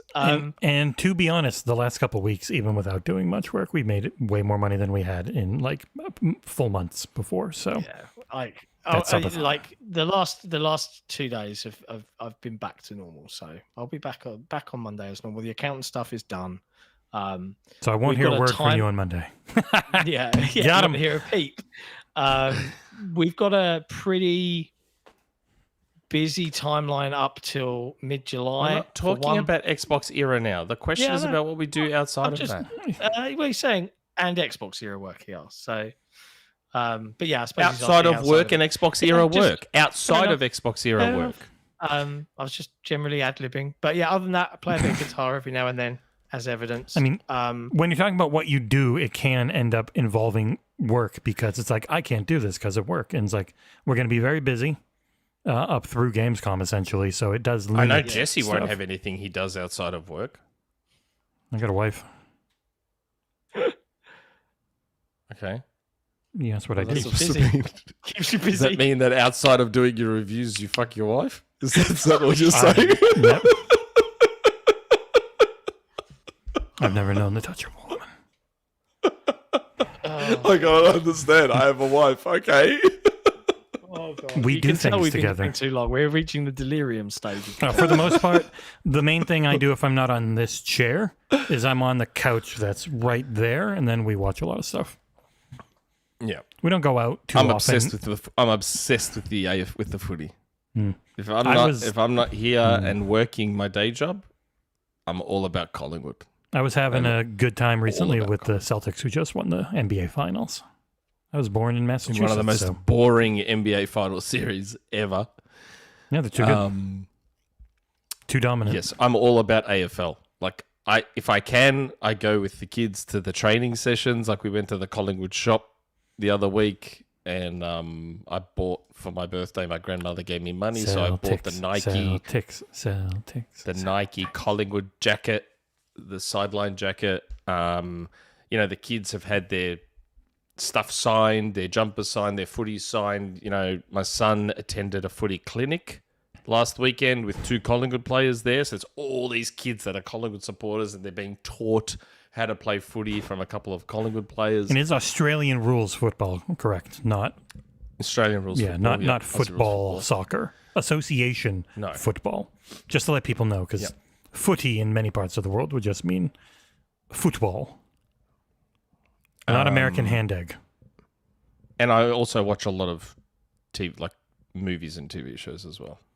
on It's the very various hot here. Streaming services. So we don't go out that much because it's been 95, but feels like 105 and incredibly humid every day. So we just stay inside where it's And nice. yes, I do go out for coffees a lot, and I do go out to cafes a lot and stuff like that. I love going out for breakfast. Since I got into my 40s, it's a thing that I just love doing. I just love going out for breakfast. There's a really Love it. bougie place near me, like super bougie, and yeah, like Kat and I were already discussing that when you guys are down, we'll have to do a breakfast outing to there. Yeah. Like it's jolly good. It's really good. Put it on the company card, and we can have Jordan, Andow, and Torn Raptor pay for it. Yeah, Among I know, many others. It's gonna be a good weekend when you guys Yeah. are down. Like we're gonna do everything Outside we of the can British to make food, you- definitely. outside of the Brit food, which I think I'm sure there's you guys have I saw- conquered I enough saw a Be people. having Macca's breakfast in England. Oh no! yeah, I saw a viral clip of Tom Holland defending his love of British food, and he just went, "Define to me an American food." Yes, I know. I saw that. All And of the it. guy It's like, said French hamburgers, he's fries. His hamburgers, he's like they're from Hamburg, Germany. Germany. Yeah. French fries. Yeah, there is no such thing as American food except for those disasters that I you think see on the Instagram reels and shit that they make Yeah, up on the the spot. mistake that people think is that we don't season anything, like that we just have beige, bland food, and that's not true. You just have Like, it might be beige, bland true. people. It might be true up north, but it's not true down here. Anyway, Mm. yeah, Yes. good question, Creaky. And yes, of And course, we've also- had 2 more super chats. Before we move on to the super chats, can we just give a big shout out to Creaky Legs for all of their work on the Xbox Era TikTok? He's just been pushing that along, and Pushing they do that a great job with CCP agenda at all the kids. it. Yeah. So yeah, big thank you to Creaky Legs. Much love. Jordan Andow with a couple more super chats. Firstly, are Ubisoft about to have a new golden era? And where is the Splinter Cell remake? Secondly, consolidation will continue for everyone. Who will Xbox and PlayStation buy next? I don't know that PlayStation's buying. Xbox, Crystal Dynamics and Eidos. I don't know. I Where don't know if is Xbox Crystal gonna buy located? anyone. Because I don't think either of them want to buy companies that are in expensive places anymore. I think, like you saw, UK Crystal, I think. Isn't it? yeah. I don't think so. Are they? I have no idea. The original creators of Tomb Yeah. Raider, Crystal But, Dynamics, are in the UK. Yeah, because Eidos is Montreal, which can be pretty expensive. Yep. Like the big hub, and you saw the new Activision studio is in Poland, and PlayStation has talked about looking for not California, where all their studios are and are very expensive to run. So I would think if it's anything like that, it's going to be in an area where salaries and insurance and maintenance and all these things are way less than in the more expensive areas in the world. Yeah. But I have no How many idea. hours per week do you actually play games? For me, I average 40 hours per week, with my max amount being about 70 hours a week. I don't know how many hours I play. A few. It really depends. Is there a review going on? If there's a review going on, it can be a lot. Like, especially if it's something big. I would think between reviews and streams, the 40's on the norm to high end when reviews are very active. Yeah, I don't get to play anywhere near as much as I wish I could. But when it's review time, it's good. It's a good time to be able to just be like, I'm in, locked in. Kids, lock yourself in your bedrooms. If you touch me, throw you out the window. Yeah, there's lots of, it's tablet time, kids. Yay! Go away. I play a few hours, but it's mostly Rocket League. Yeah. I can get lost. Like See, me, Crystal Jason, and Dynamics is Carlos will jump on California. and we'll Yep. start, and all of a sudden 4 hours have gone by and we've been playing Rocket League. So I don't know. Yeah, San Mateo, California for Crystal Dynamics. So another one that would be probably very Buco bucks to expensive. run. Yeah. Oof. Take that, Embracer. Abdul, Alright. I kind And of did. About I said Ubisoft. you can't just blame MT framework like a lot of people want to. I don't think it's as simple as just it's MT framework. There's more to it. But when you told me the more to it, it was still just about money. But yeah, and he also asked about Ubisoft Golden Era. They've had a very good year, like really good. Even with Skull and Bones, it's still been a really good year for them, and it looks to be ending very strong as well. Jordan White, executive producer, super chat. Lord have mercy. How are you guys still alive? I just looked at the Your time, fellow it's Jordan. It's 2:45 in the morning. Mhm. Jordan, you're on this. We haven't Next even question. hit 4 hours yet. Next and remember, question. I'm probably not on for the next 2 weeks. So, although you Next guys were question. 4 hours last week without We me, were, yet you we always were. fucking blame me. Funny that, isn't it? No, it was because of the very specific reason of the biggest showcase in the history of the friggin' platform you don't care about. If it was a Nintendo Unroll my Direct, beard. we go 4 hours because of you. That used to be a primary school thing. Ooh, unroll my beard. Mush, mush. Chin, chin. Mush, mush. Next question. Okay. Next question. DeadlyHeadley. Yeah. Wow. Who is, I believe, a co-host on the Gaming Arcadia Xbox Series podcast. Correct. See how I remembered that? Wow. With Asa Yeah, and and Games. Gamesley. Look at them Gamsley. Gamesley. If you take the E out, does it become Gam rather than Game? I think so. I don't know. See how I remembered? Yeah, it's beautiful. Mate. It's a thing of beauty. You're so connected, man. Even with the dementia, I still remembered. You're 90 years old with dementia and you remembered a thing. It's incredible. I've got such a headache right now too. Happy weekend, gents. If you could cast any British actor in Fable, who would you pick? And a question for John. What is your favourite scene / quote from Peep Show? Thanks for all the work you guys do. Yes, even Nick. To do the Peep Show thing out of the way, because I don't think either of you guys would have seen it. Yeah, what the fuck is Peep Show? Peep Aside Show from is like, a British the sexual comedy. thing. Peep Show is a British comedy, but it's filmed as if everyone's got GoPros on their heads, so you hear their internal monologue while they're doing stuff. It's fucking gold. It's pure Really? gold. I recognise one of these actors. Yeah, you've got Mark Corringham. Oh, that's not his name. You got David. What's his face? Tennant. David Mitchell. Yes, yeah. But honestly, if you want to find my best clip, Jesse, I don't know if you can cue it up. Matt and it might King, get I us know him. demonetized, but I know Matt find King. search, He was the one in the Fable Christmas. Search Christmas joke. That's probably one of my favorite skits from Peep Show.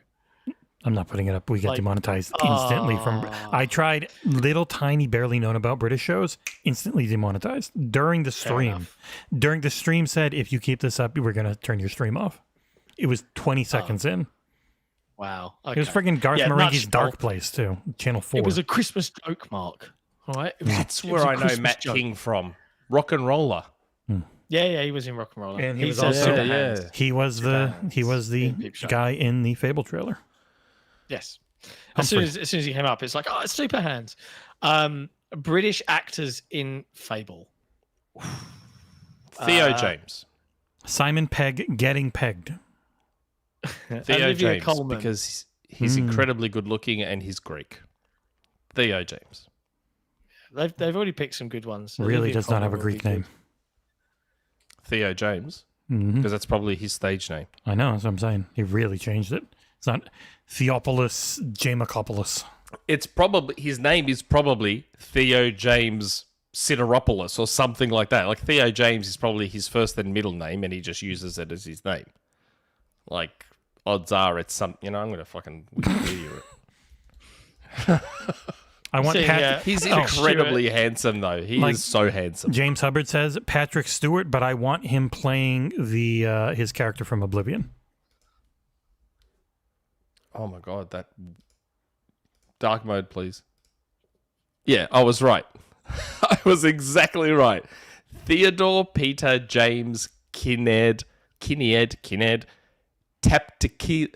Oh my god, Tapticulus. Tapticulus. You guys have ridiculous names So sometimes. His surname is Tapticulus. I told you it'll be like Theo James is his middle name. His final of Tapticulus. 17 names. Yeah, Next question. Tapticulus. Wow. Oh wait, we got a super chat. There's the Greekest surname, Tapticulus. You could spin that so many ways. Jordan Andow. Turn around and look at what you see in Nick's face, the mirror dreams. Make believe I'm everywhere. Turn around and look at what you You see. see. It's a really funny thing about what I just changed the stream over music to. That this is being read. Make believe I'm everywhere, given the light written on the pages is the answer to the never-ending Never-ending podcast. podcast. La, la, la. But we haven't even hit 4 hours. Like, we've done well This over is- 4 this is hours. a and shit short- before. This is an average show. 2 weeks ago was 6 hours. So Okay. skipping ads. I got it this time. Jordan. Next question. Next question. Lee Layfield. Hey guys, have fun at Gamescom. There's so many Cologne questions. is such a great location and the food is solid. Hope so. I hope it's solid. It's definitely Do solid. you like meat? Yeah. Yeah, Hopefully it's not just- Do you like meat and sauerkraut? And The answer is sausage. yes. Do you like to eat sausage? Well, I love eating sausage. You have to have a Schweinaxel. Delicious. Guten Tag. Guten Tag. Oh. Is there anything you're particularly looking forward to going hands-on with at Gamescom? When I went there was a prototype of Doom 2016, Miss of Panda for WoW debut trailer, Resident Evil, Tomb Raider, and PlayStation All-Stars, amongst many others. Also, lots of free t-shirts and Ubisoft versus Ubisoft chants. And yes, to XboxEra with a side of tangent of Nintendo. Edit. The creepiest part of Gamescom was the hostel we stayed in. Oh my god, that movie. There was a German man who hung 4 large sausages off the corners of his bed for over 24 hours. He also brought multiple bags from McDonald's to store under his bed and have as midnight snacks through the week. Not to mention the bathroom doors were glass so people could see in What Yeah, the that's- fuck? How is this guy like Lee? You've just stumbled upon the hotel I've booked for us all. That is so weird. The That's so bathroom doors strange. were glass. Is that to avoid people like shooting up and shit in the bathrooms, Fuck knows. or to avoid no. It sex in reminds the me- bathroom? No, of it's to American- encourage giving people a nice show. When I was in the States Ach, at my the old Scheiße. company's offices, I remember going in a bathroom stall for a dump, right? And I was blown away that not only was the bathroom stall doors slats, right, that you could kind of see out of, See through. there were gaps. You know, like where normally the cubicle would close and you'd lock it and it would be a sealed unit and you could poop without fear of In peace. objectification. I could see fucking out, and it's like, well, this works both ways. Honestly, it was the most Oh, man. uncomfortable shit I've ever had in my life. Do you remember Bizarre. Cartman's mom in one of the very early seasons of South Park? There's Germans in there poop. Yeah. Oh yeah, Um, man. what are we looking forward to getting hands on with at Gamescom? Nick's ass. Indie. Perfect Oh. Dark. Sorry. Perfect Well, Dark. Perfect please. Dark won't be at Gamescom, bro. Man, Indie, I want Plucky it to be. Squire, Oh, Plucky Squire. Replaced. Yeah. Perfect When's Dark. it, August? When's Stalker 2 come out? September August 6th or 4th. September, so September 4th. Maybe South Stalker of 2 again? midnight. I'd love to get hands on with that. Doubt there's going to be No. but yeah, One there's thing, loads of- something close that I'd probably be friggin' reviewing by that point at John's house would be like Space Marine 2, which looks too good to be true. Every time yeah. they show it, holy shit. We should do that one yeah, I together, really John. The first one was it reminds me great. of an old school Gears campaign. like That's Yeah, what the that first one was the was first great. one. Yeah. But like the actual graphical fidelity and shit in this one is crazy, and the whole package. They delayed it a bunch, so it makes sense. But I'm very excited. But hands on, for me, Avowed.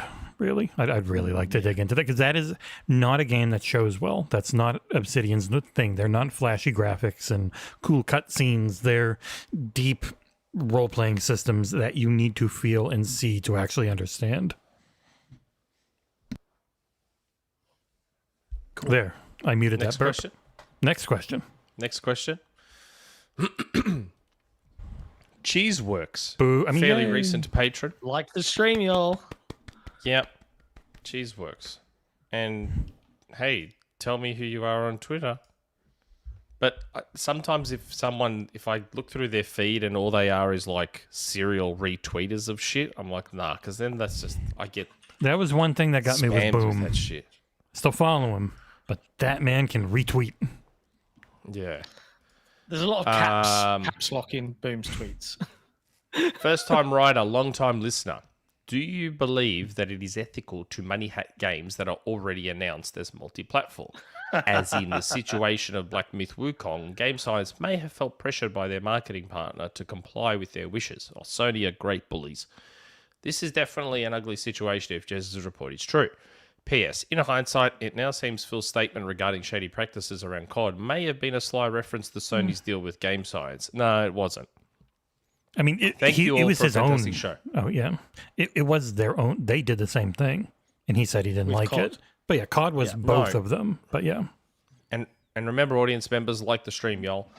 No. Phil's comment was about, like, Phil was saying that in the context of, I'm not going to force you to play COD a certain way. Yeah. If you want to buy it, buy it. If you want to download it on Game Pass, download it on Game Pass. I'm not going to do some slimy stuff to force you into one or the other. That's what he was or saying. in my ecosystem as well. Yes. By, like, He wasn't, that locking- wasn't a jab at locking an Sony. exclusive level or mode to my console. it was a jab at what both of them have done in the past around that game, especially. Super chat. If you took it as a sly jab at Sony, that's saying more about you because the whole context was given. Well, I mean- Jordan Andow. Yeah, big problem was that context was lost in most of those quotes because IGN just put them up as quotes and didn't actually give the context. Yeah. Actually, before I read Jordan Andow's, we're still going to answer this. Do I believe it's ethical? I don't know. It's competition. I don't think it's about ethics. If you listen to the competition. FTC, they said Xbox should do more of it. And then Phil had to explain to Like- them how owning is better than renting, but still. Yeah, it's not really about ethics. Like these companies don't have to take Sony's money. No one's forcing them to do it. Having said that, yes, Sony does bully. Yeah. But Microsoft's in a position to bully if they want to as well. They can. Right now, Microsoft can be massive pricks and be like, well, guess what? Call of Duty's Xbox only. Fuck all of you. Wouldn't be ethical, but it's part of competition. And it would probably bury Sony in the ground if they did. It would Which also is get why I'm Microsoft- all for it. It would also get Microsoft like sternly looked at by all the regulatory bodies that they have to worry about because they're Microsoft. Somewhat. Yeah, I know. It's Them a being thing. really good at working those regulatory bodies is why companies are being sued that aren't them right now. Like, who is getting sued right now? Adobe is getting sued by the government because Scumbags. because of their practices around. Oh, by the way, there's massive hidden cancellation fees in our sub. But they have an actual monopoly, though. Adobe has an actual monopoly. And Microsoft generally does not. Microsoft video is so games. big. No, I'm just talking about Microsoft as a world dominating, Entity. generally, most valuable. Actually, unlike Nvidia, who feels like a bubble, they've got stuff that would get looked at if they weren't so good at greasing the right wheels, however they do it, and playing the game correctly. Because so much of U.S. politics is just about making sure very specific, powerful senators and stuff like you. However you do that. I just still wish knows? they would use their vast wealth and influence to put PlayStation into the ground. This isn't helping all the people that say I gave Destiny a 7 because I hate Sony. Yeah, But that's me saying it, not you. It's me saying it. Whenever you say something, it's XboxEra said.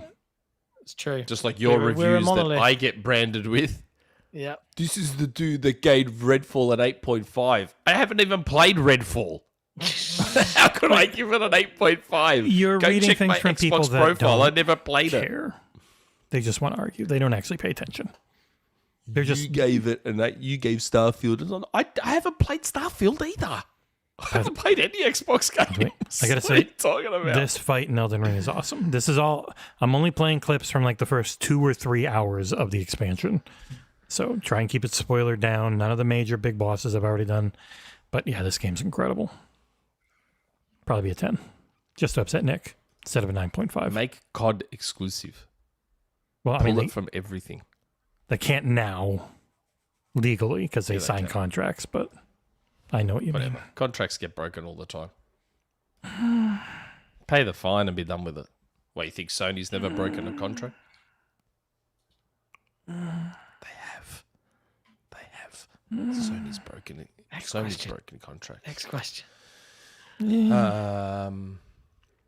Super chat. Jordan Andow. If you could go back in time and change only one Xbox decision in history, what would it be and why? John, how do you stay up so late to do this podcast? Question. What time do you full-time job. wish you could play again? You know, it's his full-time job, and since he doesn't do much during the actual day... I didn't say any of that. That wasn't me. What time do you wish you Too could much. play again? What? Oh, I assume you meant to say what game do you wish you could play again for the first time? Go back and change one Xbox decision. Oh, it has to be around Xbox One. It has to be around Xbox One, surely. Has to be. What else would you change? I would. Or Grand Theft Auto 3. That would have been a big one. Can you imagine if Grand Theft Auto 3 had been an Xbox To the exclusive? original Xbox. Yeah. Oh my god. That combo of Halo and Grand Theft Auto 3. Oh man. That would have been huge. So that's potentially one, but the other would be around the entire introduction of Xbox One. And Yeah. being like, "Hey guys, yep, Snap is great. TV is great. All these things are awesome those come features after. and Yeah. and we'll talk about all those later, but let's focus on this gaming console and these games, and we'll be sweet. Because everyone loves the 360. We have all this goodwill built up. Everyone loves the Xbox They really did 360. screw the pooch with that whole launch. Everyone loves us right now because the 360 is this just console that everyone loves. Let's just ride that wave and we'll worry about the TV stuff later. Let everyone else discover that organically and do the promoting for us. Yeah. How about that? Fair. How do I stay up so late? Oh, no. Okay, more. I was going to say, the other thing you'd probably tell them to change with Xbox One is to actually make it a 1080 console and not a 720 console. Upgrade the RAM like PlayStation did, and then you would have been fine. Like Xbox One was kind of built to be a 720p console, not a 1080p console. Yeah, it wasn't great. Weak ass shit. But if you could go back in time, you could bring them current technology, and they could be way ahead and just dominate. We could break it, yeah. Time loops and whatnot, but whatever. Nanometers, all right, John, you get to talk. transistors. You're allowed now. I normally am always a bit of a night owl. I typically stay up till around 1-ish most days, so this isn't too difficult. I thought of another mean joke, but I'm not gonna, I should say it. And much like a night owl, you're really impossible to find. Yeah. Tweet, tweet. That's a Nick. That's a joke for Nick. I don't actually mean it. Ultra responsive DMs that we get. Oh boy. Fucking hell. I can tell this has been a thread of conversation while I've not It been was around. literally just joking yesterday. Well, we have to message each other because you don't message us, so we have to message each other. Fucking It was a few jokes yesterday. It's not some long conversation. There's no conspiracy. There's no coup. No, I'm hurt now. Upset. Like, I mean, if you can't, I replied to you guys while I'm driving, but don't God do that. forbid, even while you're sitting there. Okay, no, I'm not going to go with that. No driving talking. But John, if you can't handle us Wish at we our could play gross again for the Michelle, first time. ooh, Elden Ring. What? Ninja Gaiden Black. You lose the memory of a game, and then you get to play it again and experience it for the first time. What could I play again for the first time? Fortnite. Jesus, that's Mario Odyssey, difficult. right? There's so many. Ocarina of Time, God of War, Halo CE. Even Metroid Dread would be cool to play again for the first time. A lot of Metroidvanias. Yeah, Ori and the Blind Prince of Forest. Persia, The Lost Crown would be fucking great to play again for the first time. John, Nick, Britt knows it. Executive producer Britt, BioShock. Ooh. Yeah, Bioshock's a good one. Would you kindly I just get an forget me and email play on my me again? Gmail. Sexy 50+ ladies in my area. Ah, sick. I can't believe those are still a thing. Grouse. How good's that? I'm getting close to that age, so beggars can't be Me too. choosers. I'm only 6 years away from going after those 50+ ladies. Awesome. Next Okay. question. It's a very long one. Good old Collingwood. He's Happy mad. Solstice weekend, John, Nick, and Jesse. I'm really surprised Nick is here this week. If he wasn't able to speak last podcast, I can't believe his voice has recovered after last Sunday afternoon. Oh, man. That was full on. So last week I asked a question about the Summer Game Showcase, and John, Ursel, and Jesse proceeded to compare this year's event with past Xbox events. That's not what I wanted to talk about. Good one, guys. My question was comparing the Xbox Game Showcase with other events this year, including the Summer Games Fest, PlayStation State of Play, Ubisoft Forward, and other events of the second week of June. We got lots of looks at new games, updates to games we can expect to be playing soon. Yet people seem to be dissatisfied generally with most events. I'm not sure what people wanted. Can you tell me? Were the publishers not clued in on what gamers wanted, or is there an unrealistic expectation from gamers? I am lumping the Nintendo Direct and the Xbox Game Showcase, as they seem to be the two events the public were most pleased about. Well, yes, the Xbox Showcase is by far the best gaming show thing of this year so far. It was By not a mile ahead of Nintendo, but still. a kilometer. It's Xbox was the one that felt like E3. And that's what people have really missed. And Xbox felt like an E3 show. Sony hasn't done those lately. They're in between on their first party. Nintendo's waiting on their next hardware. So while they were still very good, it was a very good, direct and not E3 feeling Xbox new hardware or new Switch hardware stuff. Summer Game Fest is just never E3 level. It's always because he's not a platform. It can't be. He can only get what people have ready for him. And they might really want to get on there because a lot of people watch, but he can't control it the way actual platforms can. And people really want that E3 replacement. It can't be that. So people are always going to be disappointed unless you get the Elden Ring at opening night live that ends a really bad show in such a big way that they pretend it was great. Yeah, I think And it's he just will a be case sure of people to- really missing the Christmas gamer Christmas that was the E3 event Yeah, in a big it's way, still where you too got spread to out. see here's everything all at once from every platform holder you can care about. Boom, and now it's dribs and drabs from the majority. Xbox always shows up, but because they are the least popular platform, Yes. people criticize overly and are unnecessarily harsh. I think a lot of the time to them. Like, I don't think Xbox have had a bad show in the last 5 years. Yeah, like even Not a 20, genuinely bad one. Yeah, 2020 Yes, was not weak genuinely bad. because of COVID, like really messing Yeah. plans up. It was mostly CG outside and they of weren't that, ready. It's been pretty admirable. So yeah, I think it's just one of those things. E3's gone.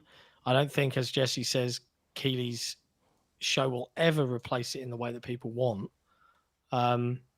Which I I don't still think it's ever find gonna come odd back. given what he charges. It's not crazy market rate for the views. It's just not. I think people always underestimate how expensive marketing is. I think It's the dodgy super thing pricey. is the prices were leaked, and then we had another developer going, "Oh, but I'm friends with Jeff, and he didn't charge me that." They And it's have like, they have whoa. segments. They have segments on the show that are free, like small games, little tiny indies that get on there that don't get charged. So it really feels like they have a block of each show that are literally paid advertisements for the most part, and we just got to see the prices. Like most of those mobile things, like they've got. What was the amount that friggin' Monopoly Go paid to make $1 billion? Like they were paying hundreds of millions of dollars in 1.1 marketing. billion or something. Yeah, they're paying hundreds of millions in marketing. Like it's super expensive to do, but his show gets a lot of viewers, so the return seems to be worth it, especially the Game Awards. The other thing that hurts a lot of these shows is the leaks. Yeah, Nick. That hurts a lot of these shows too. Nick hates shows. This year, more than ever, there seemed to be a bit of a war on leakers. It's still going on. This year, more than ever. Like, we've just had Pioro and Well, Midori. He nuked himself. Yeah, but he like, did totally take himself. I know what this you is a mean. discussion we didn't get into, but like, Yeah, I know what you mean though. For other people, it definitely felt like companies have had it out for them. They're tired of it. yeah. Like that, like it seemed like this year more than any other year, there were full-on leak hunts going on. What's that Like leak you hunt? full on. Yeah. Because What is it you can't face? so many people heard similar things that didn't happen, all sorts of stuff this year. So I'm very curious to see how it goes going forward with this sort of stuff. Like, I saw the reaction to the Pioro and the Midori stuff and how shocked people. I'm like, where do you think leaks come from? Like, most of these people that you love so much that don't have the balls to use their real names or faces and all that sort of stuff, that's what they would be. Data miners and people with back-end access and all that sort of thing. Like, what do you think this stuff is? Like, where else do you think they get it from? Like, and a lot of these other leakers that leak stuff just before it's announced, that would be coming from media people that are breaking NDAs. Yeah. Like, in the XboxEra email, we get stuff that hasn't been announced yet. That we don't say, not even me. Not that I go into that inbox much. But there's stuff that we get emailed in advance as media people. Mm-hmm. And obviously some people choose to take those emails and leak it. And say blah, blah, blah. Like, that's why I find the idea that people shit on me so funny. I give you guys stuff 6 months, a year or more in advance. That's real inside stuff. Like, you're getting it so early. I'm not just cheating and saying, oh, yeah, this dude from media is breaking NDA and telling me what it is. Like, Wow, jeez, I can't believe you called Tom Henderson a jerk. Mm-hmm. Damn. Call him right up. Got 2 more super chats. Oh my god. One's I from will Facebook. say, though, the person that sends me my show lists, their source probably was a YouTube person, so I doubt I'll be getting those show lists anymore. I Yeah, doubt yeah. that's going to be coming anymore. Faisal, remember to hit that like button, folks. Hey. Thanks, Faisal. Thanks, Faisal. Jordan Andow, what is a game you missed that you wish you had played but will never go back to now? Do you ever find yourself less interested in a game because you don't have time for it? Oh, bloody oath. If so, Wow. example, please. A game I missed that I wish I'd played, but I'll never go back to. I don't know. No, if I really want to play something, I'll play it. Like, Yeah.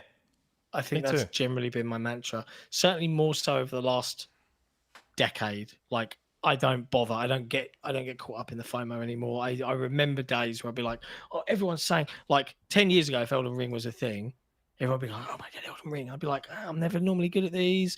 Oh, I'll get caught up in the FOMO. I'll buy it. I'll play it for 10 minutes. Instead, you and get then it for touch free and don't ever play it. I never took a code for Elden Ring from you. I don't No, know. Nick did. Okay. I did. Blame him. I did. And I played it for a little bit and I was like, man, I'm not enjoying this. This is not for me. This is not my kind I do of have the game. stream set up for me to play it right now because I really want to, but I have not pulled the jazz. I'm not playing anything. My controller is off. You better play soon. Do we ever find ourselves less interested Less in a game interested in a because game we don't have because time? you don't have time. Yes. That's like most of today's Ubisoft and Sony games. The open world, third person, over the shoulder, slow walk and talk, lots of cutscenes. There's no slow Those. walk and talks really anymore. That really was Gears. There haven't been many slow walk and talks, but in Red Dead. That's why I created Coffee with Cabeza. So I could play the shit I wanted to. That wasn't really going to do much for the site otherwise. Yeah, I think a lot of it is just live service games, like even stuff like the new Sea of Thieves. I love Sea of Thieves as a game, but I don't have time. I just don't have time to play it in the way that it needs to be played, I think, anymore. And nor does my friendship group that plays it. So it's just kind of like But yeah, As soon as I hear Ubisoft say biggest ever, I'm like, I'm just They haven't been doing I that. love it when lately. developers say 10 hours campaign. I'm like, hello. ooh, here we go. Ooh, you've got my Yeah. attention, sir. I think I soon beat as I Avatar hear in like any 16. number- Nah, as soon as I hear any number under 12, I'm like, ooh, here we go. Nice. Hello. As soon as I hear like, oh, you can do this game in only 30 hours. I'm like, what do you mean only? Yeah. Do you mean only? Depending on That's the a lot of genre, hours. that might be really short. You can get some JRPGs that are like it's 115 hours, like Persona. So having a JRPG that's Mind 30 you. hours. Mind you, my Alan Wake 2 save file is 26 hours. Mine was 12. I beat the whole thing. And I skipped the cutscenes. Ridiculous. A game that is only enhanced by its story. In fact, it's all about the goddamn story. I'll never understand it. Same with Prince of Persia. My Prince of Persia save file is 35 hours. That one's fine. Skipping the cutscenes. It wasn't great. It wasn't a great story. If you got all, you got the whole story? Did you get the whole thing unlocked that tells you the backstory and stuff? Yeah, that was worth it. I got 100% Another super in that chat. game. Basil Hassan. Faisal, effort. For old time's sake, if the Xbox showcase this year was a Friends episode, which one would it be? One of the Thanksgiving ones. One of the Thanksgiving Pitt ones. Thanksgiving one. Yeah, probably Brad Pitt Thanksgiving. Yeah, maybe. Thanks, Faisal. Oh dear Yeah. God. All right, okay. 4 questions left. Come on. Or maybe the one with where Joey and Chandler win the apartment with the quiz. Yeah, that is a classic. It's one of my all-time Yeah. faves. That's good. It not wasn't a even showcase. That's not even a word. Wasn't a showcase, Britt. It was a direct. Got to be fair. He's a transponster. Next question. Okay. Executive last producer, Assassin Entertainment. Hello to John, Nintendo, and Jesse. Hopefully Nintendo hasn't taken too much of the conversation, although the Direct has some bangers of their own. Metro Prime 4, Beyond, and The Legend of Zelda Echoes of Wisdom being prime examples. Overall, I'd grade the Summer Games Fest season a B-. The B sharps. Microsoft and Nintendo did a lot of the heavy lifting this year. All the heavy lifting. My question is, now that we have an idea of what the next 18 months of gaming will look like, what are your 3 most anticipated games? And since we all know Nick's number 1 is Metroid, pick the next 3 in line after Metroid Prime 4, Nick. Mine would have to be Fable, Grand Theft Auto 6, and Metaphor Refantasio. Thank you guys for all the hard work you do. P.S. When is the Nintendo Era podcast going to be a thing, and who's going to be the panel? I really do genuinely want to do it. I just need the time. Help me be full-time, and I will do it. I'll do a Nintendo one. If we got I'll do all sorts of another podcasts. 20 grand benefactors, you're hired. Like, if I can be, and it doesn't have to be a huge wage. Like, I'll take a pay cut from my current day job if it means I got to do this. It'd be glorious. Like I'll take a pay cut, and my wife can pick up my wife. But My wife. yes, You can put the My kids to wife. work too. yeah. Well, my daughter's nearly of that age. Just pretend. Yes, if I would take a pay cut if it was this I got to do full time. Easy. But what are the 3 games we're looking forward to over the next 18 months? That's really hard. That is difficult, but okay, purely from an Xbox perspective, Indie, Fable, and South of Midnight. Yeah. That'd be South of Midnight, Metro Prime 4, and shit. Don't know the third never one. heard of that one. Third one's tough. I'm not sure on the third one. Lucky Squire. Astro. Ooh, Astrobot. Astro's playroom. I'd have to Astrobot, break yeah, it up. Astrobot. By Xbox, it'd probably be Avowed, South of Midnight, and Doom. Nice. And Good choices. like then you get GTA 6 and other shit that is like super high up there. But yeah, I don't know. I can't do lists because I'm going to play everything. So I don't really care about the top 3. For me, it's like top 50. Yeah, there's so much. There's so much coming. Like replaced as well. We're lucky to be in a position where technically all of us should be able to play these if we want to without having to spend a bunch of money that most people would have to do to spend everything. So it is a different, we're already in that we cover games mindset where we can generally get codes for stuff and we don't have to buy everything, or a lot of it is just going to be in Game Pass anyways. Or so it does feel different because I would not be buying everything if Game Pass didn't exist and we weren't getting review code. So then it would be a tougher question. We try and bear that in mind as well when we talk about stuff, because from your perspective, dear viewer, dear listener, it's either is this in Game Pass or do I have to spend money? So, yeah. Jordan Andow. Final super chat for real this time. I'm pretty sure Nick's upgrade is paid for. Do I have a monopoly on super chats yet? I think this is definitely the most super chats A little bit. we've ever had from one singular user. In American dollars, the super chat amount that people can tally up themselves is now there's no super chat. Wait. I'll wait now till we need to get these through. He these did 2 more. questions. He did 2 more super chats. Jesus Christ. Grand Benefactor, Torn Raptor. Woohoo! G'day, gentlemen. If the Xbox Era podcast was an 80s or 90s show, what would the opening theme song be? Try refrain from thinking of Friends, as I could almost guarantee 2 of you already are. An 80 or 90s show, what would the opening theme song be? So a real song? Yeah, like I'd The pick something A-Team or synthy, something. like Final Countdown by Europe or something, like beep, like that kind of sound. You reckon? That'd be the general vibe I'd go for. Or like what is it? Is it Quantum? Not Quantum Break. Quantum Leap. That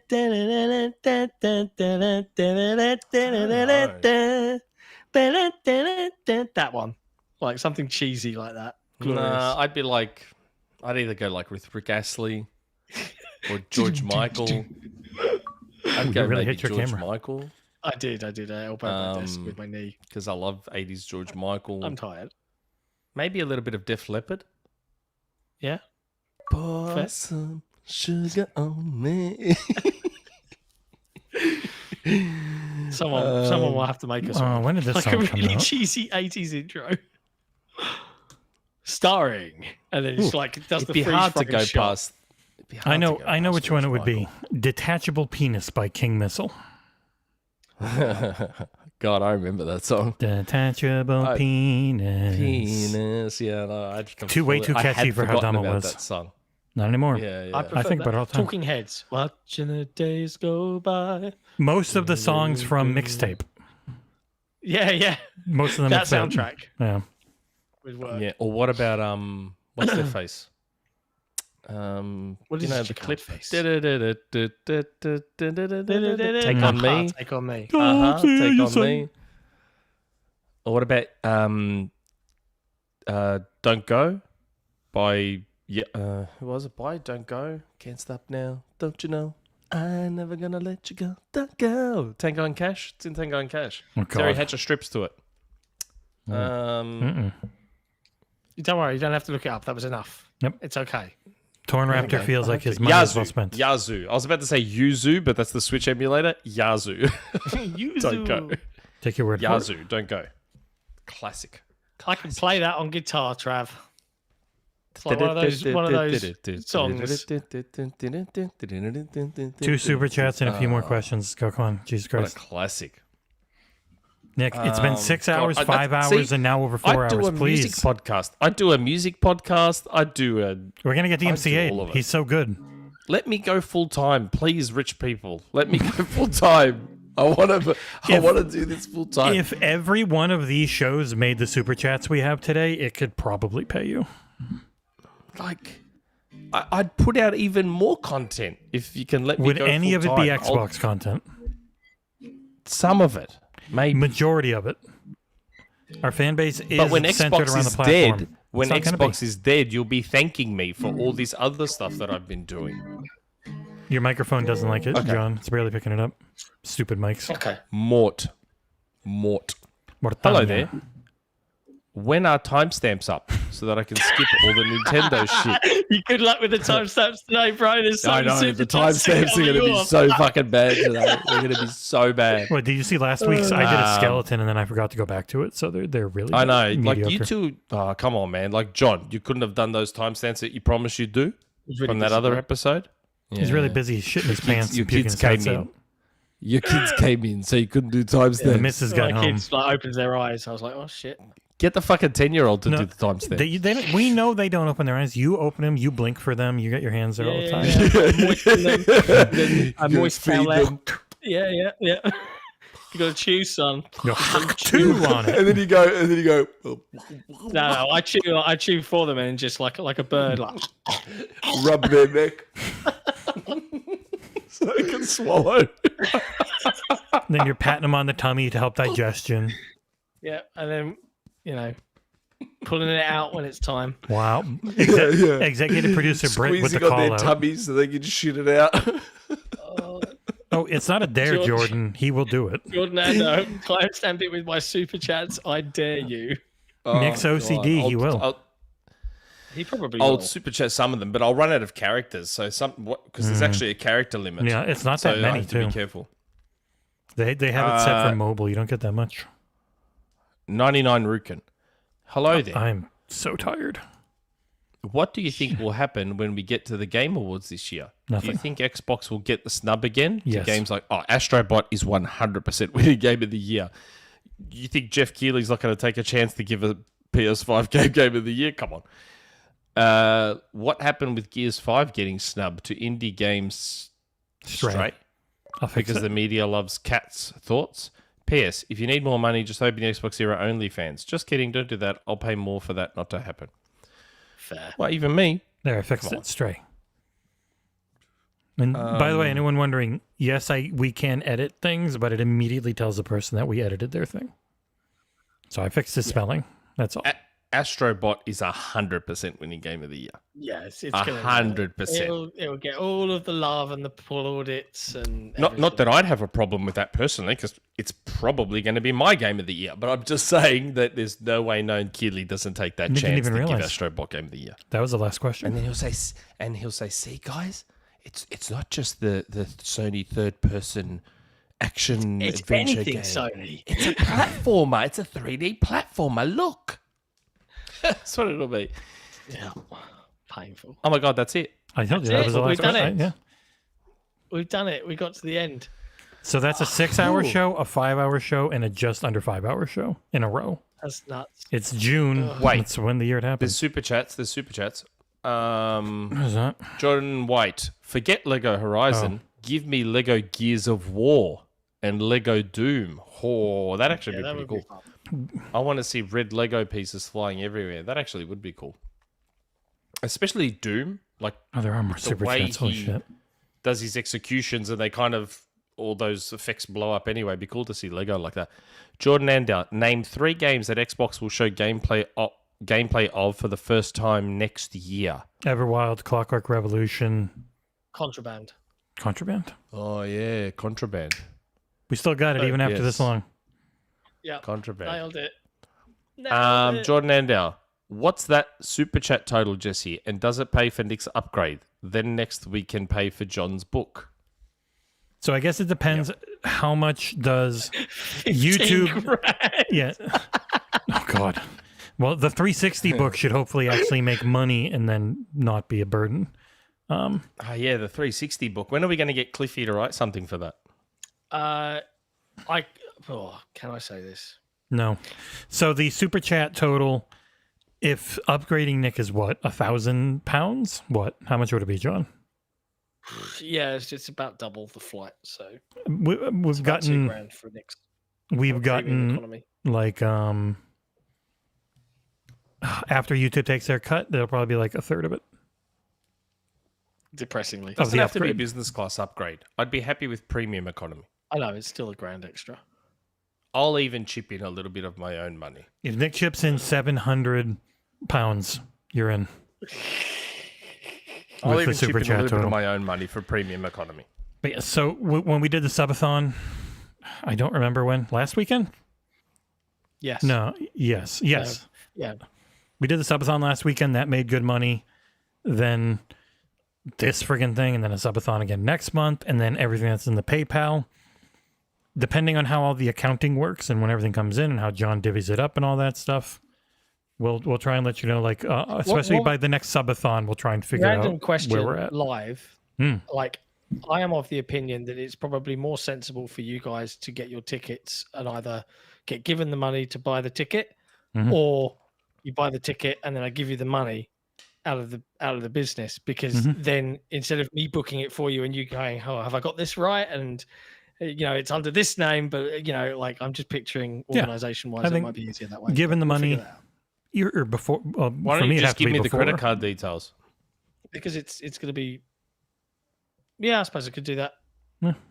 So I'll Maybe do the it all bank. in my name and everything, and then you give yeah. me the And credit then- card details, and I'll put that in. You as might a have to credit let the card. bank know that someone in the UK and then someone in the US is going Yeah, to use they this might- card. they might- Someone in grumble. Australia That's is Yeah. paying for Right. something. Yeah. Yeah, they might grumble at that. Because I'm going to have to let my bank know that I'm going to Germany. So if they see Yeah. any charges in there in the UK or Germany, Oh, my bank will say the same thing. My Also, bank will contact me and be I got like, T-Mobile, "Are you shopping in the UK?" as far as I know, this should just actually work because It I have should- T-Mobile. yeah, They roaming work should just- everywhere. It's super I'm not cheap. sure. I can spend like $40 a month, $40 for the month, and they just give me it. Don't have to worry about any I have an extras. eSIM. I have an eSIM, so I can just buy a prepaid SIM over there anyway. I don't know if I get international roaming. You should- One you last should super do. chat, Most mobile supposedly. providers do that. The last one from Jordan Andow. Jordan did my Andow, job. I did my job. Last one for tonight. Great show. Love you all. There it is. Thank you so much. Like, it Thanks. has been. I did not think that today's show would be some sort of crazy marathon of carnage, but it Neither was. did I.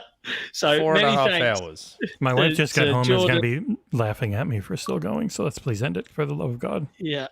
Many thanks to Jordan, everybody that super chatted tonight, and thanks to to all of our John. wonderful patrons From Nick. and our YouTube members, etc. Love you guys. Mm. We'll be Do back you? on. Yes, it's true. I do. On Tuesday, we'll be back with headlines, Mm. and Thursday, Nick is out next weekend, so maybe we'll see if we can get Snowbike Mike on. Maybe if I'll really annoy him all week long, and he can Just be keep like super chatting him if I've he's on messaged Kind of him Funny. too. Yeah, They read but, their super chats on Kind of Funny. You can be like, hey, Yeah, we'll drop him a super chat and be like, wait, answer our DMs. I have to say this. I was on Twitter and I saw a tag saying, "I'm only here for Special Nick," and I'm like, "Who's that?" It's Blind Riot. He doesn't like the rest of us. He's only there for Nick. He hates me and Jesse Mm-hmm. because I'm disrespectful towards the patrons and Jesse's funny. horrible. I'm only here for Special Nick. He lied. Oh, this other Jordan. Damn, I got confused. Executive producer Jordan White with a super chat. Jordan White, use this to upgrade to business class, Nick. Don't spend it all in one place. Hopefully that money will buy me one peanut on the flight. You're not allowed nuts on a flight. It's bad. Yeah, you're not anymore, are you? Hey, my son's anaphylactic, so I really can't have nuts on a flight. Nope. Bad But yeah. times. All right. Thank you ever so much, everybody. Thanks, everyone. see you- Especially thank you to all the super chatters, especially Jordan and Andow. Thanks to everyone for stopping by. Even thanks to the people that lurked and didn't interact and didn't just watched. Just They sat lurked. there. Or They even jerked. hate watchers. That are just Then they like, smirked. fucking Just watched. Just sat there and watched like a pervert. Just watched us. Sat there I in just their did dark the room, loudest, the loudest watching. Oh, you're not a lurker anymore, Kevin. Yeah. fart. Oh dear. All So, right. yes. Thank you all. In the I web- won't see you next week, unfortunately. I will be in Queensland holidaying. And I think some of our patrons / fans / watchers are Queenslanders. So, I don't know. Maybe I'll bump into someone up there. Who knows? I'll take you out. Let's hear Australia meetup. If Make you it see happen. me in Queensland, Meet. you Queenslanders, Maroons, let me know. But yes, otherwise, Stop talking. see you when I see you. Stop talking. Ciao for now. Ciao for now. Bye, everyone.